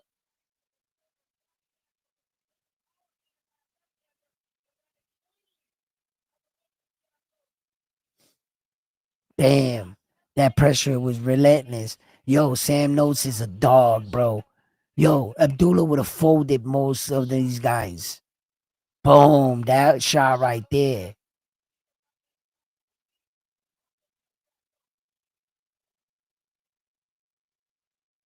And then watch this body shot. Boom, right there. That one hurt. That hurt. That hurt. That right uppercut to the body. Ooh, that one hurt. That left upstairs started everything. It started everything, and he was in trouble. Sam Notes looks like he's coming out uh real aggressive right now. And and oh my God, Abdullah Mason is firing big shots on Sam Notes right now. He's teeing off on him. Sam Notes is he took those punches fairly well. Doesn't look hurt at all. But his feet still don't look like it's underneath him, but that's been the story of the fight. And Sam Notes is still coming forward, tying up with Abdullah Mason. Referee needs to get in there and break this up, but he's letting him fight out the clinch. And here comes Sam Notes, throws two punches. Abdullah Mason avoids them quite easily and throws a jab. Abdullah Mason is watching Sam Notes right now. Sam Notes fires off that right, straight right. Abdullah Mason throws that uppercut downstairs to the body, where he has had success tonight, where he has hurt Sam Notes in just the last round. Sam Notes is still in that high guard. He's been hiding behind this high guard all night. And Sam Notes is trying to put a lot of pressure, but he's not using any of his feints. That's what he should be using, either feints or that jab. He's just coming forward right here. He has some success right now. He hits Abdullah Mason while Abdullah Mason's taking a little breather. Trying to take a little off the round, and here comes Sam Notes punching strong. Abdullah Mason wakes up, pushes him off with his shoulder, meets him at the center of the ring, circles out, circles out, circles out. And Sam Notes is still coming forward. Abdullah, you could see he's trying to recharge the batteries here. He hasn't really thrown anything, kind of taking the round off. Maybe perhaps to try to close the round off strong in the last 30 seconds and allow Sam Notes to fire off. Let's see now. 30 seconds, Abdullah. Here we go. And Sam Notes hits Abdullah big up top. And here comes Sam Notes swinging. Abdullah check hooks him. And then here comes Abdullah Mason in the last 30 seconds, like I said. Here he comes. And Sam Notes and Abdullah's edging forward. Sam Notes trying to keep him off, trying to keep this lead on this last part of the round. And Sam Notes fires off again.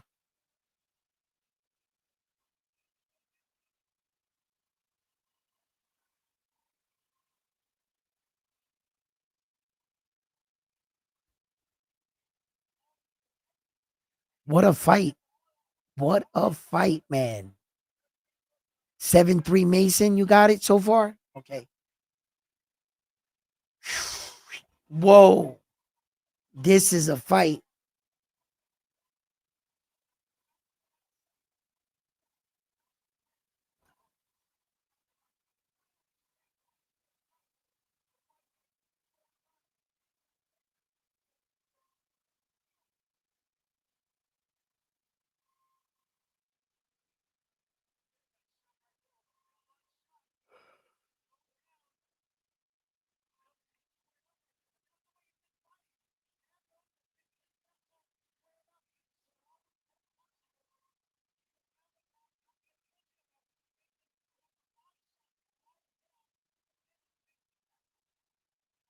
There it is.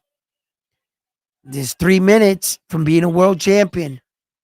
And Sam Notes applies a lot of pressure trying to trap Abdullah Mason in the corner. Abdullah Mason and him tie up in the center of the ring. And the referee lets them fight out. Mason 2 punches upstairs. Sam Notes with a lot of pressure right now. Abdullah Mason staying sharp on the inside. Uppercuts, rocking Sam Notes' neck back. And Mason comes with a 2 jab step combination. And here goes Mason popping the jab. 1-2 straight down the pipe. Catches Sam. And then Sam Notes with a 1-2. And Abdullah avoids them. And they clinch. And here we go again. Mason goes downstairs to the body. And Sam Notes shoots a couple punches. And one of them got through. But Abdullah Mason popping the jab again. Really popping, going forward. And Sam Notes is hooking right now, strong. He's still punching pretty strong for me. He really is.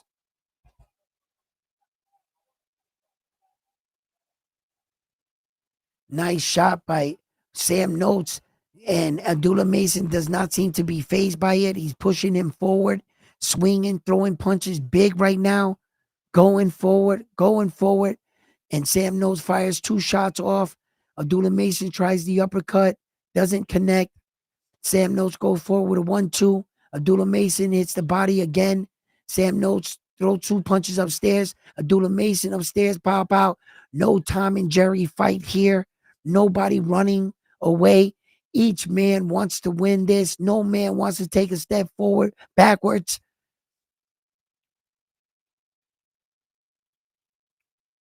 Oh, there's blood all over Sam Notes' face. And Sam Notes hits with Abdullah with a nice clean right up top. They tie up again.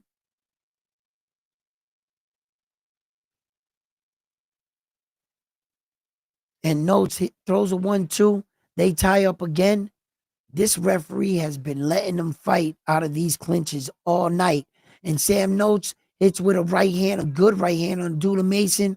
Abdullah Mason still coming forward too. He hit it with a body shot.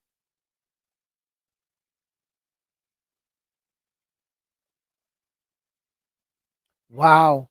Good fight. Good fight. Good fight.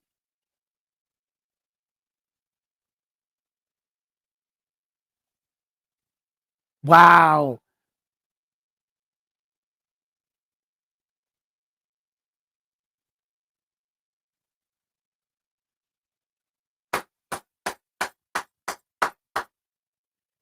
I think Abdullah Mason beat him.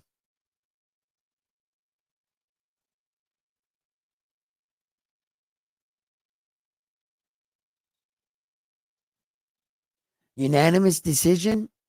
I think he beat him in a unanimous decision.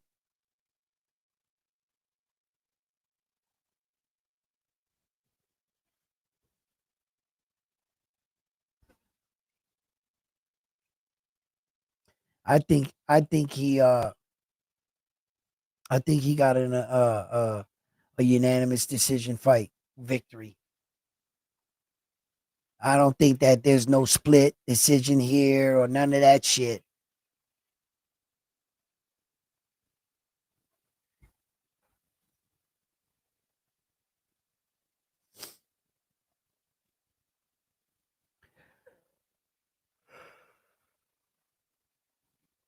I want you guys to keep in mind, right? How a lot of the people were saying that Sam Notes was a very, very going to be a very tough test for Dula Mason, and that the reason why he was going to be a tough test is because of the way he moved and put his punches together. It was a total different fight. Didn't mean that he wasn't his toughest test, because yes, clearly this was a Dula Mason's toughest test. Yes, clearly by far, but it was a much different fight than what I thought the fight was going to be, the way it was going to be. It was different in every way. So, yeah. Yeah, absolutely.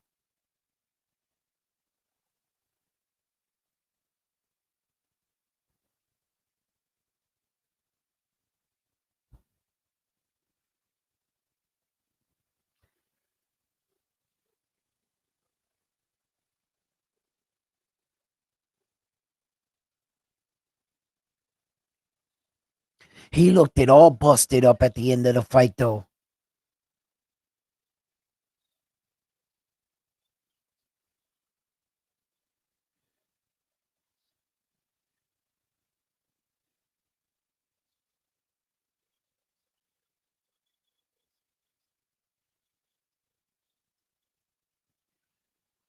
Wow.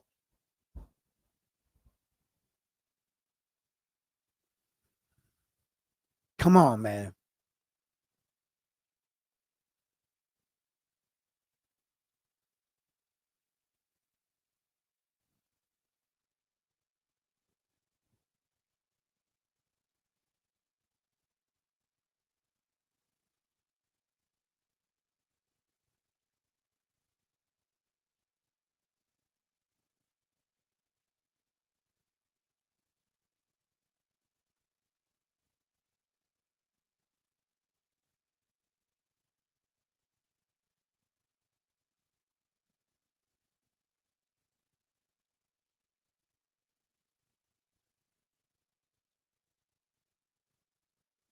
Let's go.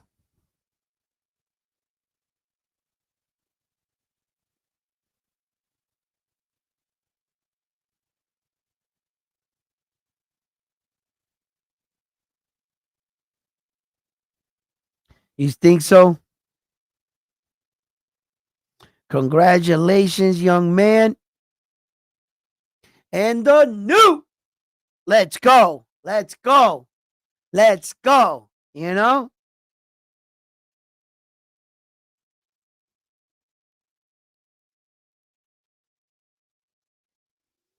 Let's see what is on the chopping block.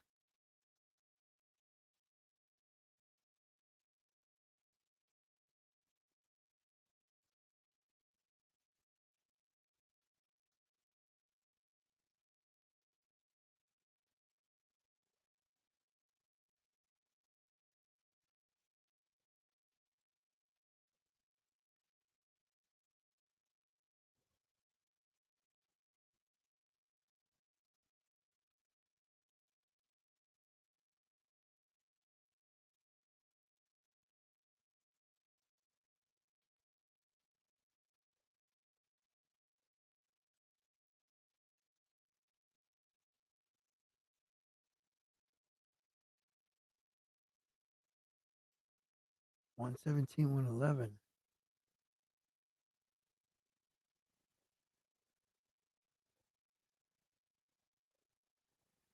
That's what the scorecard was? Wow. That was like a lot wider than I thought.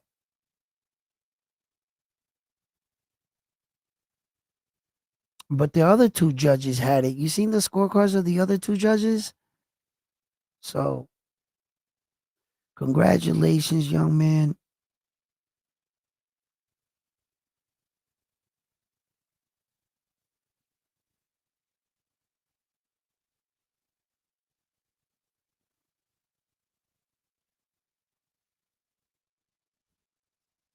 I'm getting so many calls.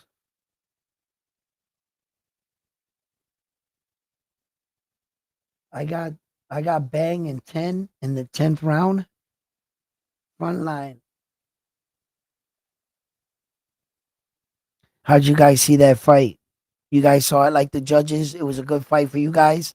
Well,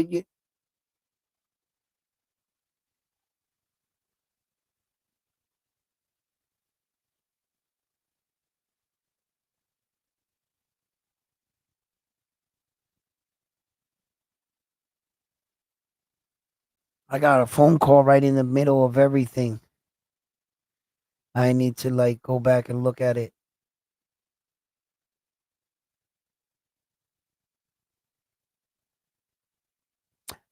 I like Bam Rodriguez in this fight.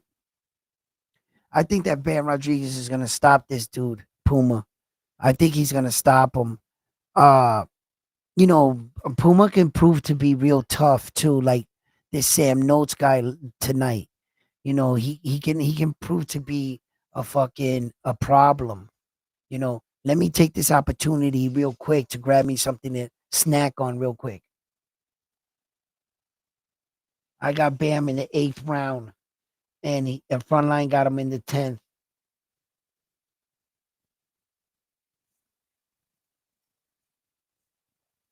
Oh shit, Bang Bang's picking around. The world is about to end. The universe does not make sense. What is the meaning of life? Who cares? Bam just picked around. Shit.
Yo, did they show him with the belt and everything? Did I miss it?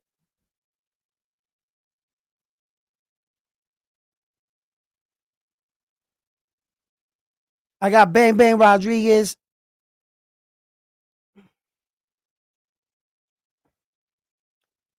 Um,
this is it right here.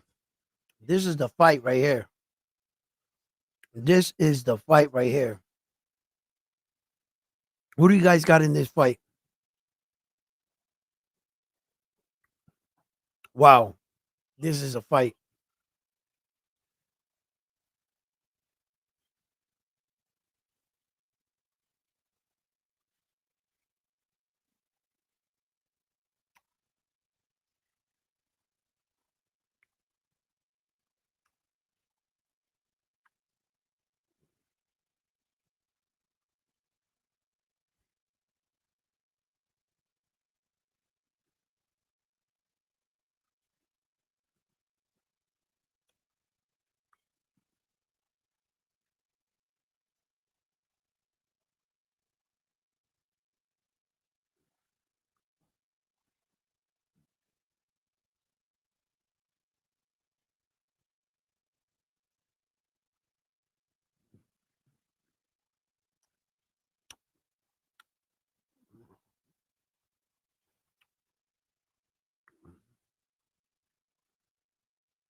What?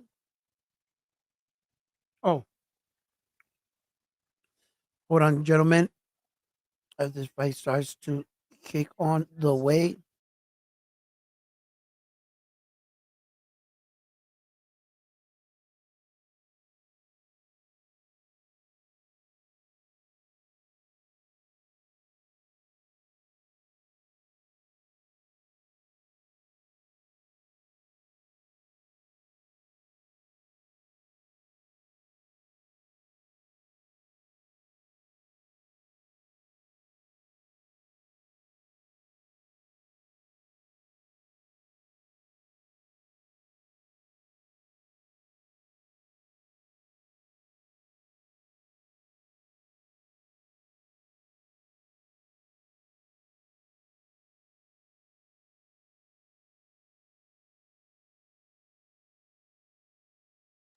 Martinez Puma. This is a dangerous fight. So we got one so far in the bag, right? We got one in the bag.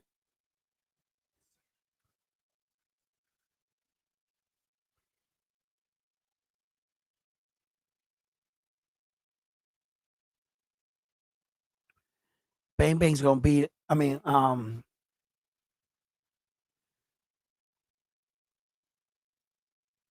Jesse's gonna knock him out by the 4th round.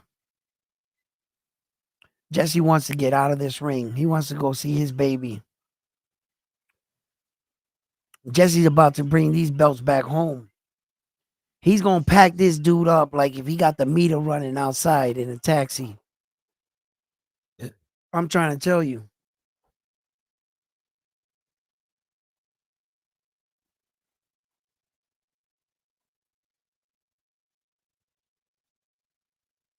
I don't know. I feel that way. It could be a long fight, of course.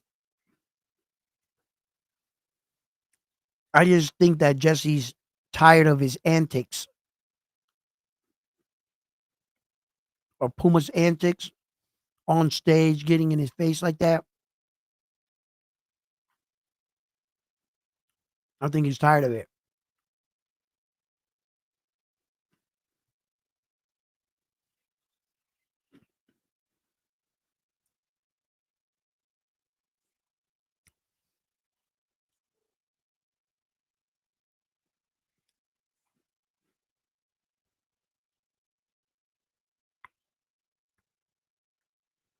Bam, I love Bam's style, man.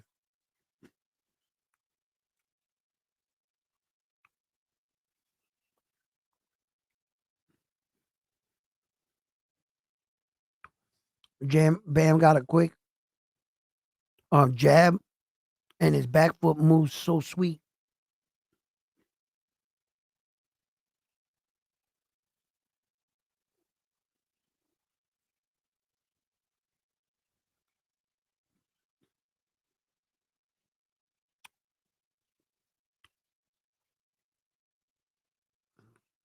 Mm-mm. Bam is controlling this fight. And Puma, yeah, swinging strong, man. Yeah.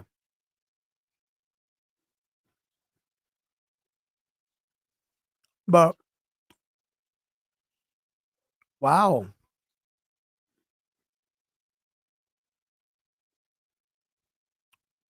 Puma, what the hell? No way.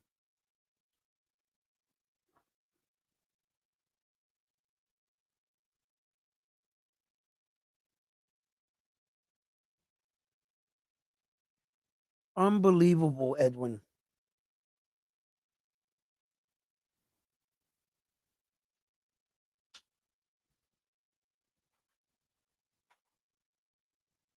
That's just great.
That uppercut's getting close.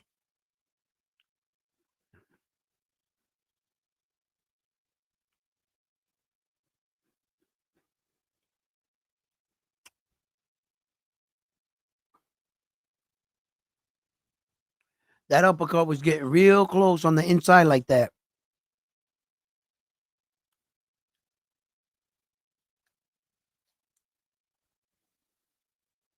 He is being wild, Puma, but that wild shit will catch up to your ass.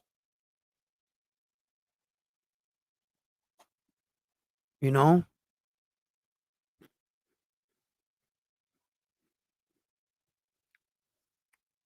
You know, What really messes up a real technical boxer is a wild man, a guy that's unpredictable, that's not doing the dance the way it's supposed to go, that also punches hard. That's what messes up real skilled boxers a lot of times.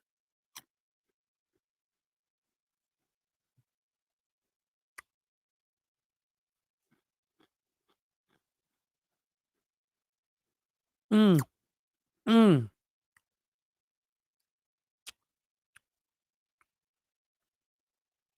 wow.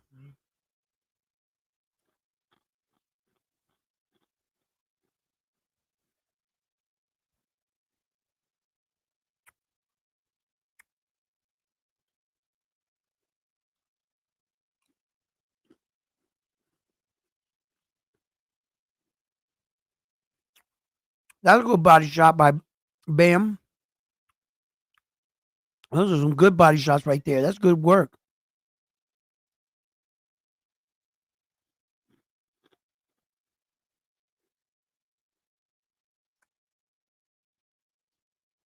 He gonna fold Puma up, man.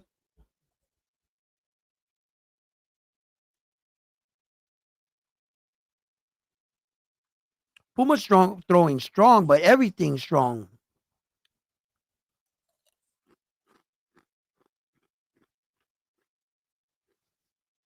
Mm,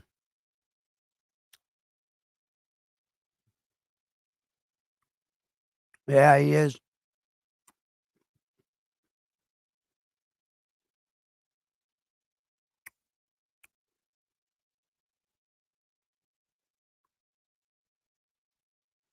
Bam's more measured.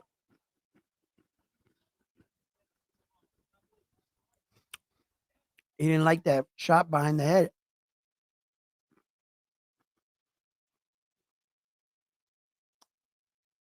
Mm,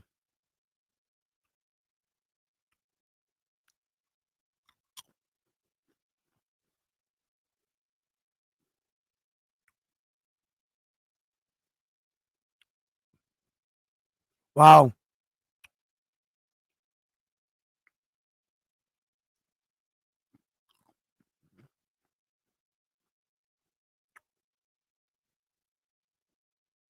Mm, nice.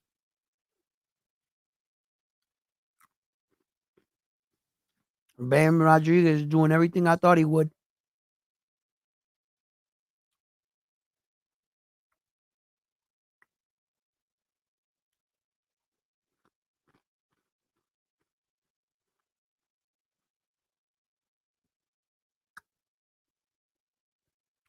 Bam's got to move a little more. A lot of this success Promos had right there in that closing round was due to the part that Bam didn't move because he just stood in front of him.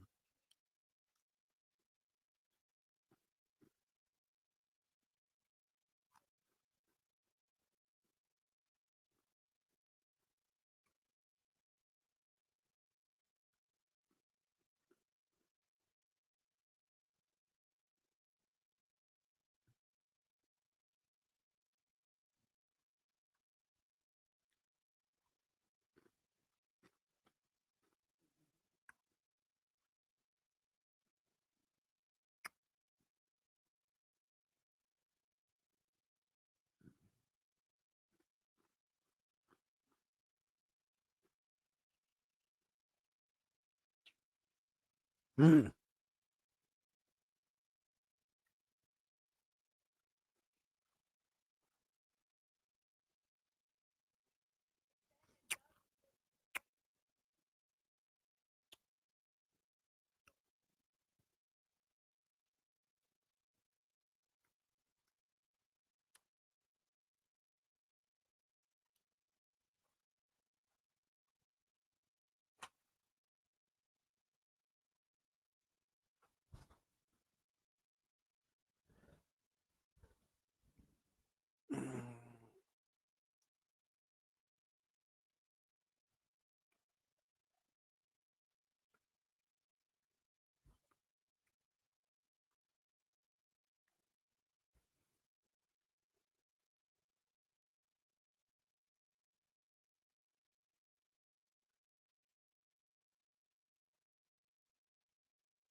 He's shutting Puma down, man.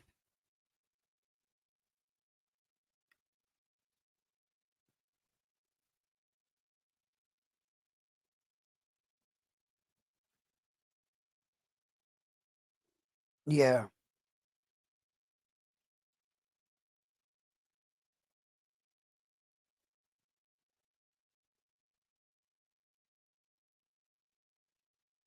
Wow, look at his footwork, man. Bam's footwork, man. Sometimes when I watch Bam, I forget to talk and everything because I'm studying him so much that I don't I forget to express what I'm watching.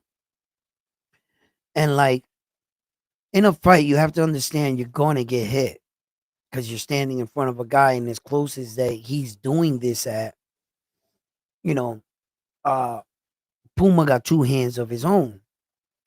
So respectfully so, the way Bam's rotating him calmly, systematically breaking him down. Bam's shots are more cleaner, methodical, less wasted punches. The majority of Bam Rodriguez's punches are landing in this fight. Not a lot of torque, not a lot of, you know, and he's punching, quickly putting himself in the next position to throw another good shot. That was a good combination right there by Bam Rodriguez, really getting Puma's attention here. And Puma's fighting strong. I mean, Puma's for the most part is trying to do what he can. Um, Bam is just levels above him. I might have left my glasses downstairs. Yes, I did, man. The light is still in my eye, but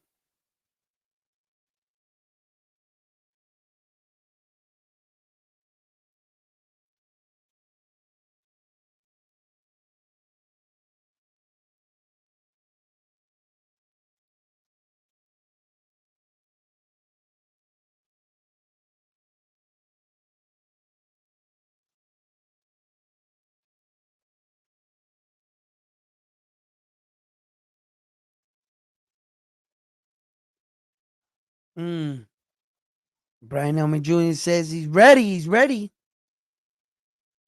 And here we are in the fourth round.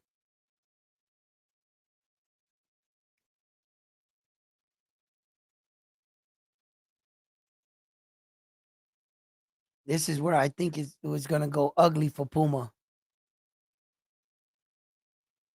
It's all downhill from here, I think.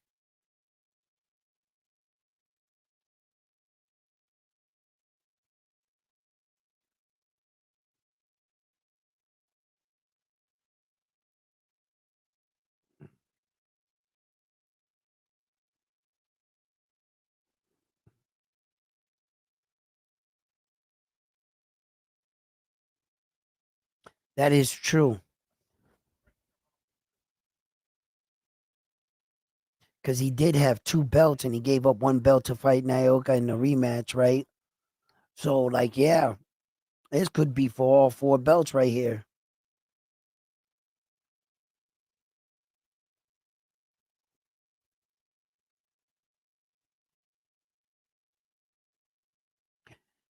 Nakatani's gone from 118.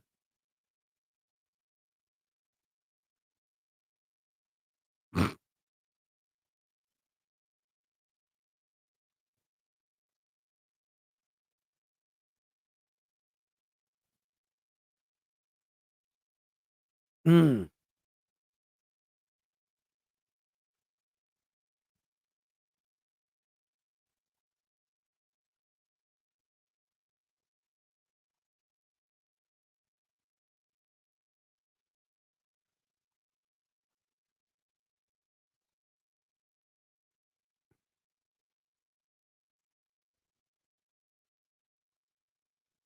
Mm.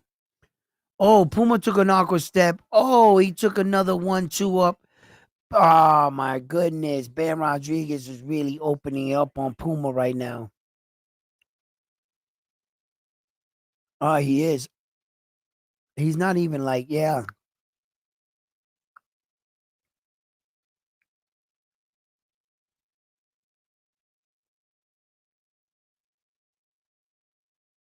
Mm.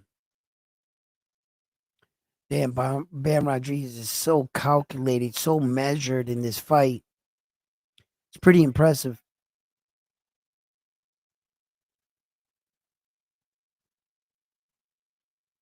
Mm.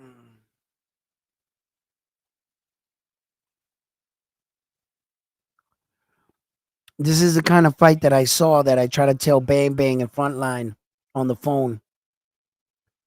I told y'all, Bam Rodriguez is gonna wipe Puma down. Didn't I tell y'all?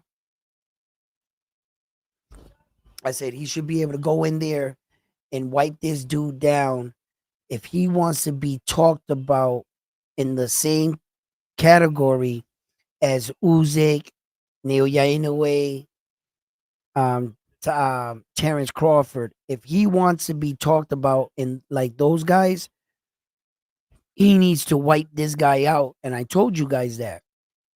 I said there's only one way to be, kick open the door, and you got to do things to the guys like this, because this could very very well be for undisputed right now.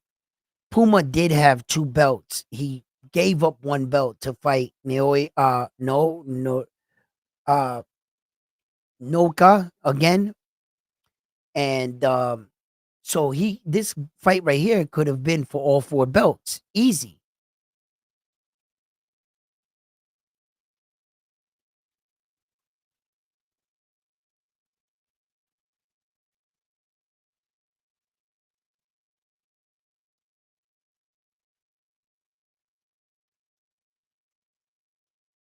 Martinez is throwing punches. You just can't catch up to him.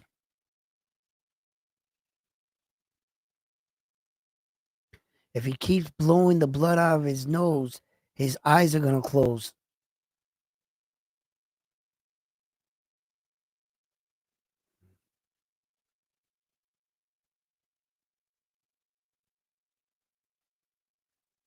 He's busting him up.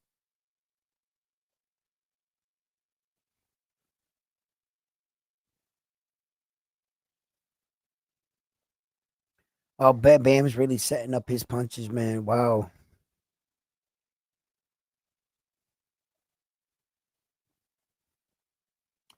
Oh, I put him inside my thing.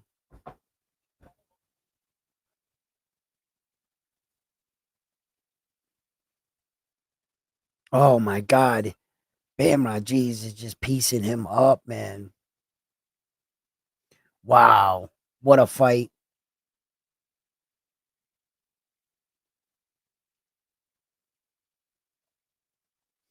His angles are fucking dangerous, dude. Look at his angles, man. His footwork.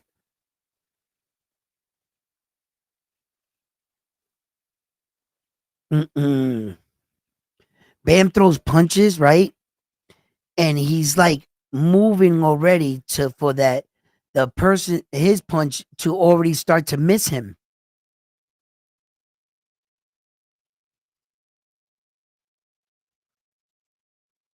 Oh, he looks hurt.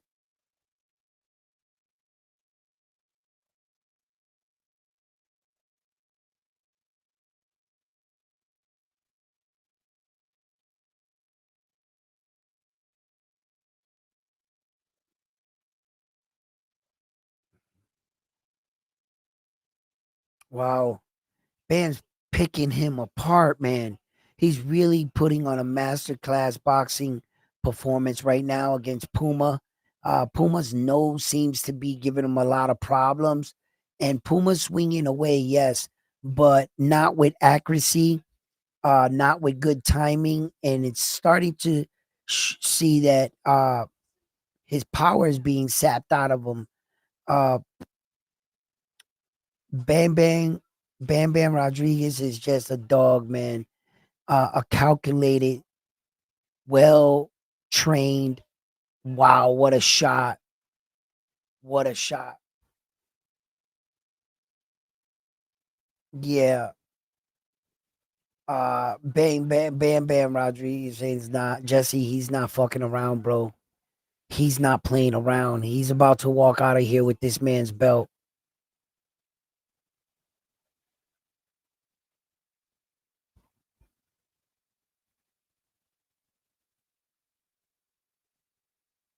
This is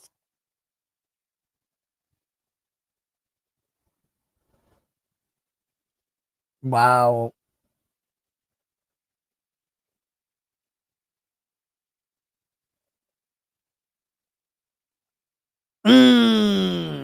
That was a good shot right there. Nice clean shot straight. Just man, listen. Good check hook on the inside.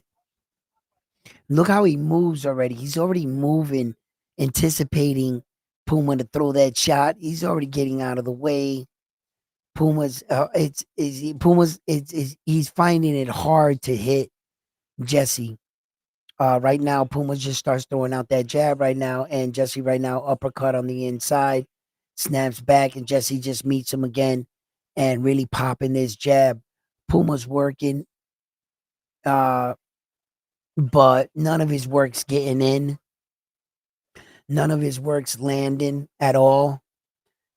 Jesse's just stingy with everything. Puma's, he just threw off a flurry of shots. Absolutely nothing landed. And here comes Jesse right now. He's just better. He's better trained. He's better trained. He's measured. He's calculated.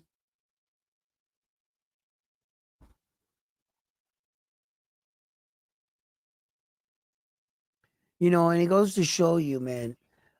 Jesse Bam Rodriguez loses his first 3 amateur bouts, right? First 3 amateur bouts he loses, and he never stopped. He never quit, and look where he is today.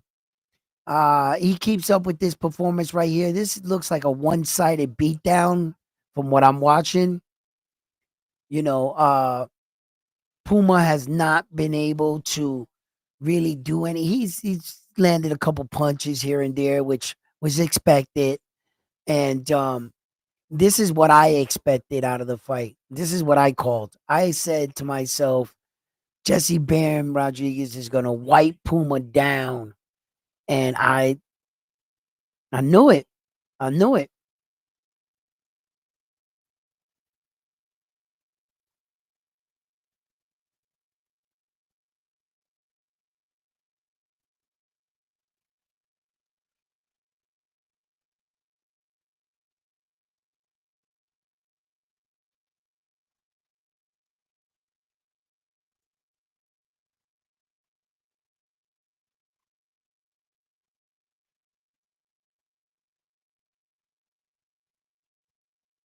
Damn. This is just a beautiful masterclass boxing performance by Bam Bam Rodriguez.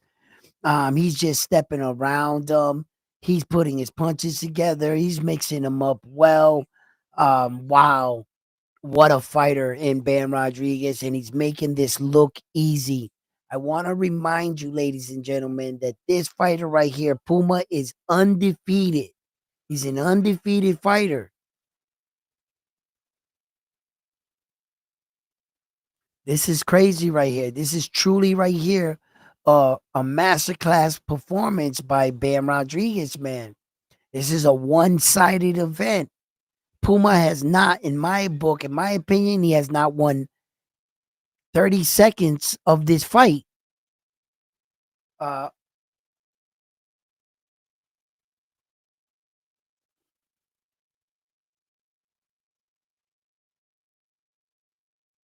and that must be tough to a guy that doesn't know how to lose, right? He's never lost. He had 2 belts at one time. He gave up 1 belt to rematch Ioka. And I'm like, you know, what I'm watching here is actually like Yo, this performance from Bam Bam Rodriguez speaks a lot right here. He like a lot of people, thought that Puma would do a lot better than what he's doing right now. I can tell you that much. And not me. I saw it this way. This is the way I saw the fight. Bam and Frontline, they could tell you. Bam was like, "You see him wiping him down like that?" I said, "Hell yeah. Hell yeah."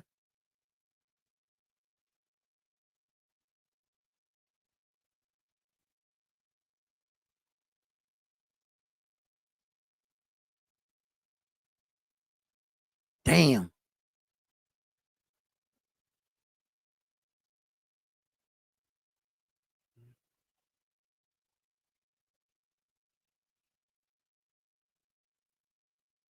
Wow. Bam's just doing whatever he wants in there. Snapping these shots out there. Pop, pop, pop, pop.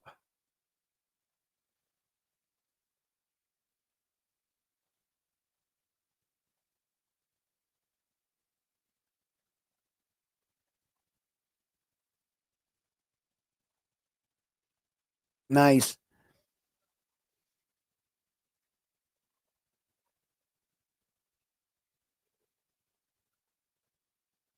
Mm. Tenshin Nashikawa is the Japanese fighter that's gonna fight Naoya Inoue's kid brother, Tenshin Nashikawa. And that guy right there is the guy that fought Floyd Mayweather. That Floyd Mayweather made him look really bad. Well, Tenshin Nashikawa right now, he's looking like somebody right now. He really is.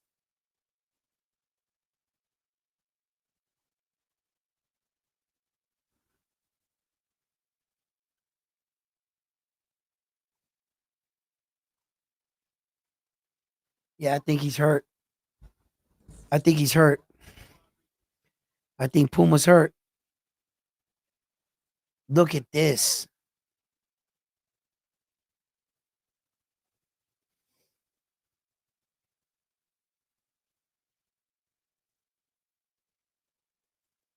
Damn.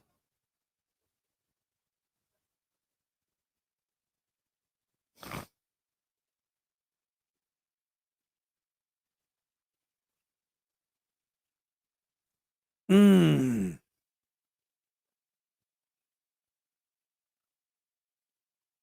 Wow, Bam is slugging it.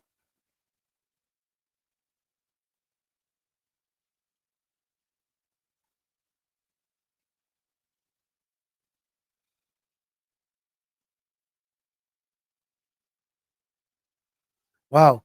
Um,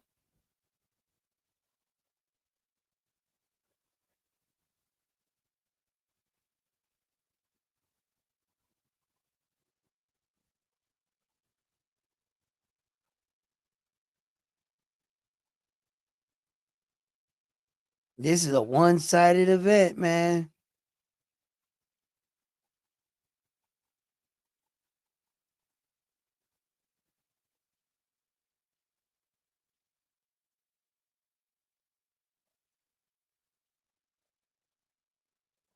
Sabrina Matias clean. Reports say there was contamination. Nah. What? What I tell y'all? My boy's innocent. Motherfuckers try to shit on my boy's name.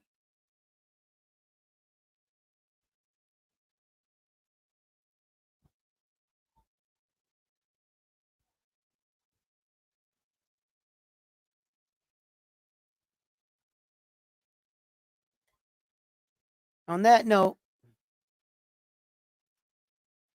we're gonna light a cigar. A celebrating cigar for Sabriel Matias, Vives, Puerto Rico's no dirty fighters. Vive la revolución.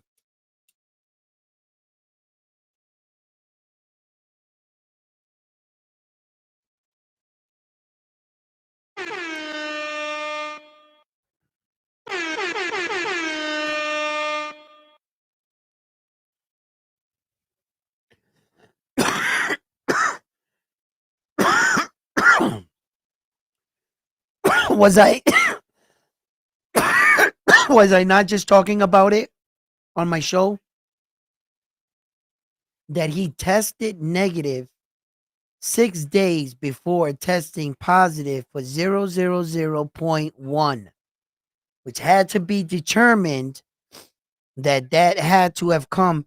And I told you guys, I was explaining to you guys that the people that got the last word was the New York Boxing Athlete, and they had to deem whether or not they saw foul play or that it was like, and no.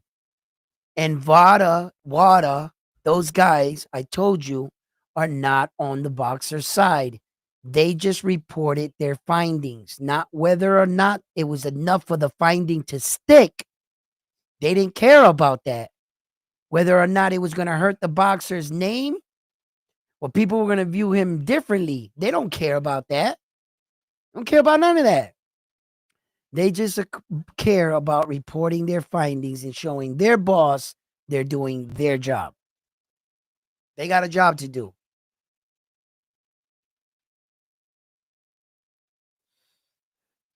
Frontline, if you could send me anything, not right now, probably on my phone. I'm not going to look at it.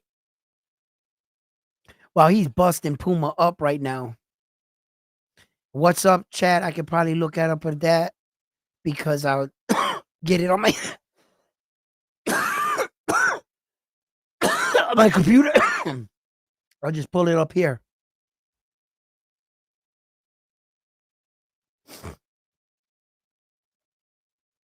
Did you go get the sandwiches?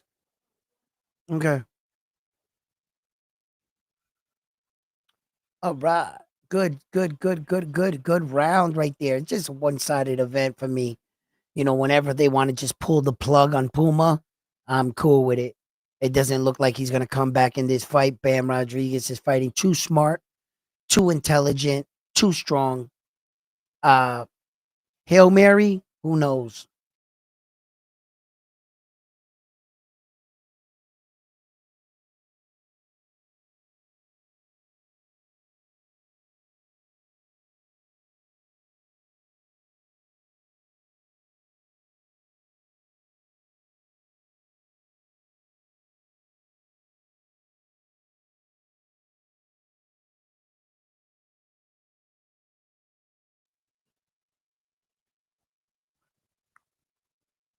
Don't get too comfortable. Don't get too comfortable.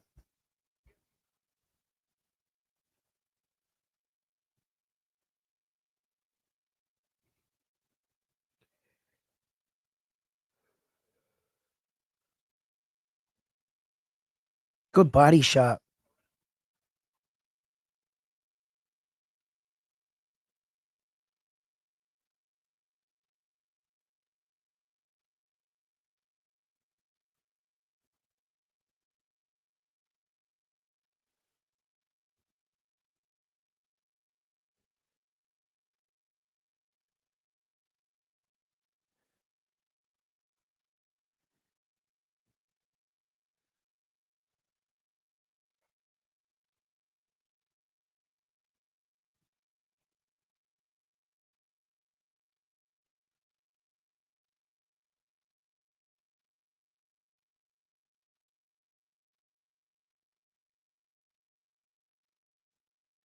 Mm.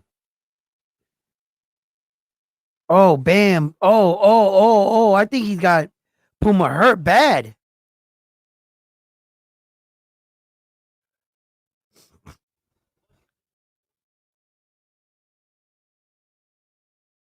What a boxing clinic he put in on this dude, bro. What a boxing clinic. I mean, it is a boxing clinic, one-sided event, but it's so one-sided that it's not that action because Puma's not giving us his. He's just being out. Wow, wow.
Wow.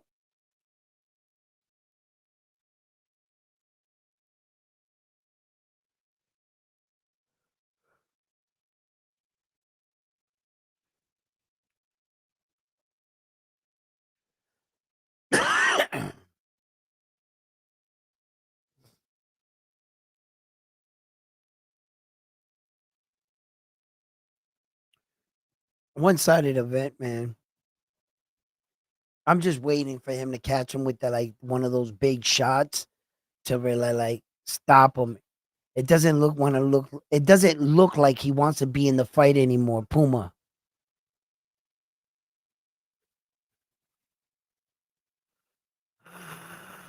You need to find a shot here. They tell him, do not give in. Find one shot and do not give in because they can see that their fighter is getting his ass kicked right now.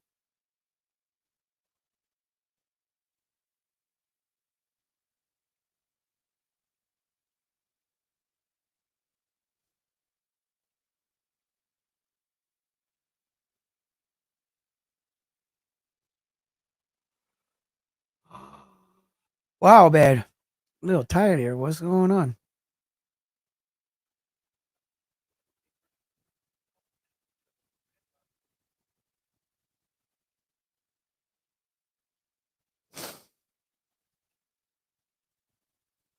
Damn.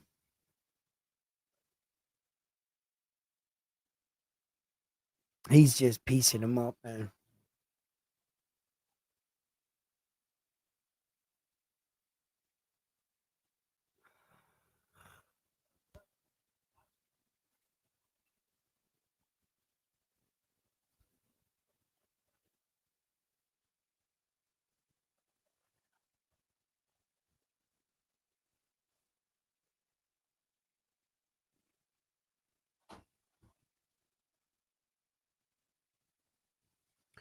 What round is this? 10?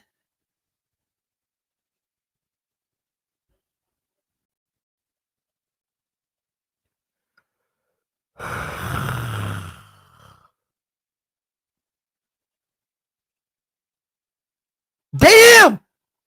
Oh shit! He went down in the 10th. He was down in the 10th in Ioka.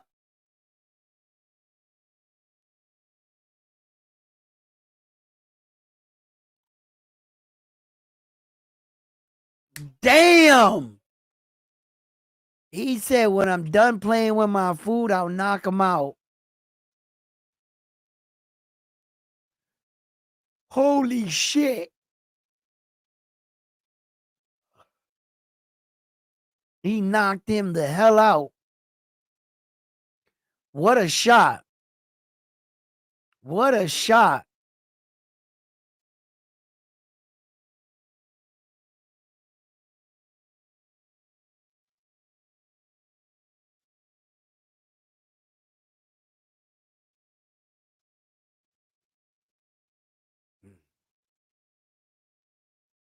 What a shot, bro. What a shot.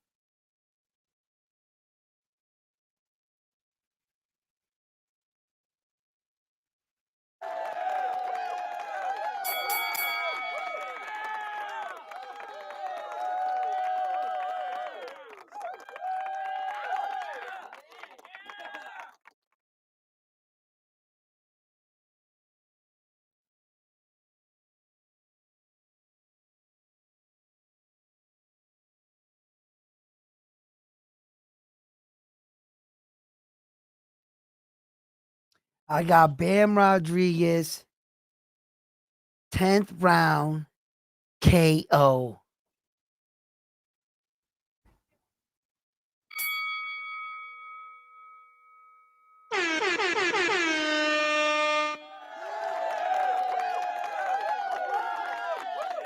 Look at that. Look at that.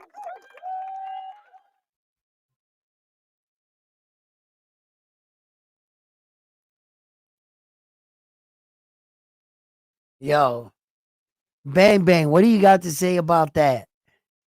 What do you got to say about that? Frontline called the 10th round knockout. Yo, like, Bang, you better guess one of these things. Because, like, the next fight, Devin Haney, I got Devin Haney, unanimous decision over Brian Norman Jr.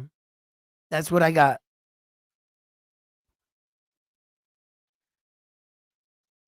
Yo.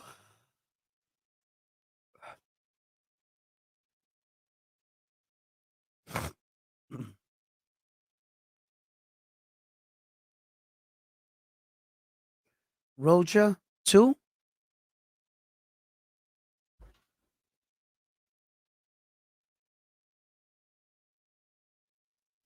Unbelievable. Frontline says Norman 6th round.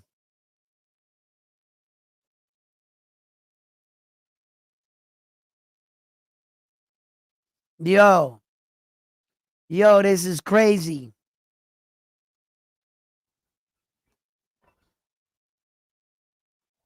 Hold up.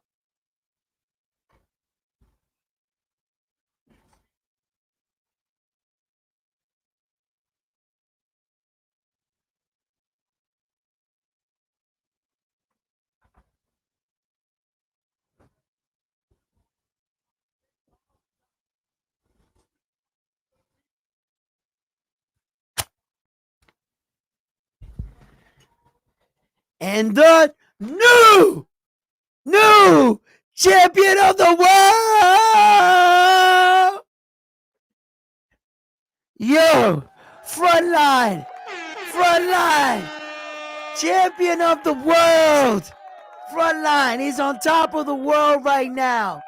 But wait, the night ain't over. Hold up. I want a shot at the title. And everybody else does too. You ain't gonna be celebrating the belt just yet. You got your little 10 seconds. Look it. Frontline. Champion. There you go. That's it. Over. Now, here we go. New champion. About to come on. Me. I'm gonna do it. Yo, Frontline can't be winning this by himself and shit. Nah. Long as it ain't bang bang. Yo. You guys don't know this, right? But like I told you, Bang Bang's Irish. He's a little Irish dude. I met him, bro. He got like blonde hair, blue eyes. Looks like Eminem. That's what Bang Bang looks like in real life. Yeah, it's ridiculous. Yeah. Listen. All right, Frontline.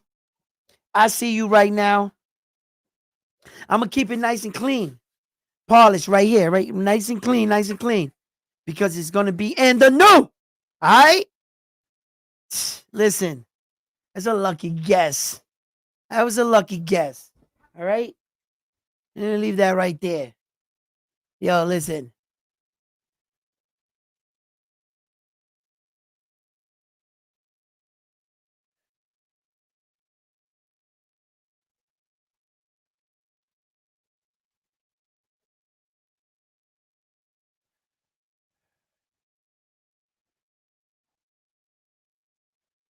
Uh-huh.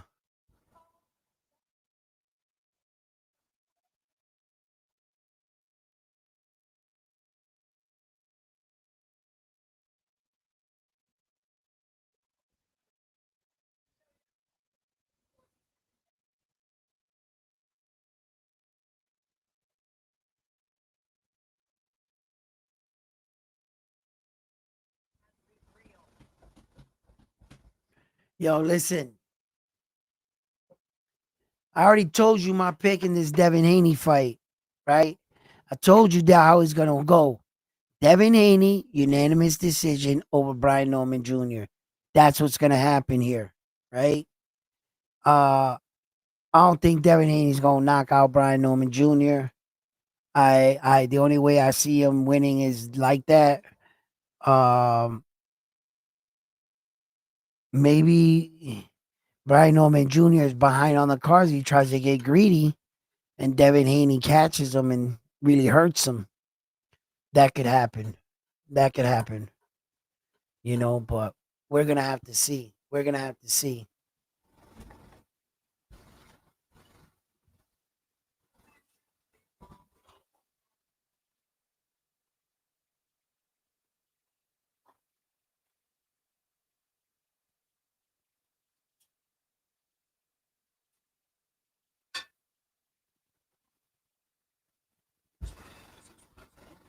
So that Bam Bam Rodriguez fight was a one-sided event. That was just a straight beat down masterclass performance. He talked about the birth of his son and he missed it, but some sacrifices got to be made sometimes in life to be able to provide for your family and that son.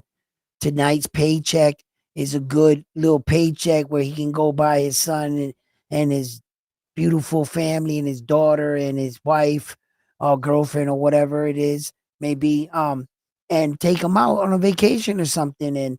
And you know, uh, some things gotta be worked through as a team, as a partner. And one of your biggest teams and that you're a part of is your family's team. And your wife got to be on your team, and you got to be on her team. And you guys together, as a family, make decisions like this. And I believe it was the right decision, you know.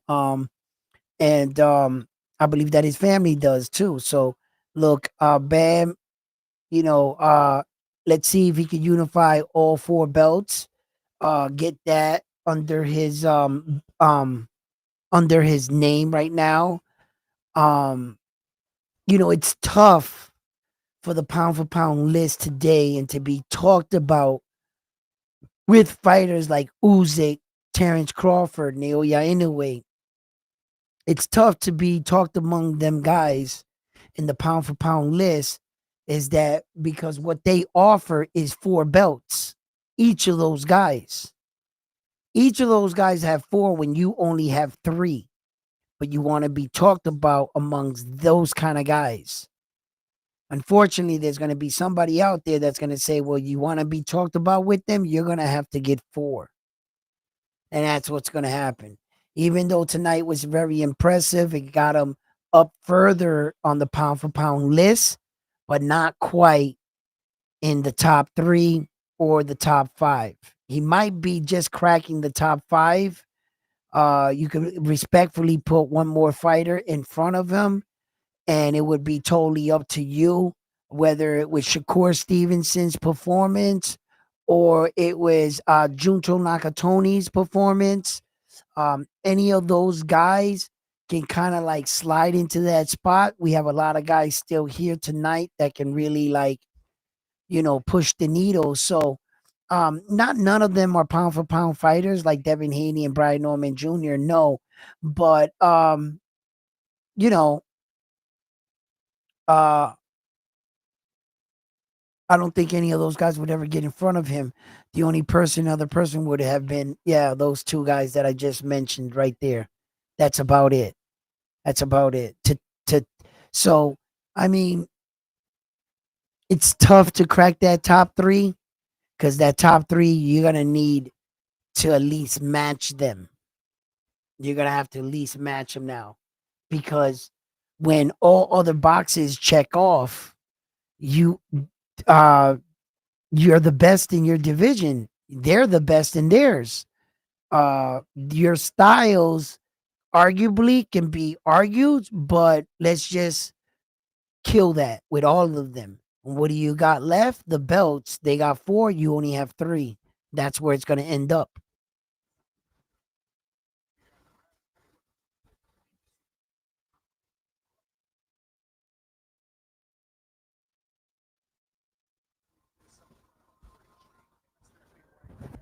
That's exactly where it's going to end up. The conversation. We're just going to go right back to that.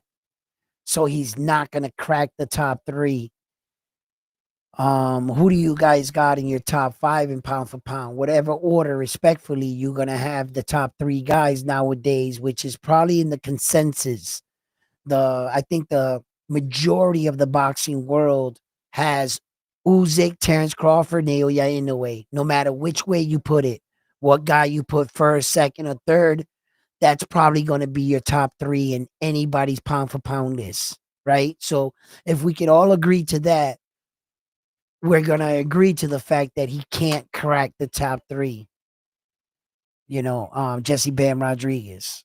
He's not going to be able to correct that. So does he enter 7-6, or do you have him in your top 5? That's the question. Where do you place him? I can put him in the top 5. Yeah. As in skill, like the way it's supposed to be.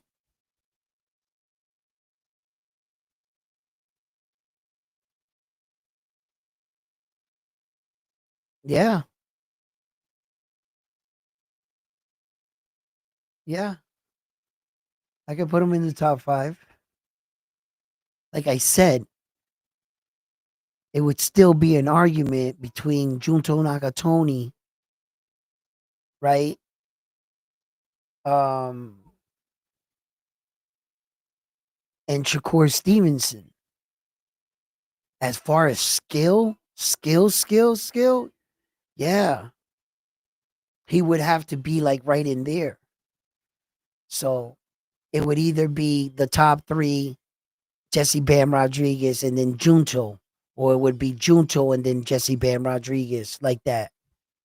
Or you could take Junto out and put Shakur, and you could even rotate those 2 guys.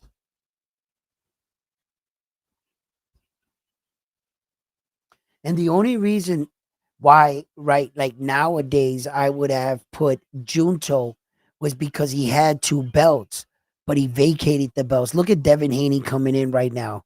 Look at him. Look at him. Look at Devin Haney, baby. Let's go. Let's go. Get your picks in. Get your picks in. Let's go. Let's pay attention to this fight. Oh shit. Here we go. Here we go. Here we go. Here we go. This is it. This is it. This is it.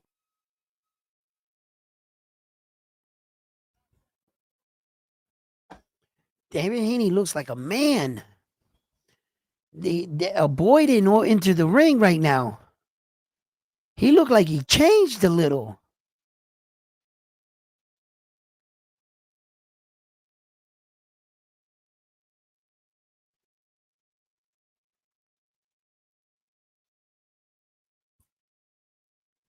Here we go. Haney by decision as well. Norman 10th round knockout. Norman 6th round knockout. Bang. And then Bang Bang got him in the 10th. Frontline got him in the 6th. I can't see his name.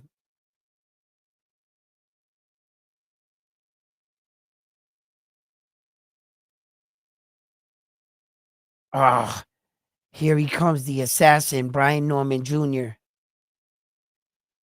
Oh shit. He's walking down there. He looked ready. He looked ready. He looked ready. He looked ready.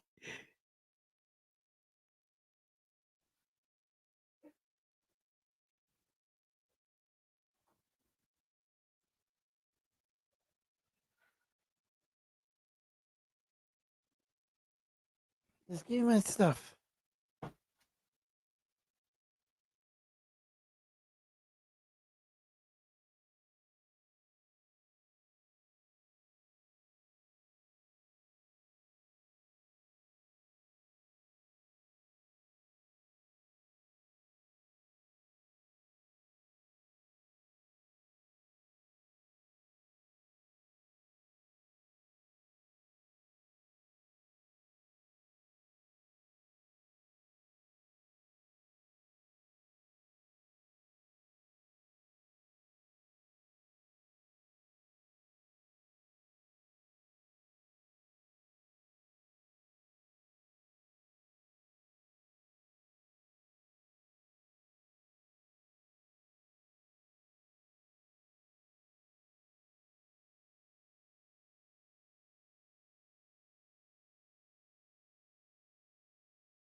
Yeah, right.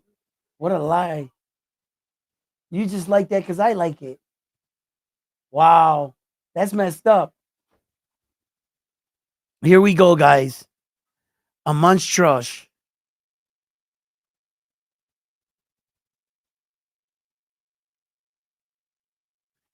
This is crazy.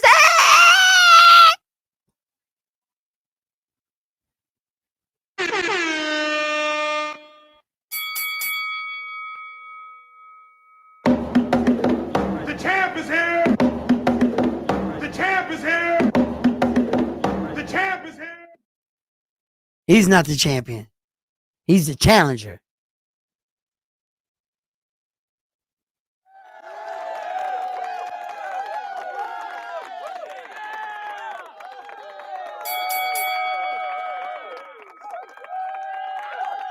Damn, look at Devin Haney. He looking strong.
Here we go. Round one.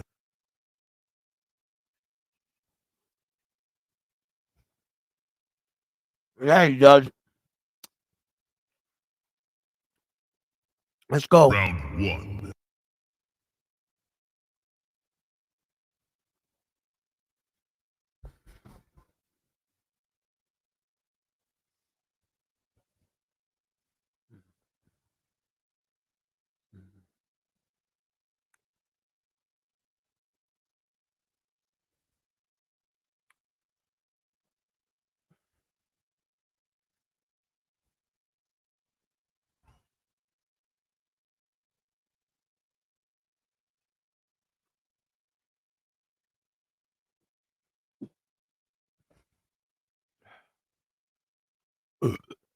Devin Haney hasn't thrown a punch.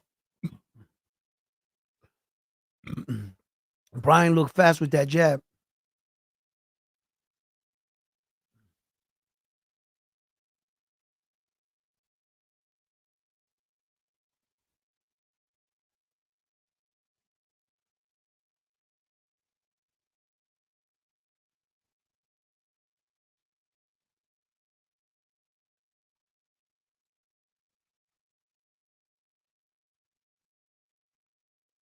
Where has Devin Haney threw a punch yet? What is going on with Haney, man? He's twitching.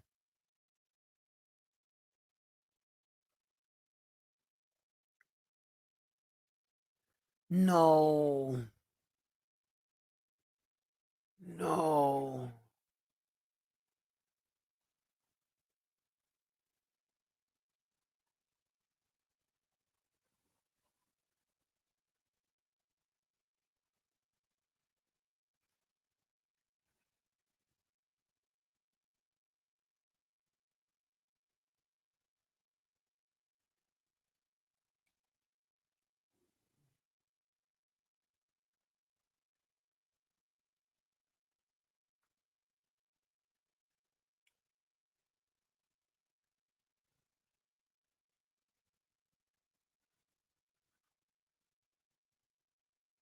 No.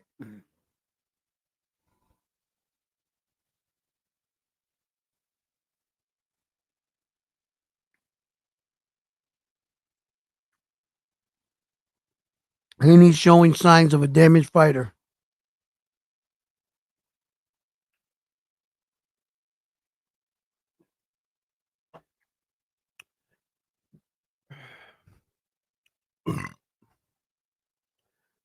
Haney can't win like this. Haney can't win like this. How many punches has Haney thrown this round? He doesn't want to throw punches. Brian Norman Jr. is going to have to wake him up.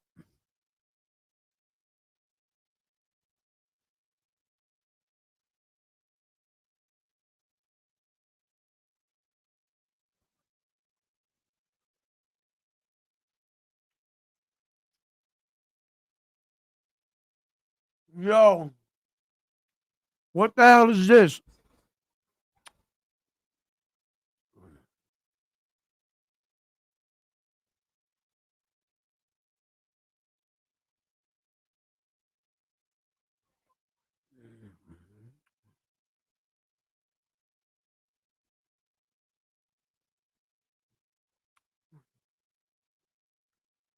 What's the thing you're talking to the ref about?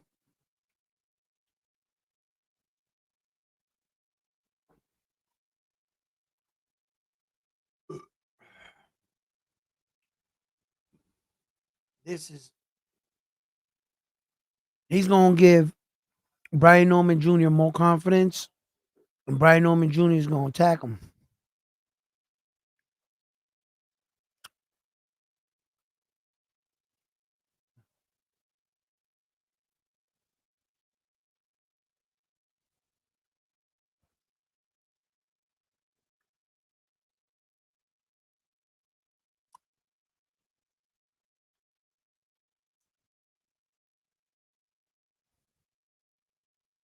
$4:20 in the morning over there.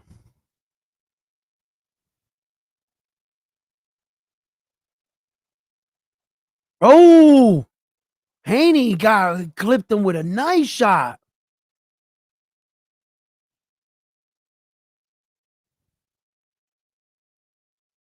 Come on, Devin Haney. You got to keep following up your punches, bro. I think you hurt him with that punch. I think Haney hurt him with that punch. Keep letting your hands fly, son.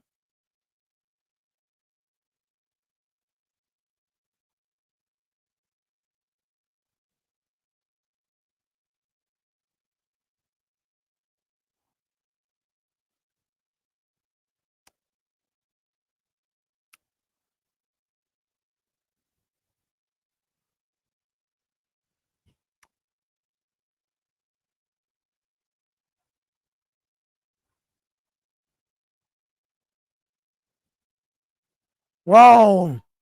Oh, my God. Oh, my God. Devin Haney dropped Brian Norman Jr. Devin Haney dropped Brian Norman Jr. Devin Haney just dropped Brian Norman Jr.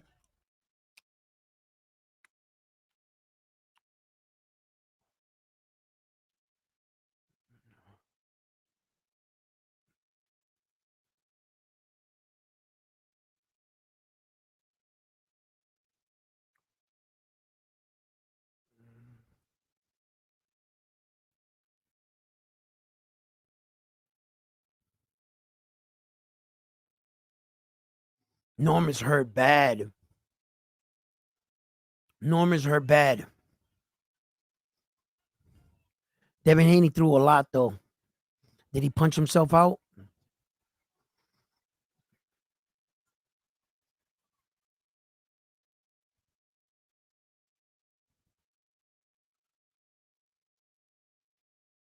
He might have broke his nose.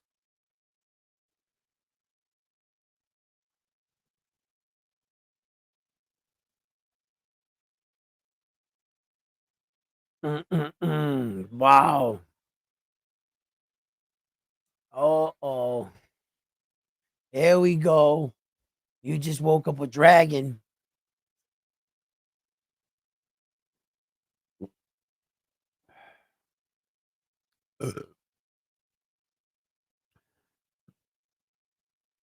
That right, put him down.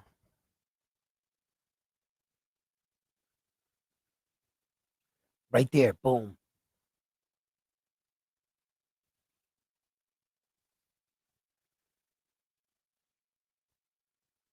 And then straight, boom, right there, boom.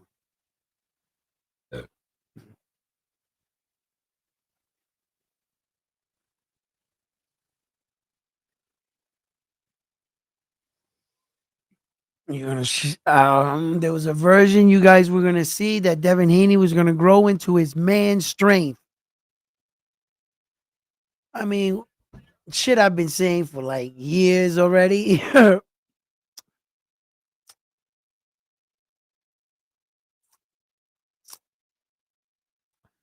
I said there's a version of this as Devin Haney gets up early in the cards. Brian Norman Jr. has to sell out. Devin can weather that.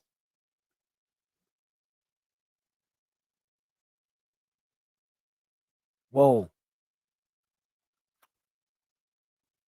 Now he's gonna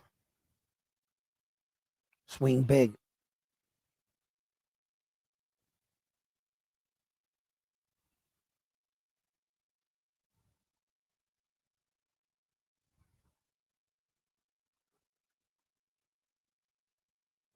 It's where he'll be his most dangerous.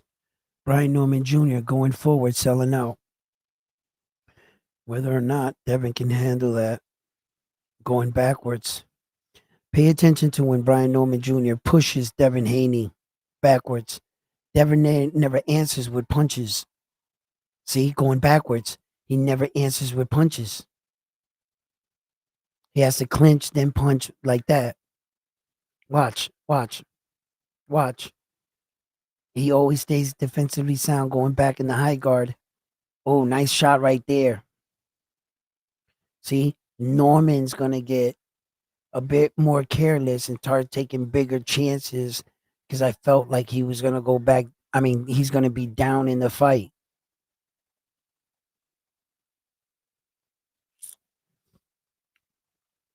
And Devin Haney, like, basically won the fight in his head like that. He's like in Regis Progress mode. He's not going to try to knock out Brian Jorman Jr. unless Brian walks into something and he got some hurt real bad again. Then he'll go for it, I guess. But as of this point right here, he's going to try to, oh, see, Brian's coming in again, taking chances. This is how I saw it right here.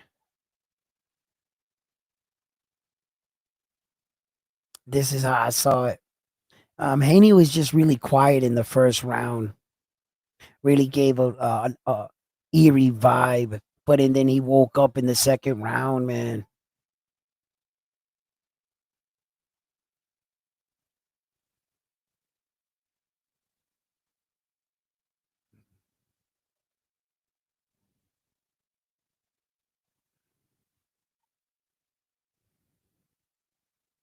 Mm.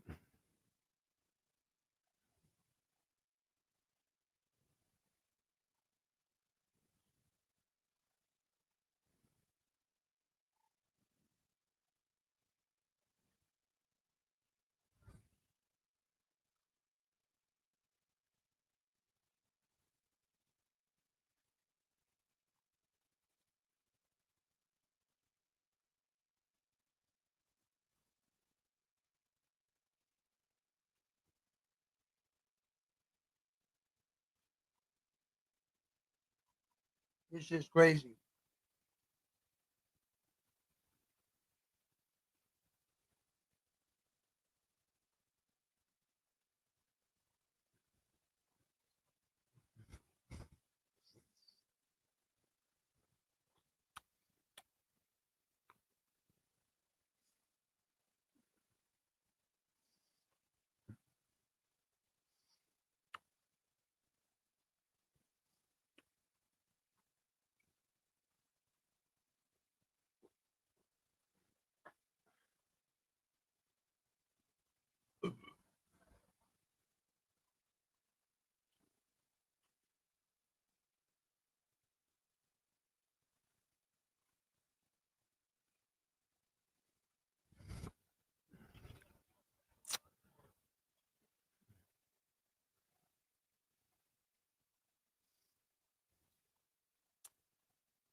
7 clinches in rounds 3.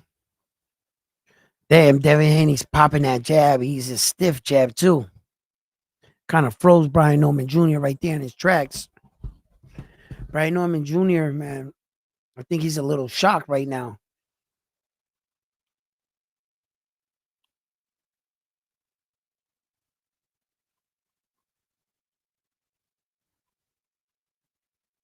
Brian Norman Jr. is not out of this fight by no stretch of the imagination.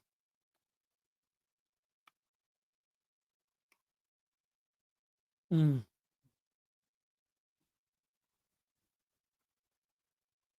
He's being roughed up right now.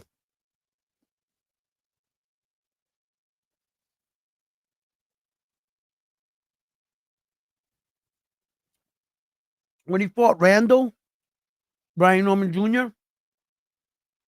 he was in a tough fight that he had to adjust, and he had to, like, he's been in situations where, and he's been down before in a fight. So he definitely has been in these situations. So he is not out of this fight, Brian Norman Jr. He is not out of this fight. But Haney is he's faster. Devin Haney's faster. He's slicker. He's just got to fight like a champion.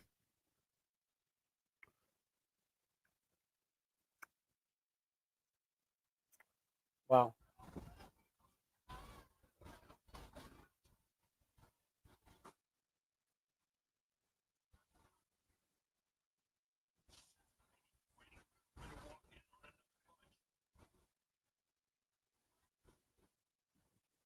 Oh, he ain't gonna hit him with that gin knockout punch. He ain't Devin Haney. I try to tell y'all that.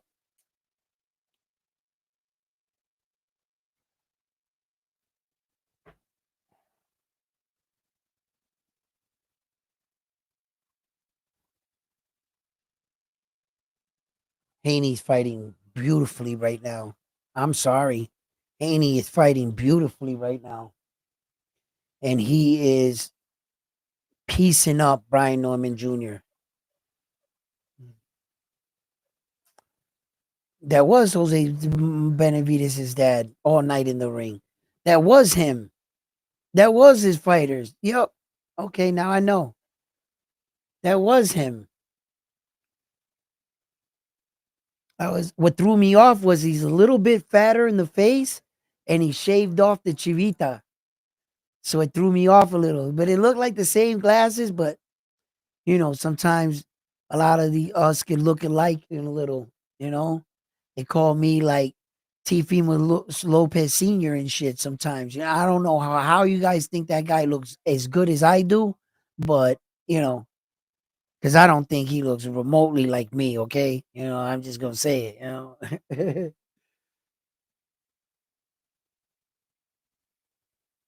This is ugly. This is ugly right now. Brian Norman Jr. has to figure something out. He's got to get Devin Haney's respect here. Or maybe even up the fight by dropping Devin Haney and putting it closer. Right now, Devin Haney's really, he's hiding behind his jab right now and enticing Brian Norman Jr. to come in. So yeah.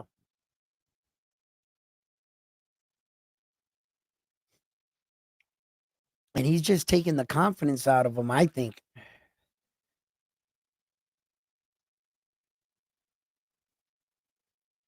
Wow. That jab is just a stiff jab by Devin Haney. It's just a brutal, stiff jab. I want him to throw that right hand more. Yeah, I do.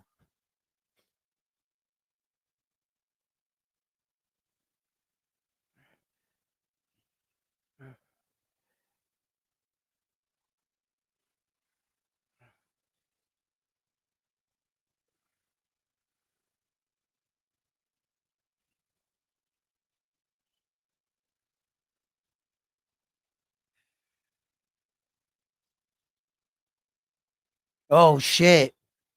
Devin Haney's opening up. He's opening up. He's fast, man.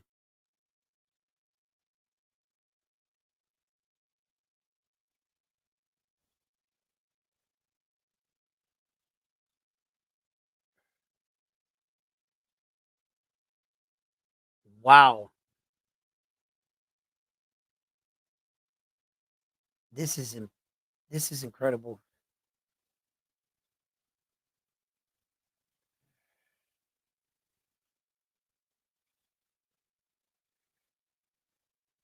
His nose just might be broken. I thought it might have been. Oh shit, Devin, bro. Devin at that 1-2. He looking like me. Damn. Spam that 1-2, Devin. Spam that 1-2, Devin.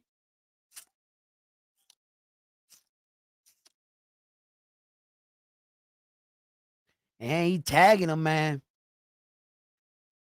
I thought this was gonna happen, man.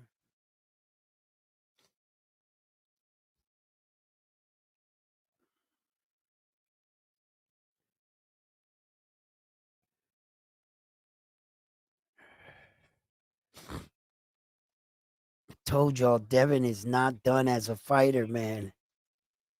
Devin just he just has to find his way. He gotta find his way.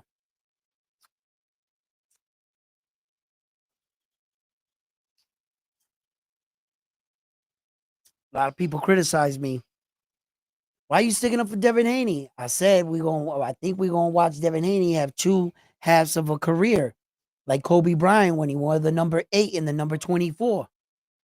How many times you heard me say that?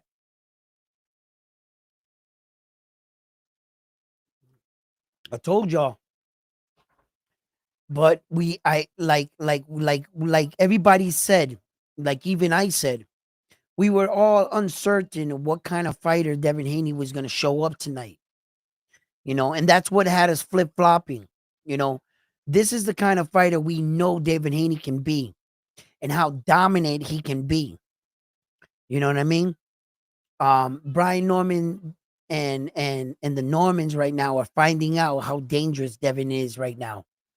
He didn't want to respect Devin's power in the beginning, and he thought he was going to walk through it, and Devin sat him down. And now Devin's speed and his accuracy is taking over this fight right now. And I saw this happening, but there is a version where Brian Norman Jr. is going to be very dangerous in this fight. Very dangerous. He's going to be coming forward. It could get him hurt. It could get him in a lot of trouble, or it could pay off. That's how I was seeing this fight in my head. I thought that Devin Haney was the more skilled fighter. I thought he was the quicker of the two. Um, I just had to see how he did going backwards. If he let his hands go, if he, fought. The first round was really bad for me. But it was Devin's feeling out one. He needed to get punched to get woken up. Brian Norman Jr. hit him, started getting aggressive. Devin opened up. And now Devin is, bouncing on his feet, being calculated again. Nice shot, Brian.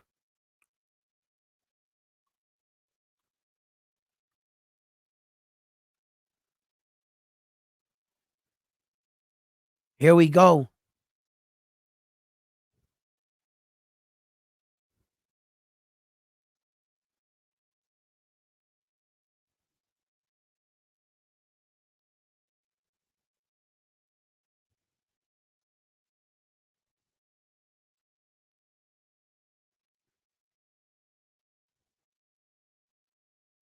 Mm-mm-mm. Brian Norman Jr. wants him to come in, but Devin Haney ain't crossing that threshold. He's being smart for the most part right now. He's trying to entice Brian Norman Jr. to come in, because Devin can feel it. Devin knows, and I think he believes he's up in the card right now.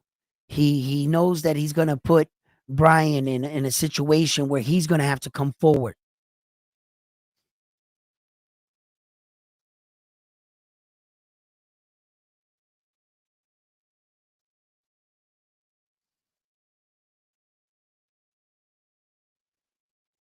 Damn, that jab is snapping his head back, man.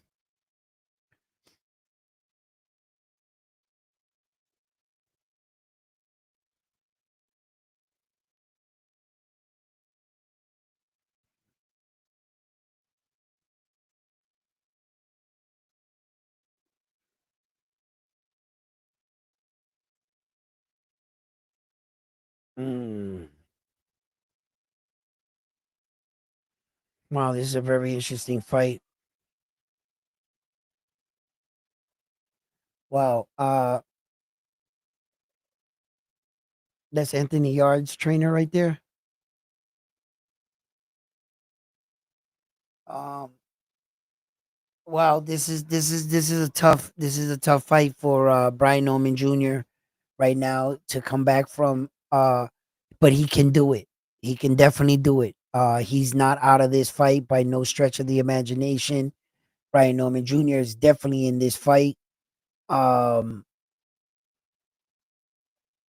but the way that Devin Haney is fighting right now, unless he makes a huge mistake, a very big mistake, then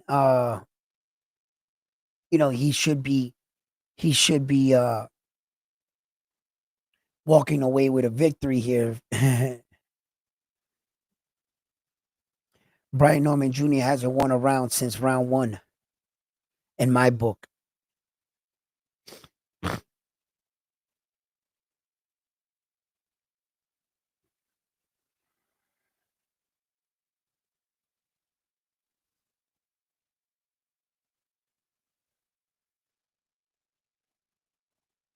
Wow.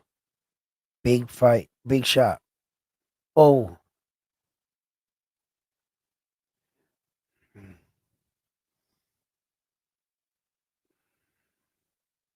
Oh my God. Devin Haney 1-2 over the top. He really cracked Brian Norman Jr. right there with that one. Damn. He's taking the fight right out of Brian Norman Jr., man.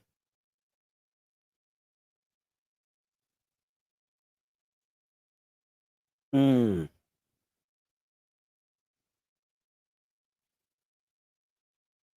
Mm.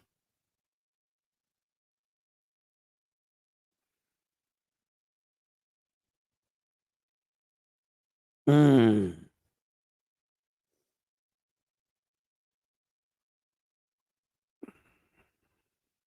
Wow. The longer the fight goes on, Devin Haney looks like he's getting bigger and bigger than Brian Norman Jr.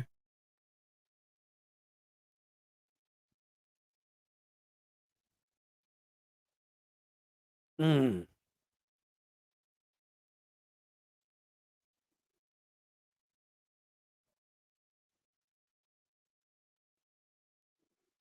Oh, Devin Haney, don't get caught.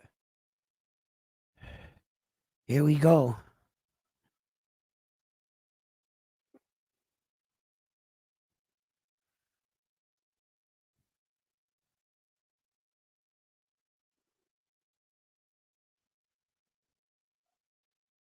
Devin Haney gets sloppy sometimes in the fight. I noticed that he did it against Linares. He did it against Loma. He gets sloppy sometimes. He like drifts off in the fight, and you could have some success about him, and then he just snaps back into it. But yeah, he'll get lazy every now and then.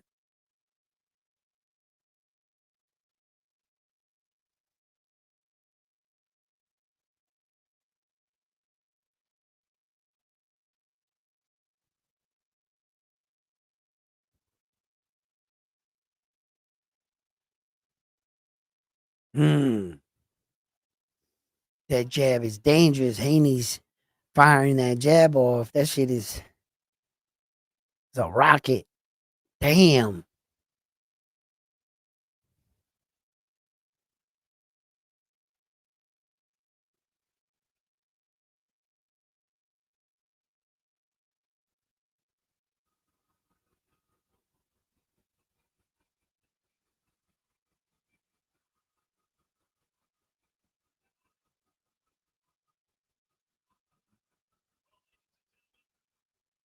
I don't know, man. Seems like Brian Norman Jr. He launched his attack. Uh, what the attack, how powerful it would be, I had no way of telling. But if that's it right there, then Devin Haney just survived it. If he might be more dangerous, like in the next rounds or something, but it's gonna be on that level of attack of what he just brought in, like these rounds right here. If he doesn't bring more than that, then that means he survived it and he's about to do this. uh, let's see.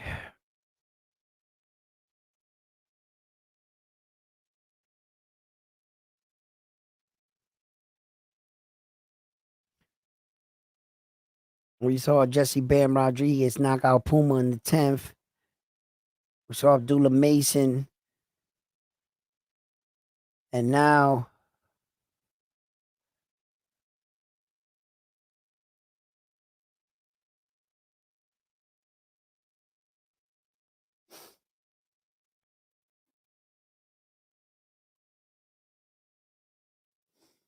Devin Haney and Brian Norman Jr. is in the center of the ring again. And Devin, for the most part, he's been standing right in front of Brian Norman Jr. No bicycle running. Eh, Okay, Norman with the right.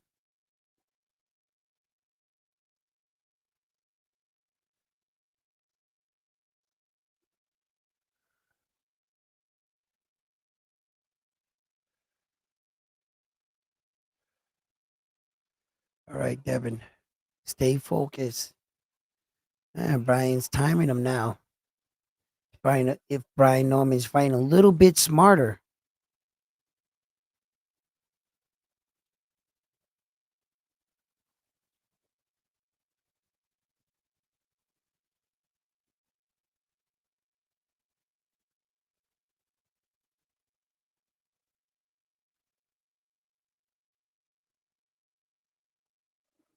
Mm, What a fight right now.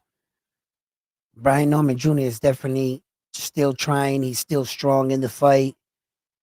Don't wrestle, man. Don't waste your energy on that. We're in the 8th round. There's 54 seconds left in the match on my timestamp in the 8th round.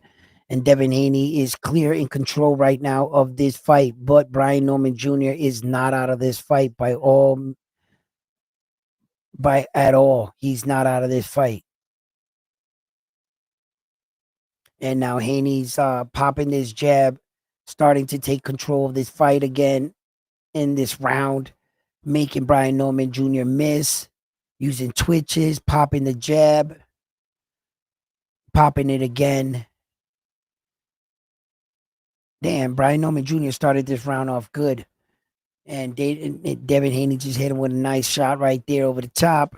And Brian has not landed a punch last 20 seconds. So I would say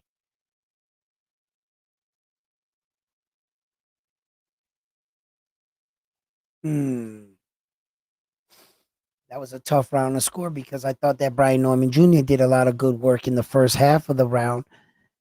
And then um I think Devin Haney closed the round off strong.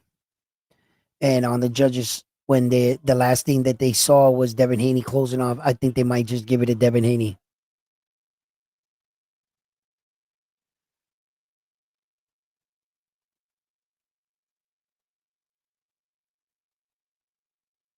Anthony Yard is getting stopped in the 6th round. It might be sooner.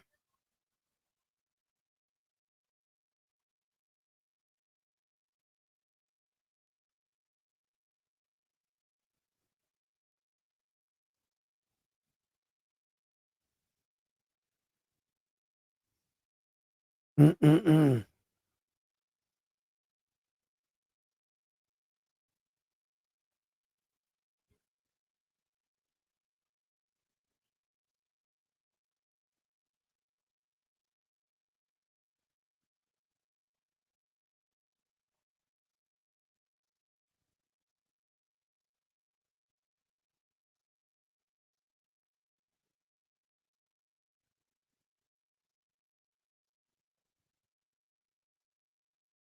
Mm.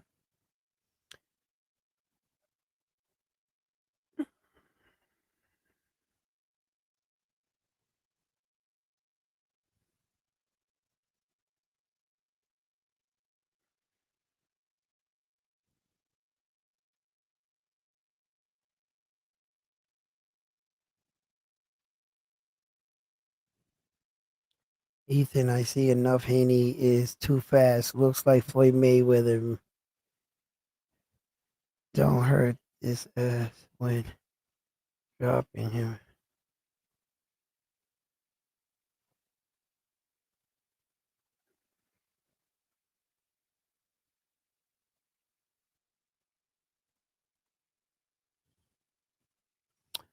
Bull Rider Game Farm. What up, guys?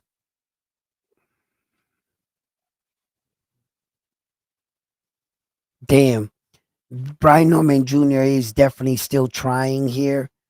And the referee is definitely allowing them to like fight out of the clinch for the most part before he has to break them up and stuff. Uh, but Devin Haney is showing that he's just as strong as Brian Norman Jr. And Brian's trying everything. He's trying to get to Devin. Devin, for the most part, right now, until just right there, he got caught with a nice shot. Just as I was gonna say that, yo, and then Brian, that's good though because and then it makes Devin fight, makes him fight.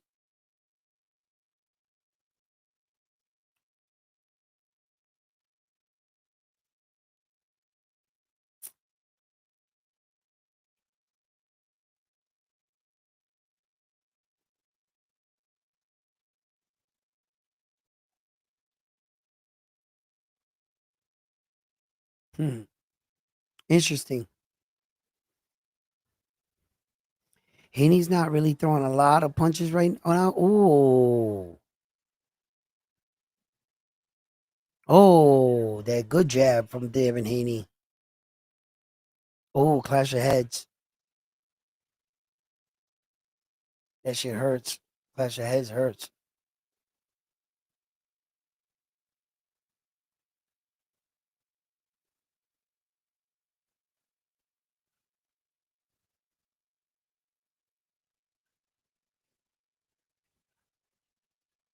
Mm-mm-mm.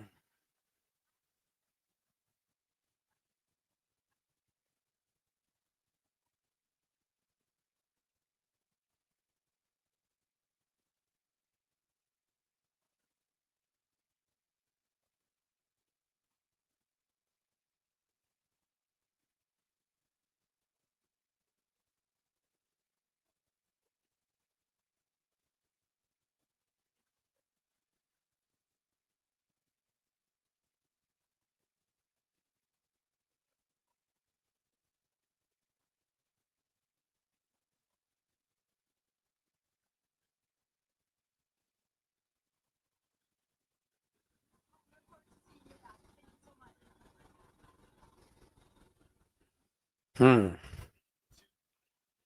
Round 10, man. I mean, Norman's had pretty good, decent rounds the last two rounds, right?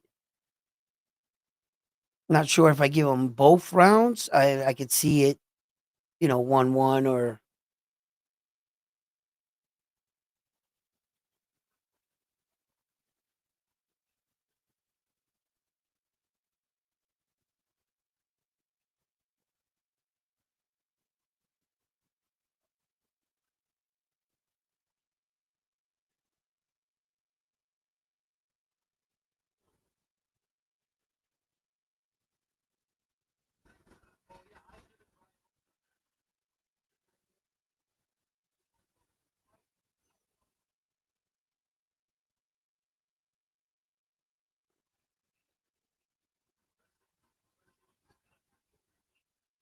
Wow, come on, Devin. You can't just think that you're up on this fight because you got a knockdown. You also got to fight, Devin. Come on.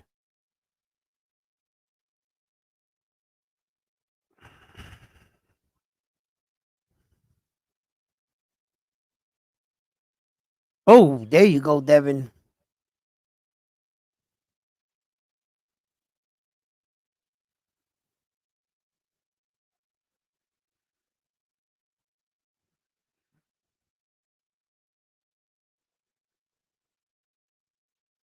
Mm-mm.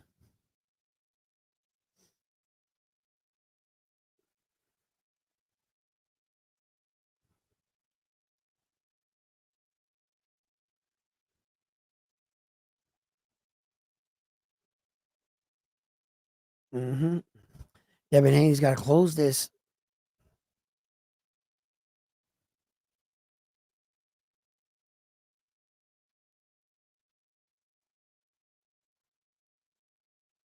Mm-mm-mm.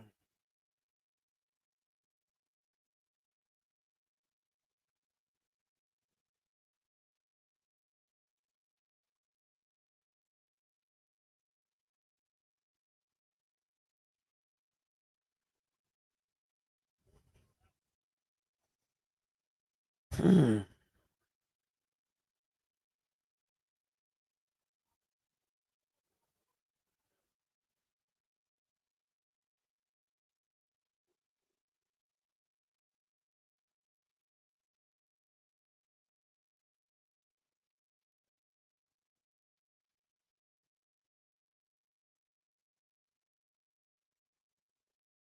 Ooh, nice shot by Norman.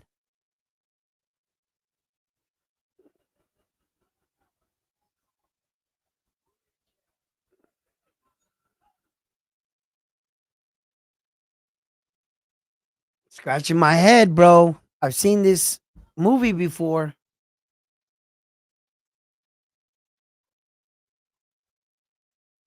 Devin Haney better be careful.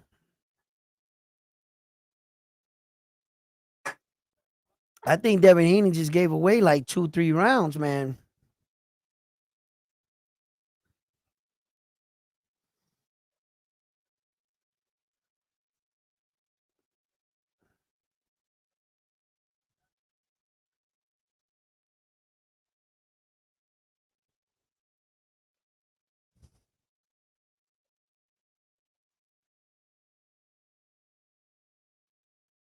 Here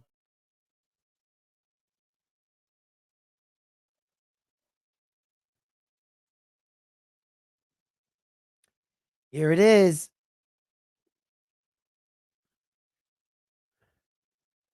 Here it is.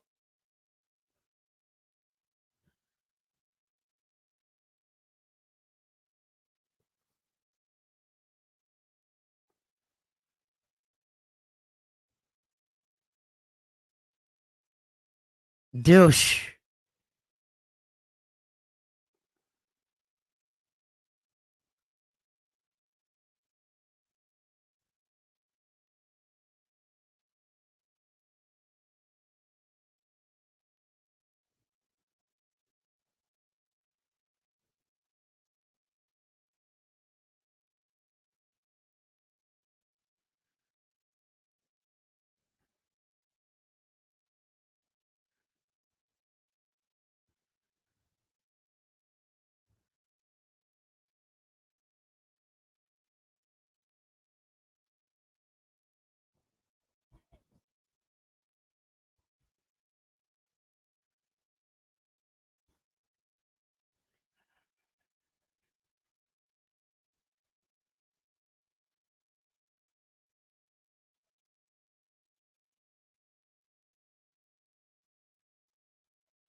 Wow.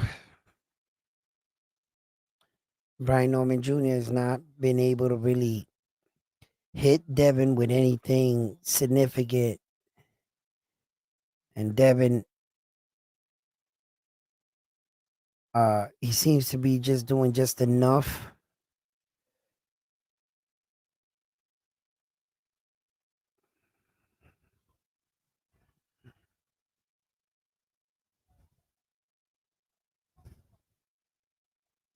Hmm.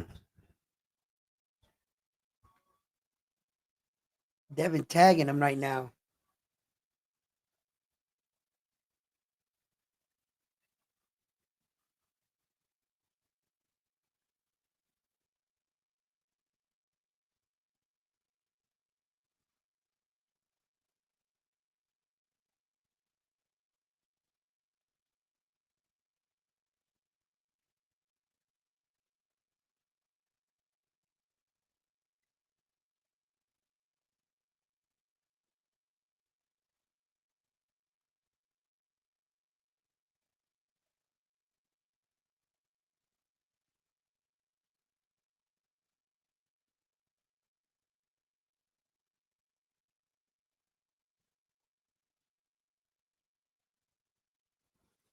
And that's why Brian Norman Jr. and his team, when they won the belt, they didn't quickly go in with the Jerron Boots Ennis fight and shit. And they chose the Jin Sasaki fight in Japan. And, as a champion, when you win a belt to defend the belt, you complete the ritual, kind of, so to speak. So he did what he needed to do as a champion. He reached championship pinnacle, he won the belt, and he defended it. So now you go into a risky fight, a real 50-50 fight. And if you don't come out on top, you completed what you needed to as a champion. Doesn't mean you'll never become a champion again, because Brian Norman Jr. is way far too young, has way too much talent, and I think he'll be a champion again. But that's why you just don't jump into these big fights, these 50-50 fights. You want to make sure that you at least become champion and remain champion for quite some time before taking on one of these kind of fights. And a lot of people wanted to see Brian Norman Jr. go right in right away against Jerron Boots Ennis at once upon a time. Here he is with Devin Haney in a well contested fight. I believe both of them are getting paid substantially. Um, so yeah. I mean, it was rumored that he's getting like 3 million for this, and this is the 12th round right now. And Brian Norman Jr. he's going for it. He's going for it, and I think that Haney is trying like just to like.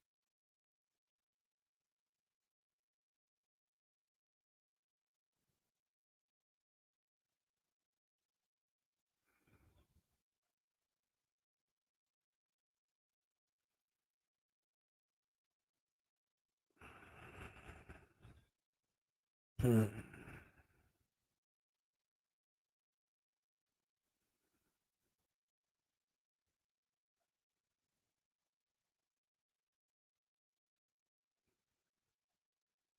Hmm.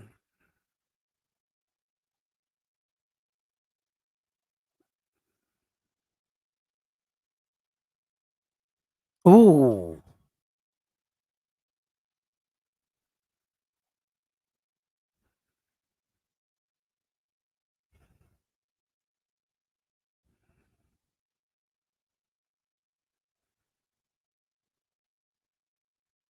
That jab is strong by Haney.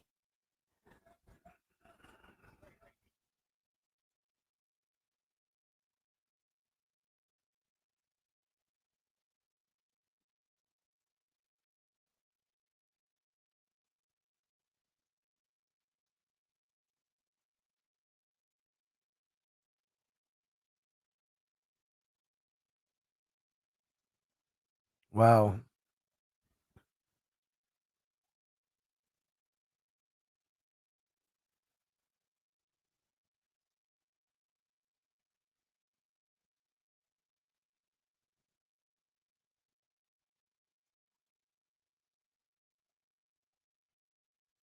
A lot of grabbing right now at the closing of the 12th and final round.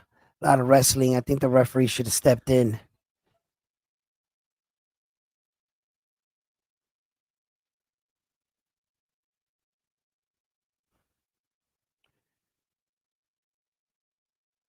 Daniel Haney needs to put some punches behind this and just at least secure this round. Come on, Devin. At least win the round. Finish the round strong, Devin.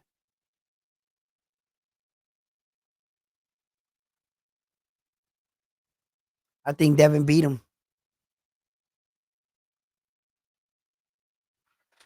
I think Devin Haney beat him.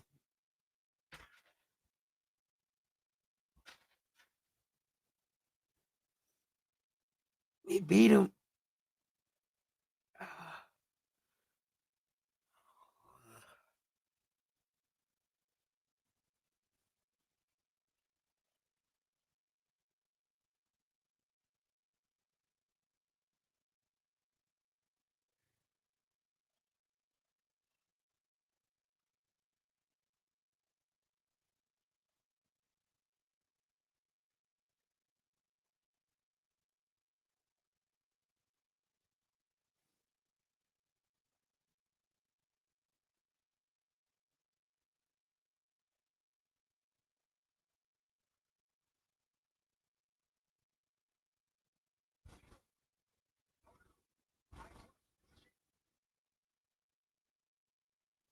What was the punch that hurt Brian Norman Jr.?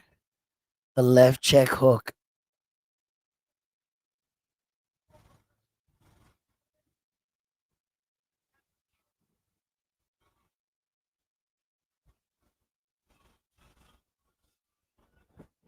Yo, hold on. Did I say that Devin Haney was going to win this unanimous decision? Did I say that? Did I say that? Hold on. What was that I said? Brian is a bum. Yo, now he's a bum. Just 20 minutes ago, he was the best thing since sliced bread. Now all of a sudden, he's a bum. Oh my God. How much did he was just an assassin 20 minutes ago. Oh man, it's fucked up. 36 minutes ago, Brian Norman Jr. was a straight killer. He was gonna beat the shit out of Devin. What happened? Oh no. Oh no. Brian Norman has a glass jaw because he got dropped. Devin Haney's not pillow fisted. Yo, stop going around with these lies. He's not pillow fisted. He never was. He just fought better competition. Lomachenko's not easy to knock out. In fact, he's never been knocked out. You know what I mean? Like,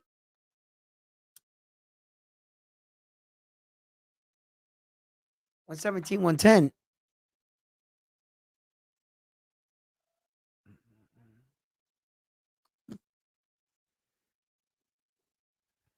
New.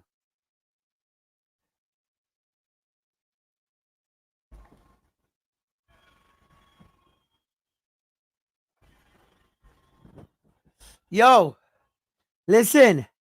I want to thank everybody that believed in me, that knew that could be the champion. The champ is Um, here. The champ I is like to here. thank my trainers, The champ is you here. know, everybody that supported me in the fight, that knew that I could call this fight right here, that knew I wasn't finished. That front line was not going to walk off with the belt tonight because it was like, that's what it The is. champ is here. I am the champ. You know, I don't see nobody else beating me tonight. So I just want you to know, yo, good try. Nice try, guys. You guys can't beat me in this. You know what I'm saying?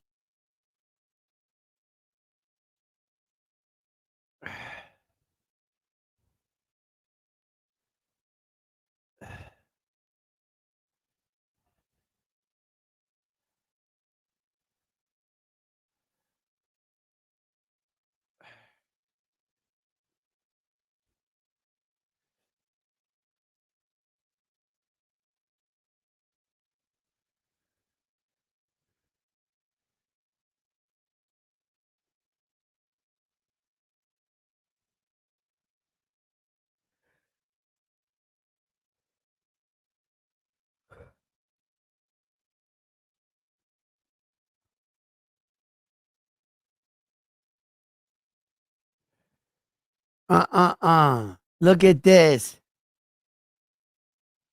See what I'm saying? As soon as Devin Haney kicks ass, they go right to the snack. They go right to the snack. Why you gotta bring up snack? You know what I mean? Come on, man. Stop trying to throw dirt on the new WBO champion of the world, Devin the Dream Haney. Yo, listen. Stop hating on my man, dog. You know what I'm saying? Don't be hating, bro. You know what I mean? It's frontline. It's not you, bro. You know what I mean? It's not you. You know. It's just that Devin just had to grab the WBO World Championship, and I had to grab the Notre Dame World Championship. So just like Devin Haney and the new.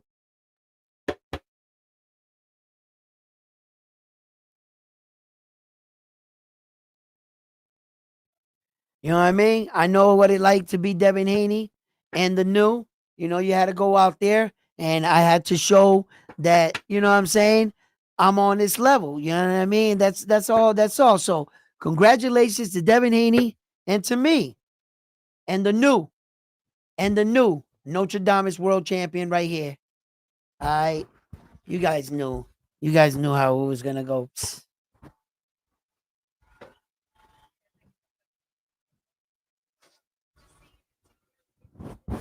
We shouldn't even watch the last fight. It's basically you guys know who's gonna win it. You guys don't even stand a chance.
Oh man, you see what these guys are trying to say about Devin Haney? Still, he's fighting scared. He's fighting this. He's fighting that. Nobody's gonna want to see him fight. Ed Hurd's a sucker.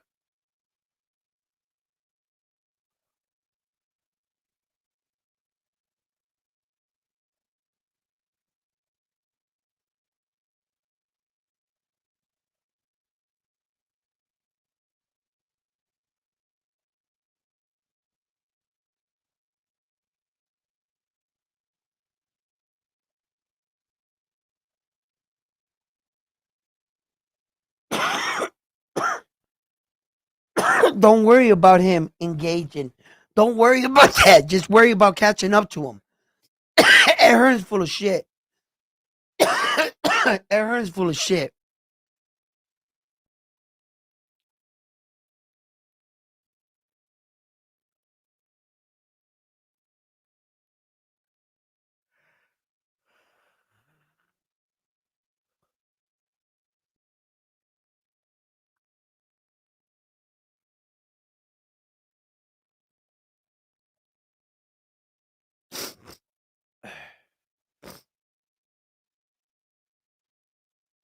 I don't think it was the worst fight. There was a little excitement when he dropped Brian Norman Jr. in the second round. That was pretty exciting, you know. But yeah. Oh wow, I'm tired, bro. I'm fucking exhausted, man. I'm gonna crash right after this Brian Norman Jr. I mean David the Monster Benavidez fight. I'm probably gonna knock right the fuck out. Cause I thought this shit was gonna be a lot earlier and shit. I didn't fucking sleep earlier. Cause I was like, yo, this fight's gonna be at 3 o'clock. It's gonna be an early one. So I said, fuck it, I'm not gonna sleep. And now I'm like tired as shit. Fucking sleepy as hell, man.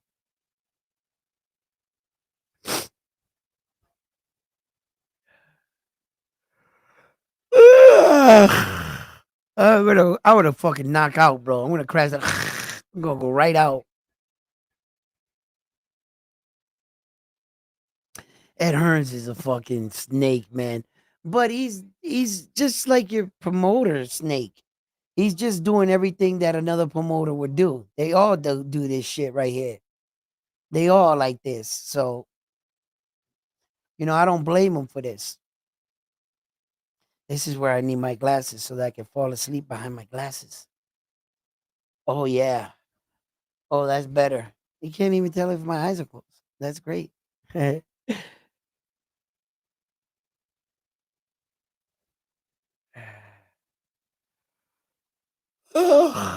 uh,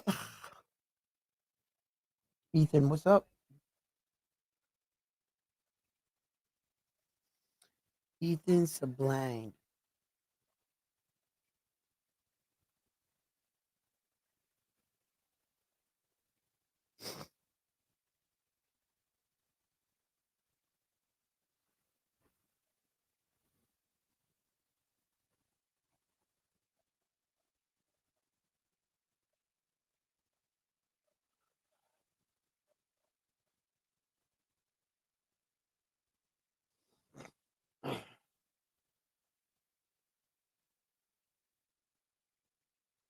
I don't know, man. I hope this Anthony Yard and David the Monster Benavides fight is over quick, though. I hope he makes short work of him right now. One, I'm tired. I want to go to sleep, but also, I would like to see a fucking knockout. Someone get knocked the hell out. You know what I mean? Like when Bam Rodriguez stopped Puma in the 10th round. He hit him with a one hitter quitter. Boop.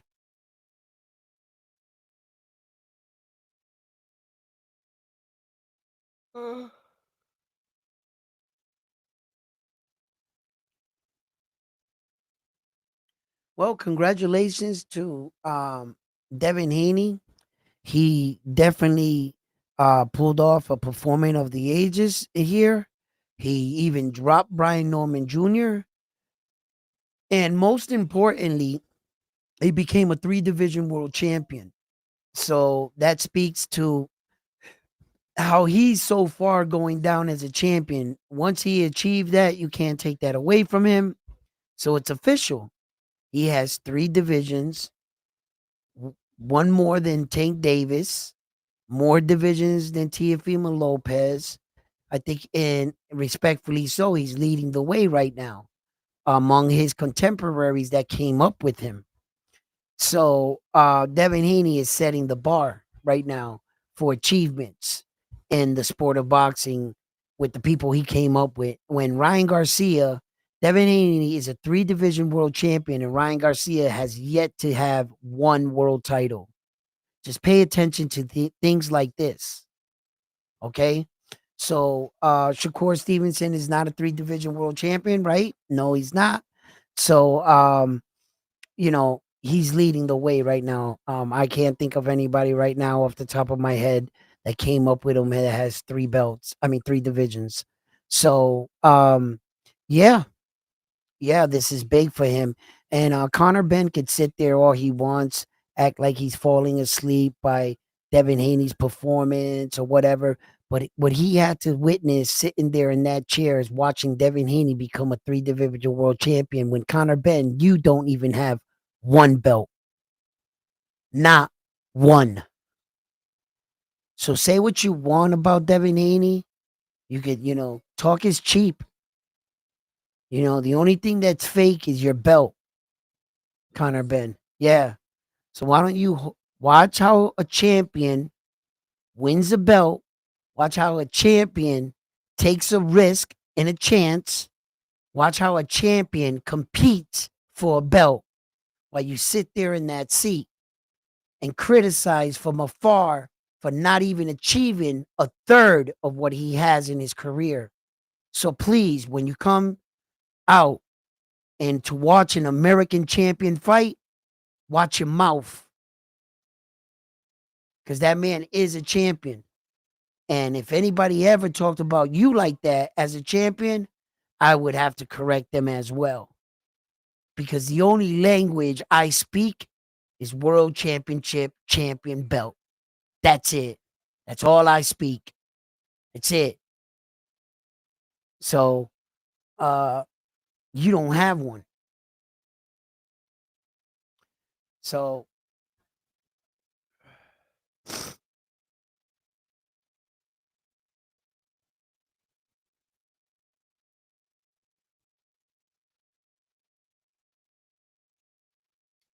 most of the time against Jimmy Franklin, that fight, that could be a good fight. But Amoza Tama, man, he's showing that he's just so far ahead of the curb. It's crazy. He really is ahead of the curb. And look at Stock Chase's fucking. I know he's somewhere right now, just glazing Devin Haney's victory, just straight. Ah, you know what I mean? Like, I told you.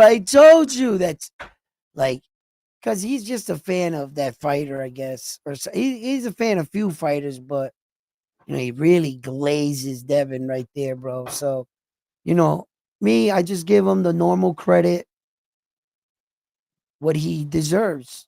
Devin won, he won. No more, no less than anybody else. That's it. But yeah, Devin, he pulled it off.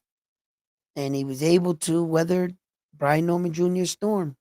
I told you guys, Brian Norman Jr. was not going to hit him with that shot that he hit Jin with. Devin Haney is not that. Now, all of a sudden, Brian Norman Jr. has a glass jaw because Devin Haney allegedly is pillow fisted. And these are pillow fisted comments by Devin Haney's peers. Got to remember, right? These are guys that called Devin Haney pillow fisted that never fought him. Just remember that. The people that called Devin Haney pillow fisted in boxing are the people that were in his weight division that never fought him. Just remember that.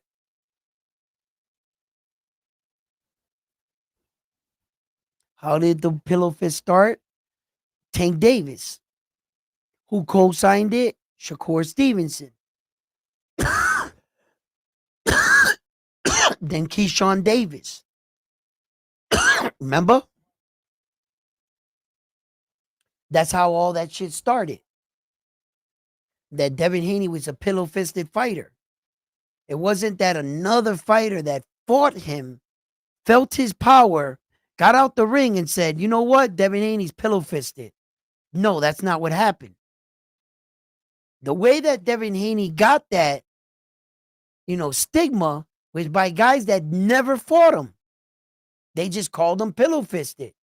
And now the world believes Devin Haney is pillow fisted by these guys that never got in the ring with him. How would you know if he's pillow fisted? You never fought him.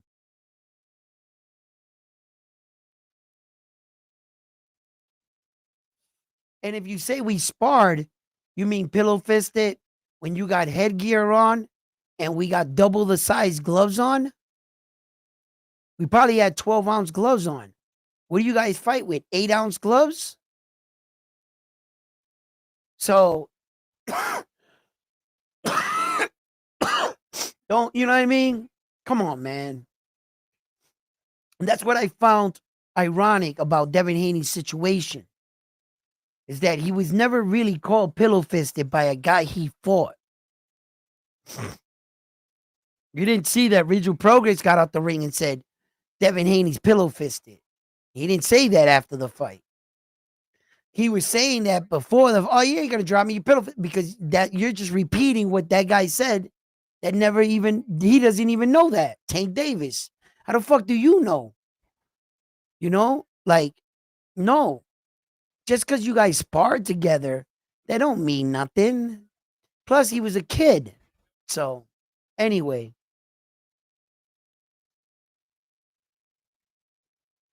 They never fought him in the ring. I know that much. Fighting me in sparring camp or sparring with me with those gloves that big and that headgear, shit. You can't determine nothing with that. All right, last fight of the night. Notre Dame's world title is on the line. Throw your picks up. Throw your picks up. Throw your picks up.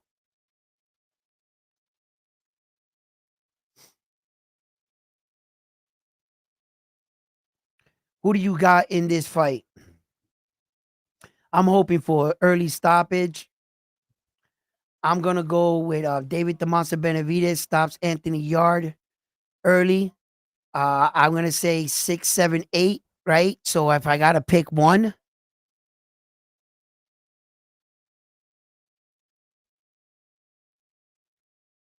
All right.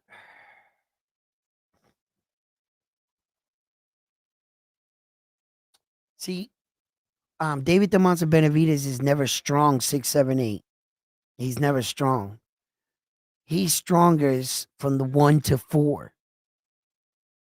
He seems to take some of the round off and then he turns back on 7, 8, 9, 10, 11, somewhere around there. He'll turn it back on. I seen around 9. He'll turn it back on. You know, he gets dangerous after 9 and he's dangerous from 1 to 4. That's where David the Monster Benavides is the most dangerous for me. So he's either going to knock him out from 1 to 4 or from 9 to 12.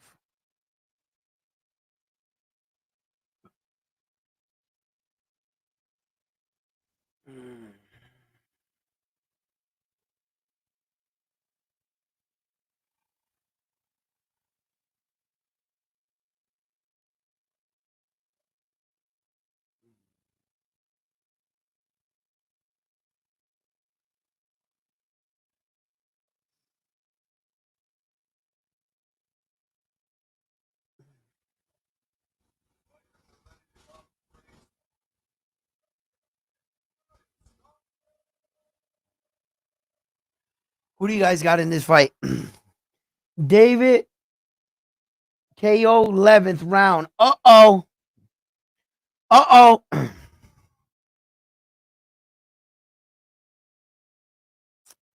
Okay.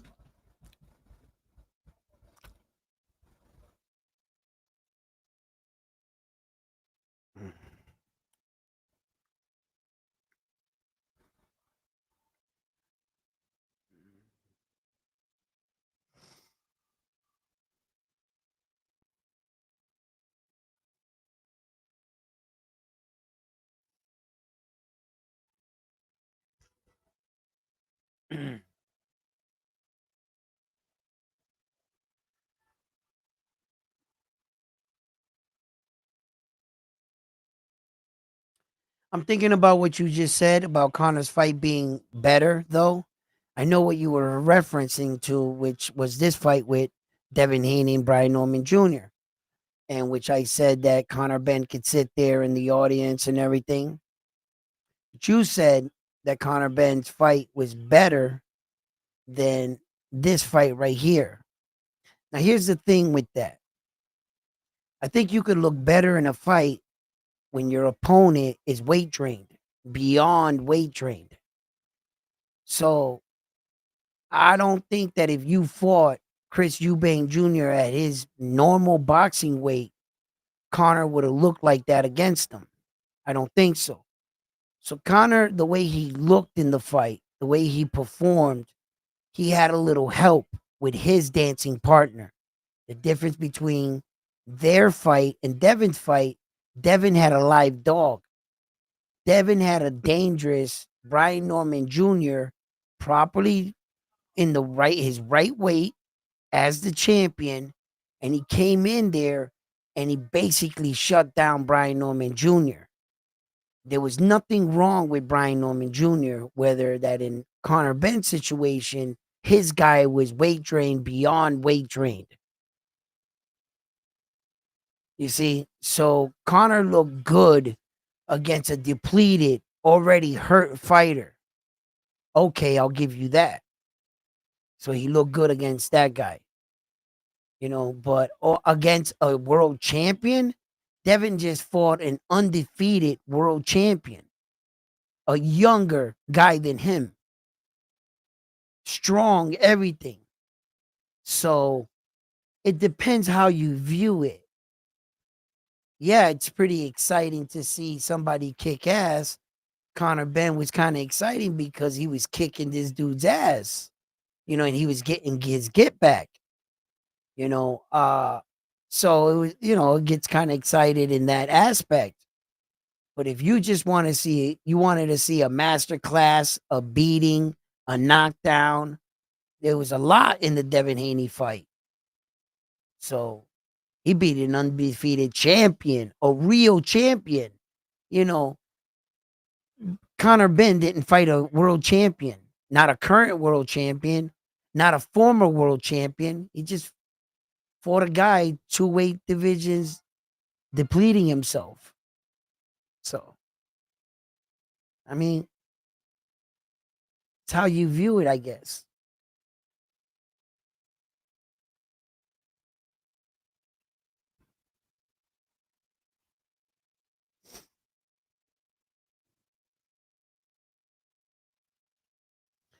Devin is boring. That's what Ed Hearn wants you to believe. He wants you to believe that. Devin Haney just went out there, the underdog in the fight, moving up a weight division, and he shut Brian Norman Jr. down and dropped him in the fight. I don't know. I think he's patient. He's a bit more patient now than what he once was. He's growing up. He had to work through a couple things in the fight. He did. Uh it would be nice to get a little bit more ferociousness and activity out of him, but I think he just started. I don't remember anybody really doing that to Brian Norman Jr. the entire fight. What happened with Brian Norman Jr. just gonna rock Devin Haney, knock him out, that his power was gonna be too much for Devin Haney. Devin Haney took Brian Norman Jr.'s punch pretty good. But all of a sudden, we're supposed to forget all of that. We're supposed to forget how much of a big puncher Brian Norman was just 36 minutes ago, and that he was going to knock out Devin Haney because Devin couldn't handle his power. That's not what I saw. So you got to give the fighter credit when credit is due. I think Devin Haney just answered a lot of questions. And fighting for a world title, come on, let's just secure the bag, type shit. He's been in some couple of like big fights. So Devin did his job once again. Now let's see what Ryan Garcia does. Can Ryan Garcia beat Mario Barrio? There's your unification right there. 147. Because if Ryan Garcia fumbles that bag, who's going after Mario Barrio next? Devin Haney. Guarantee it.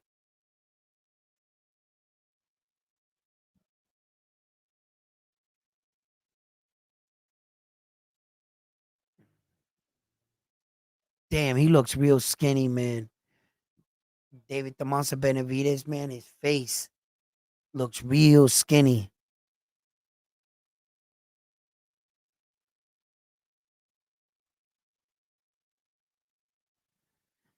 How do you move up to a bigger weight division but look skinnier in this weight division when the weight division you were down, it was hard for you to make the weight? You should have brought that weight with you, right? You look smaller here than you did in the weight division that you just came up from. How's that possible? You literally look skinnier here. I saw your fights at 168, what you look like in the ring. I don't know.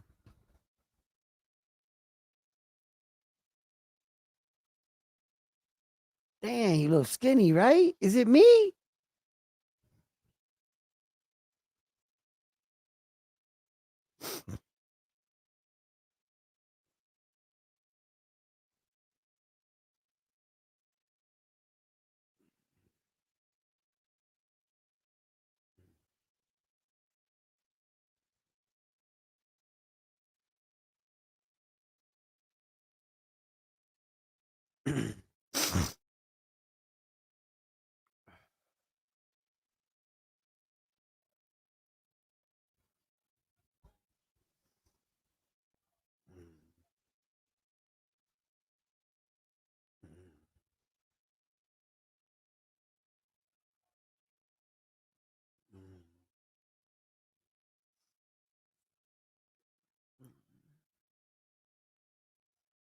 Nice shot by Yard.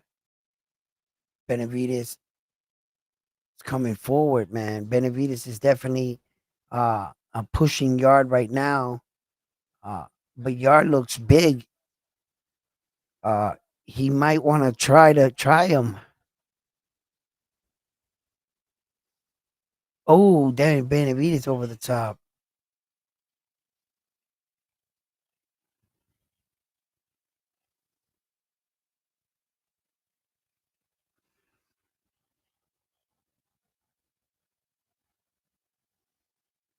Mm-mm-mm.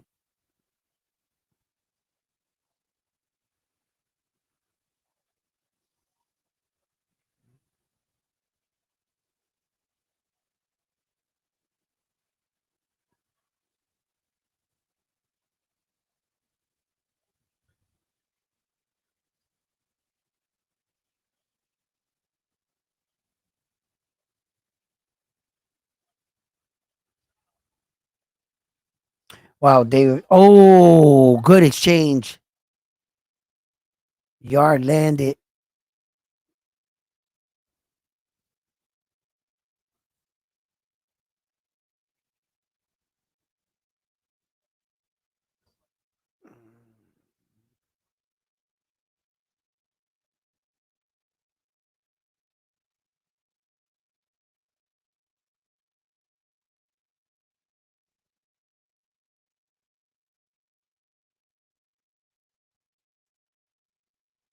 Mm,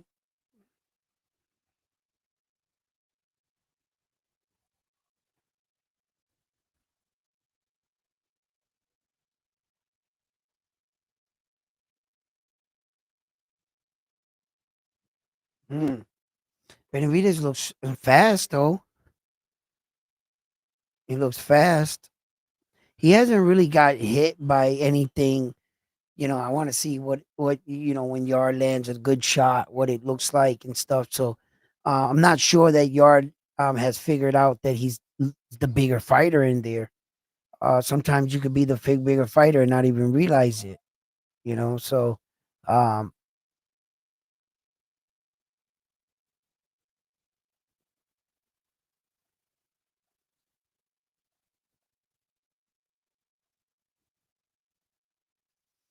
that looks funny to me when I see those kind of like commercials out there and the money's red and white. I'm like, what the fuck? What is that? Some paper? Like, what is that?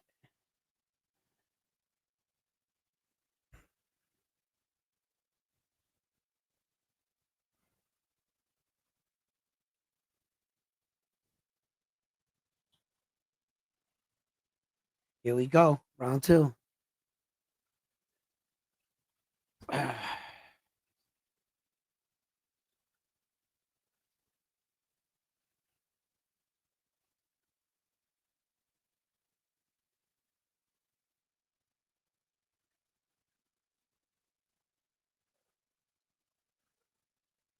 That's it.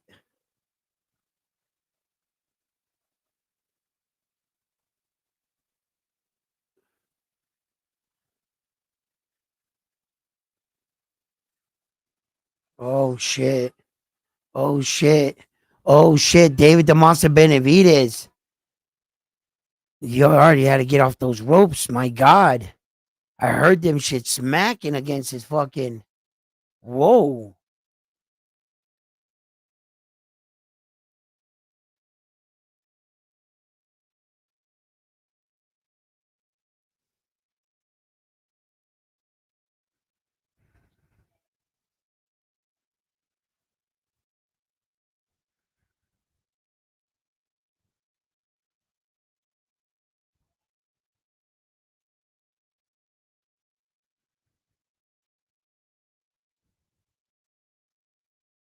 Hmm.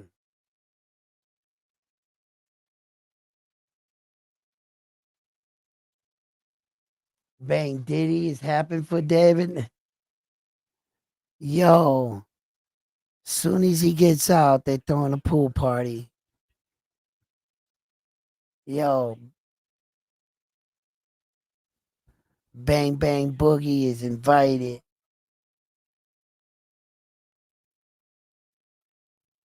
Mm, mm, mm, mm. front line to get his job back. He works the front door at the parties. When you come in, is the first person you see is front line.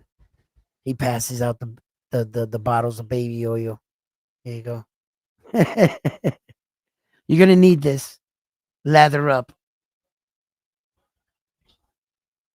Yes, Karen, between the butt cheeks. Come on, get in there. Yo, it's crazy. The baby oil.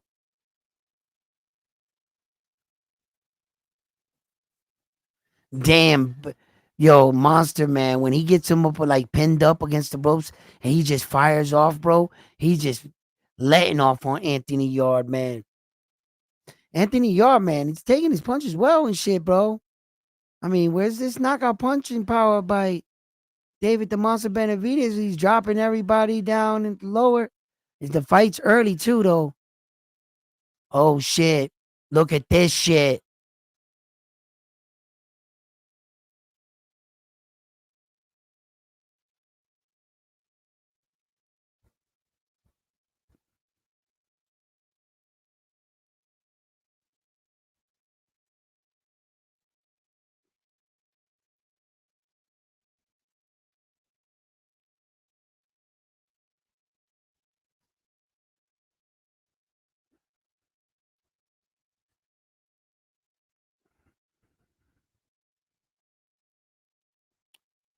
That was a slip all day, so not there was no contact or anything on that.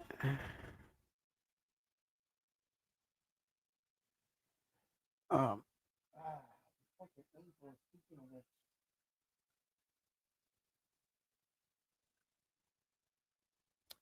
damn, I really fucked up my ankle, bro.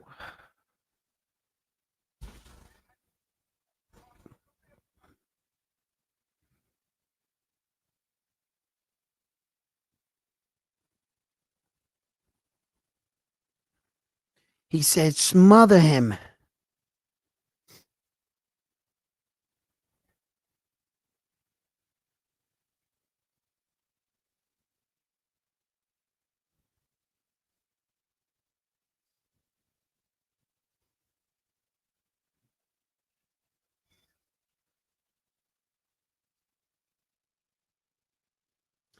Somebody's have to clean that pool after, huh?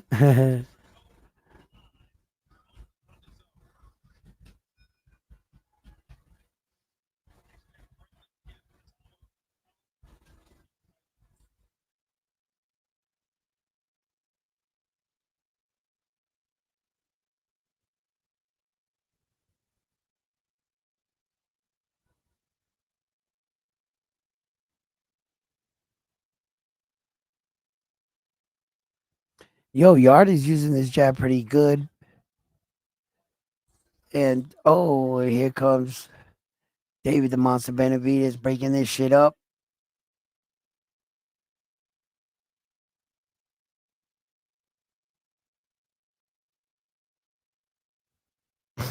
Hmm. Yard's getting these sneaky little shots.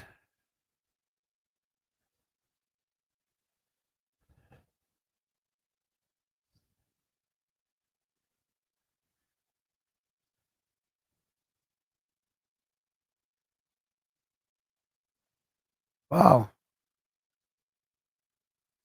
Yard's doing a lot better than I thought. Benavides is like teeing off on him in his moments and shit. But Yard is doing better than I thought.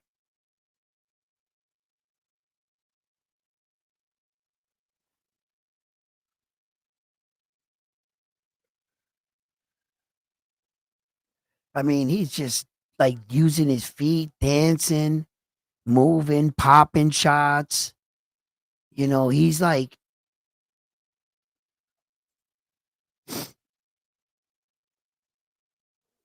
oh shit, Benavides hit him. But it doesn't seem like when he gets hits with these shots, like Yard is like really like moved by them. Like Yard is like, I've been hit by shit harder than this. type shit, right?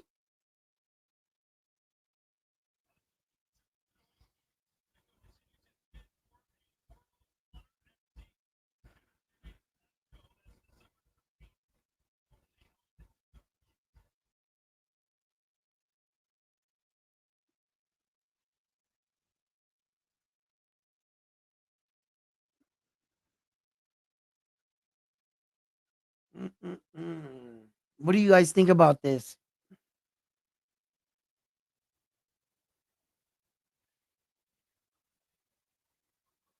I mean, he is, like I said, he is hitting them. He's connecting, bang bang. But I think with some of these shots that he hit, you know, if he's such a monster, he should. Some of these shots should have put him down. I don't know.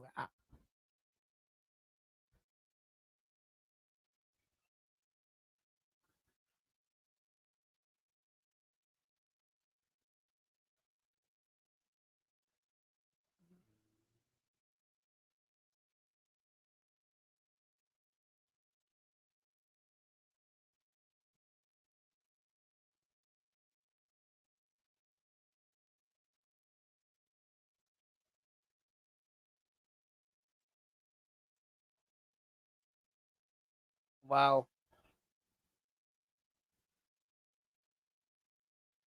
I mean, he Yard is using this jab pretty fucking smart.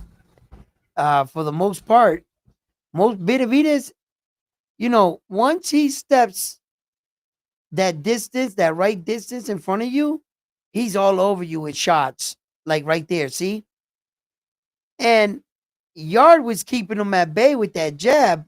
He just got to keep it popping again. There you go. Jab with him. Jab with him.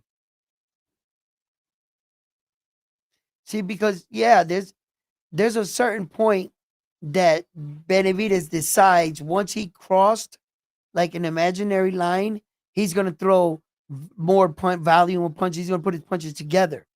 But once he's still on the outside, it's more like a pop shot, one, one, one, like that, and working himself until he gets in there. And Yard was doing good with that jab and following him with his feet and moving. It was working.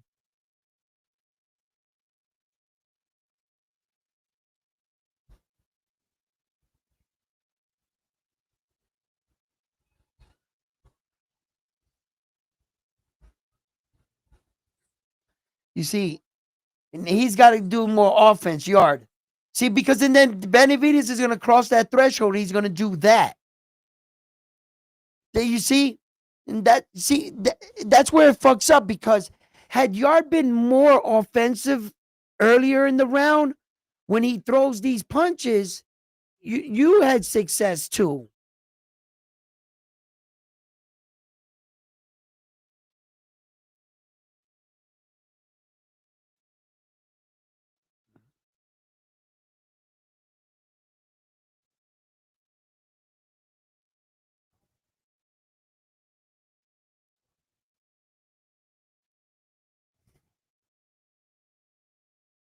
Mm.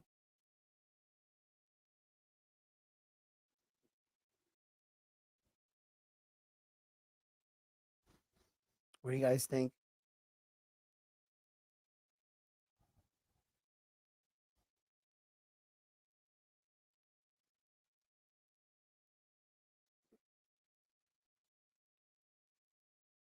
Nice shots. Benavides is teeing off on him. Yo, hold him by the hand behind the neck. Referee, jump in. What the fuck is this? Oh, Yard is holding his hand. Oh, okay.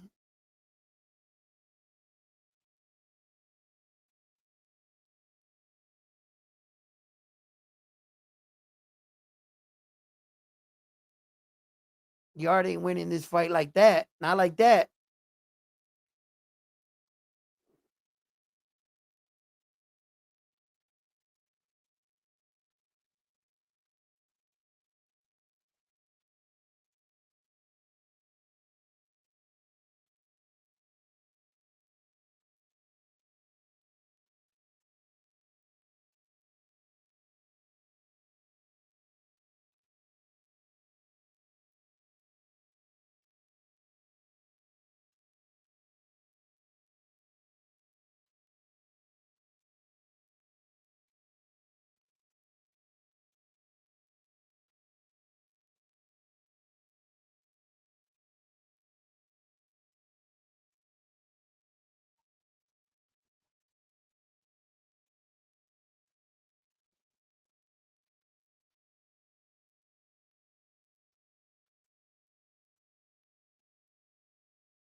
This is crazy.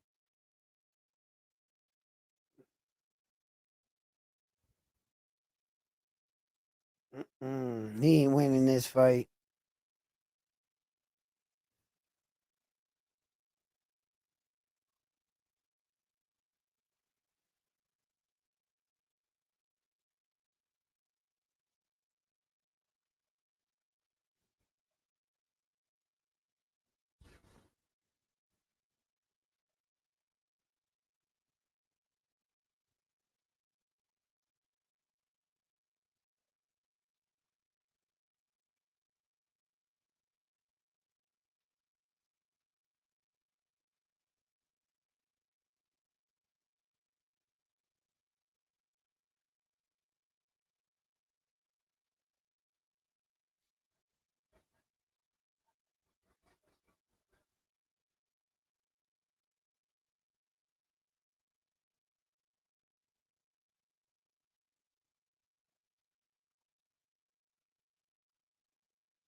Ah, man.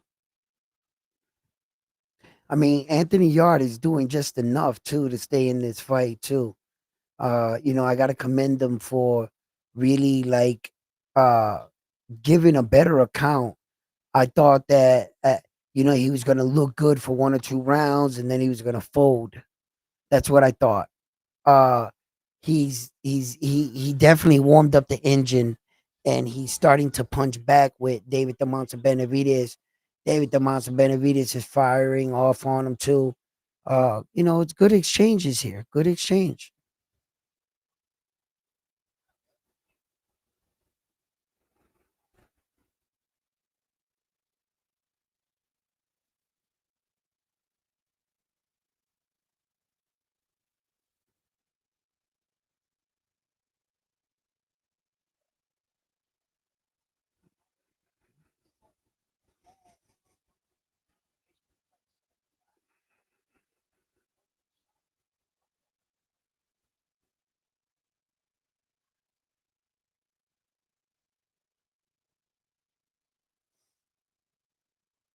Mm, nice.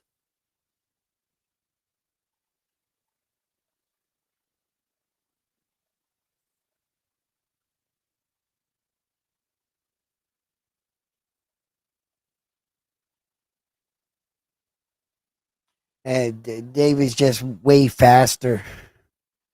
David the Monster Benavides is just way faster. He's just whooping Anthony Yard's ass.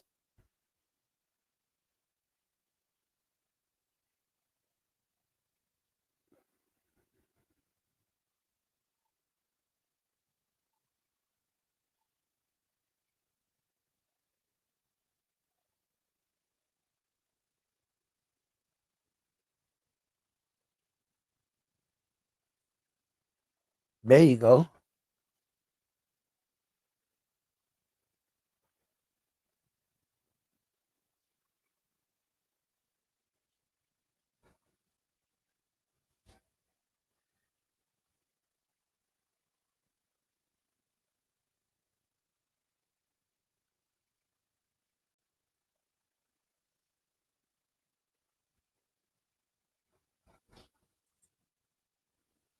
Wow.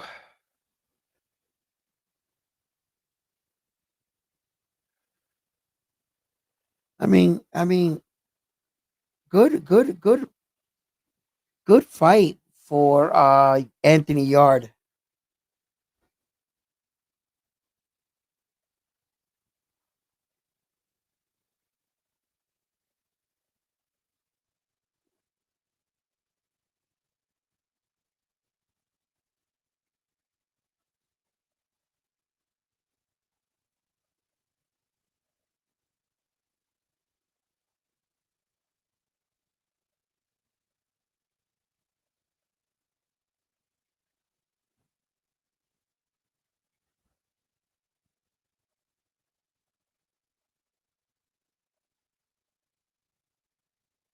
Yeah, he's got to like yeah, he's got to discourage Benavides a little bit from coming in and throwing those combinations. He also has to try to notice the when and the where. When is it that Benavides feels more comfortable that he's firing off, and try to notice that, Danny David's gonna pick up on it. He's gonna obviously see that you're keeping him at bay, and he's gonna bust through the door eventually. But you could keep him out there for a little sequence and try to like mix it up, like he's doing now, just like that. Just like this, I mean, like exactly what I'm talking about. See, look it, and Anthony Yards having a little success, and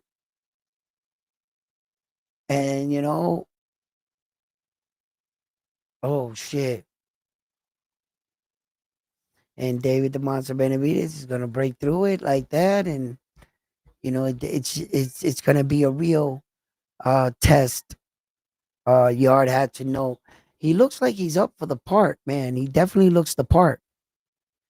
He looks like he's up for the task. Just gotta pull it off. It's just something else.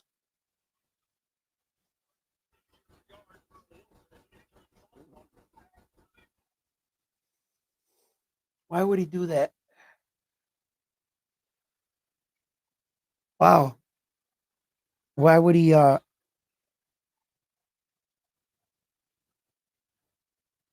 nice.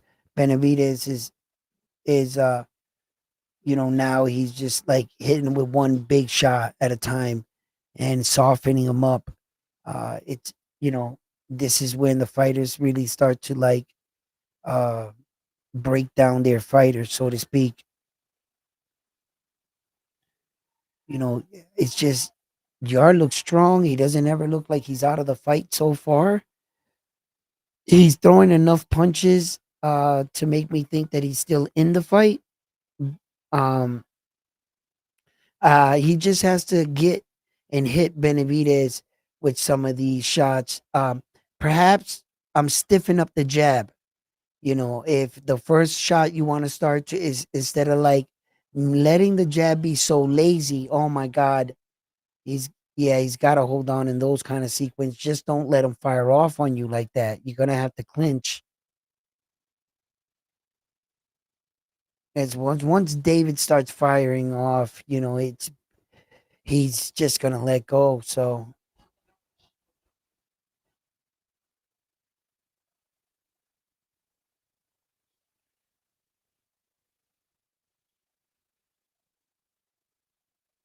uh,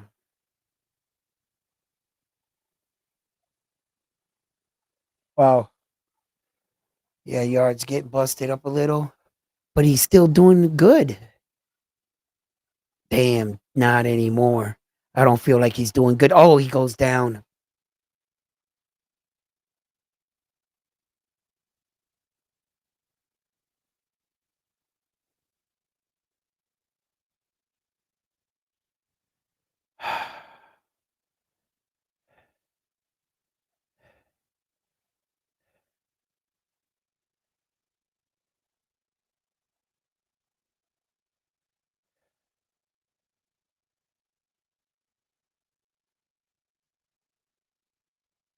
Wow, he took a point for hitting him because he was down.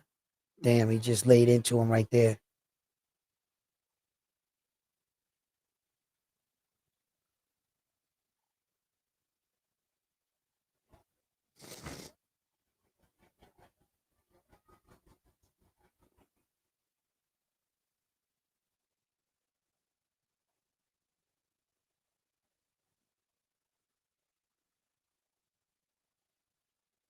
Oh shit.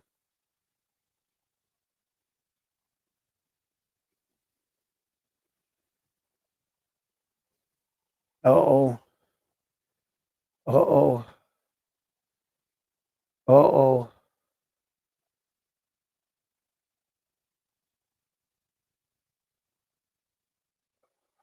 Oh shit. Oh, it's over. It's over. It's over. It is over. He got his first knockout. He got his first knockout. So, ladies and gentlemen, we had a great night of boxing. Anthony Yard just got knocked out by David the Monster Benavides. We saw Abdullah Mason become a world champion. We saw Devin Haney become a new world champion, and we saw Bam Bam Rodriguez knock out Puma in the 10th round. We also saw Magnet. How do you say it? Uh, Vito Maganetti their fight. We saw his fight and his performance. Sorry if I butchered your name. I'm sorry about that. But shout out to all the fighters on the card. It was a great night of boxing. Wanted to see a little bit more of knockouts and stuff and entertainment like that, as like more wow factors, because I'm just a boxing, crazy fan. I just want more. But I had an amazing night. Little tired here, but I'm going to cut it short.